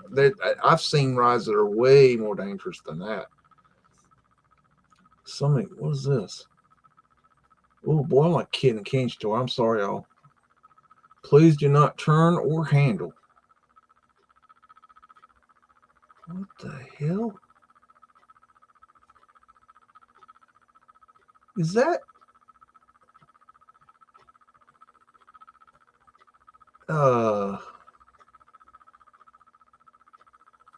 Does that not look like it's like kids hanging from ropes and they're dangling in water?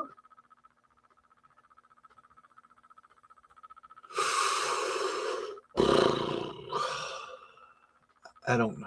I don't know what's going on. I just don't know.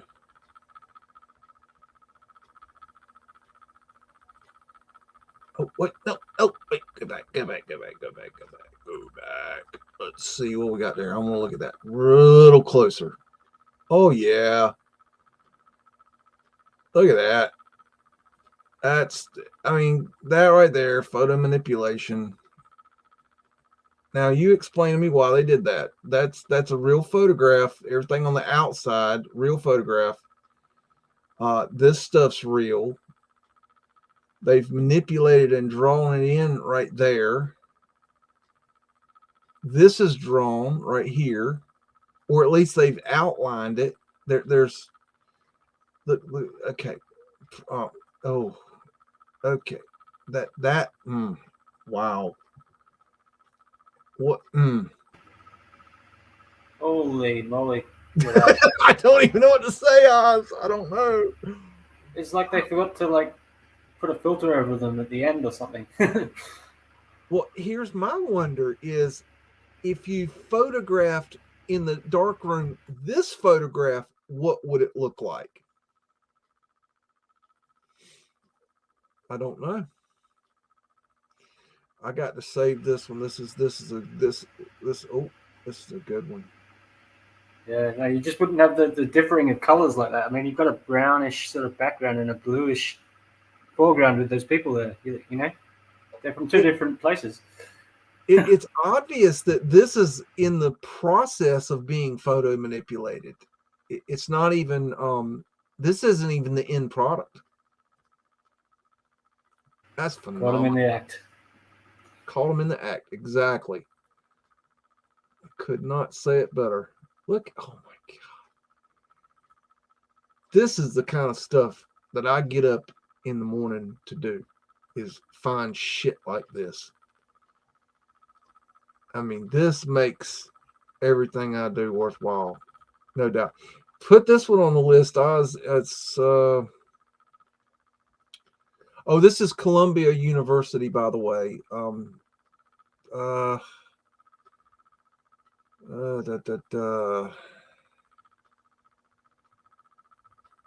I don't know the number of this one. This one had numbers.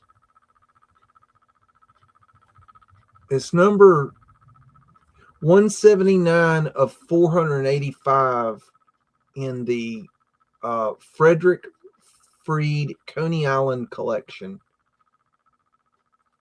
Let's see what this says on the back.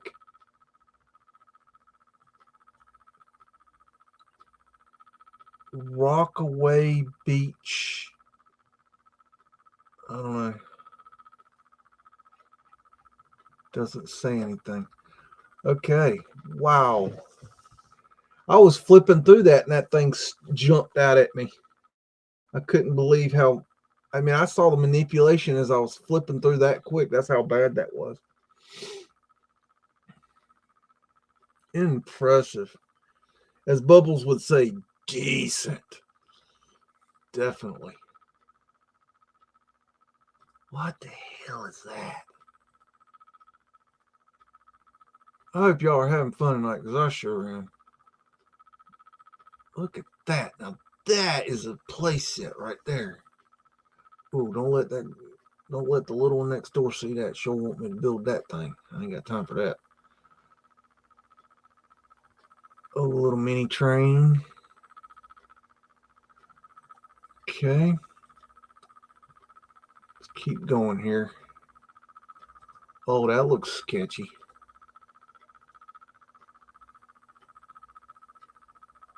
Oh, whoa, that's like a train that, oh, that's cool right there. I'd like to ride that. That's cool. That looks fun.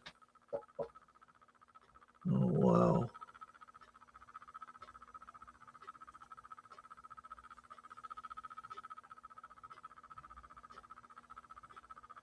What? My goodness. Some of these things are just dumbfounding. I wish they had preserved this and that you could still go back and see it. But of course, like everything else, they've trashed the whole everything. I gotta look at that one just because it's creepy.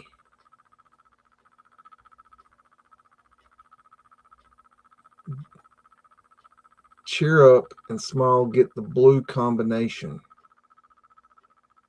Okay. What does that mean? No passes. What? What is the blue combination? I don't think I want the blue combination.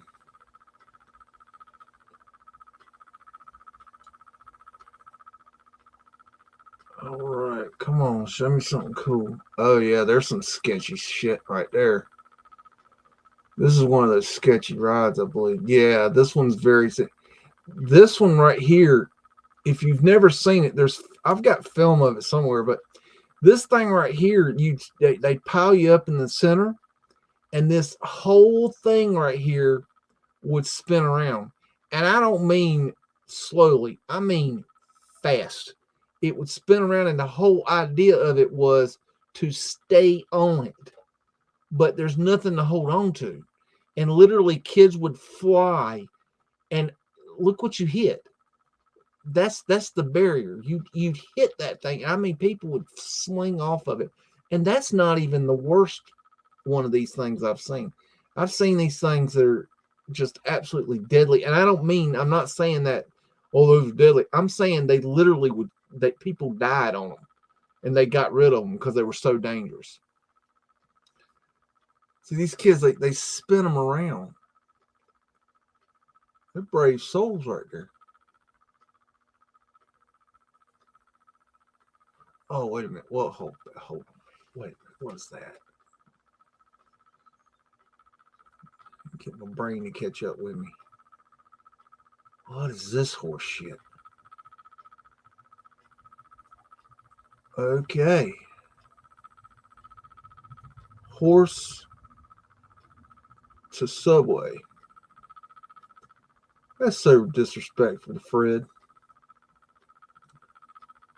Wait a minute. What? Oh, okay. Sorry. Got sidetracked. Okay. Got some choo-choos. Oh, check that out. Mini train. No, mini train. Da-da. How about that? Look at those models back in the background. How weird is that?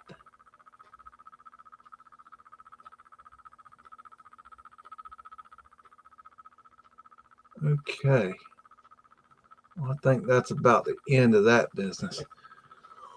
Well, I hope that all of you have had a good time tonight, and I know I sure did.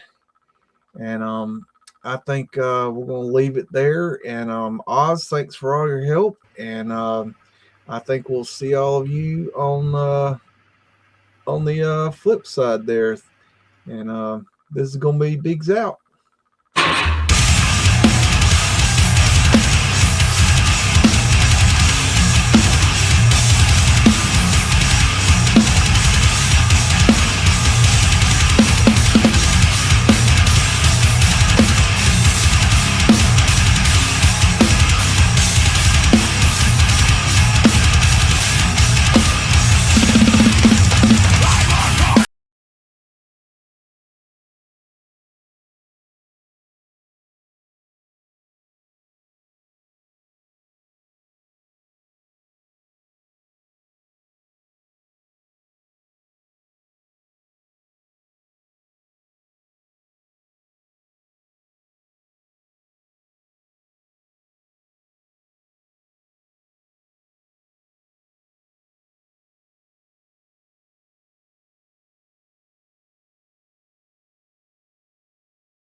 mystery. It's a mystery wrapped in a riddle inside an enigma. Don't you get it? Say woof again! Say woof again! I've got one that can see. Welcome to the underground.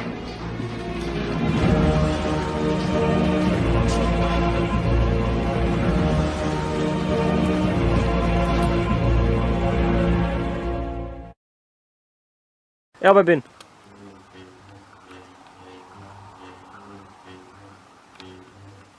Awesome! Helvete. Se om jeg tar imot dette her da.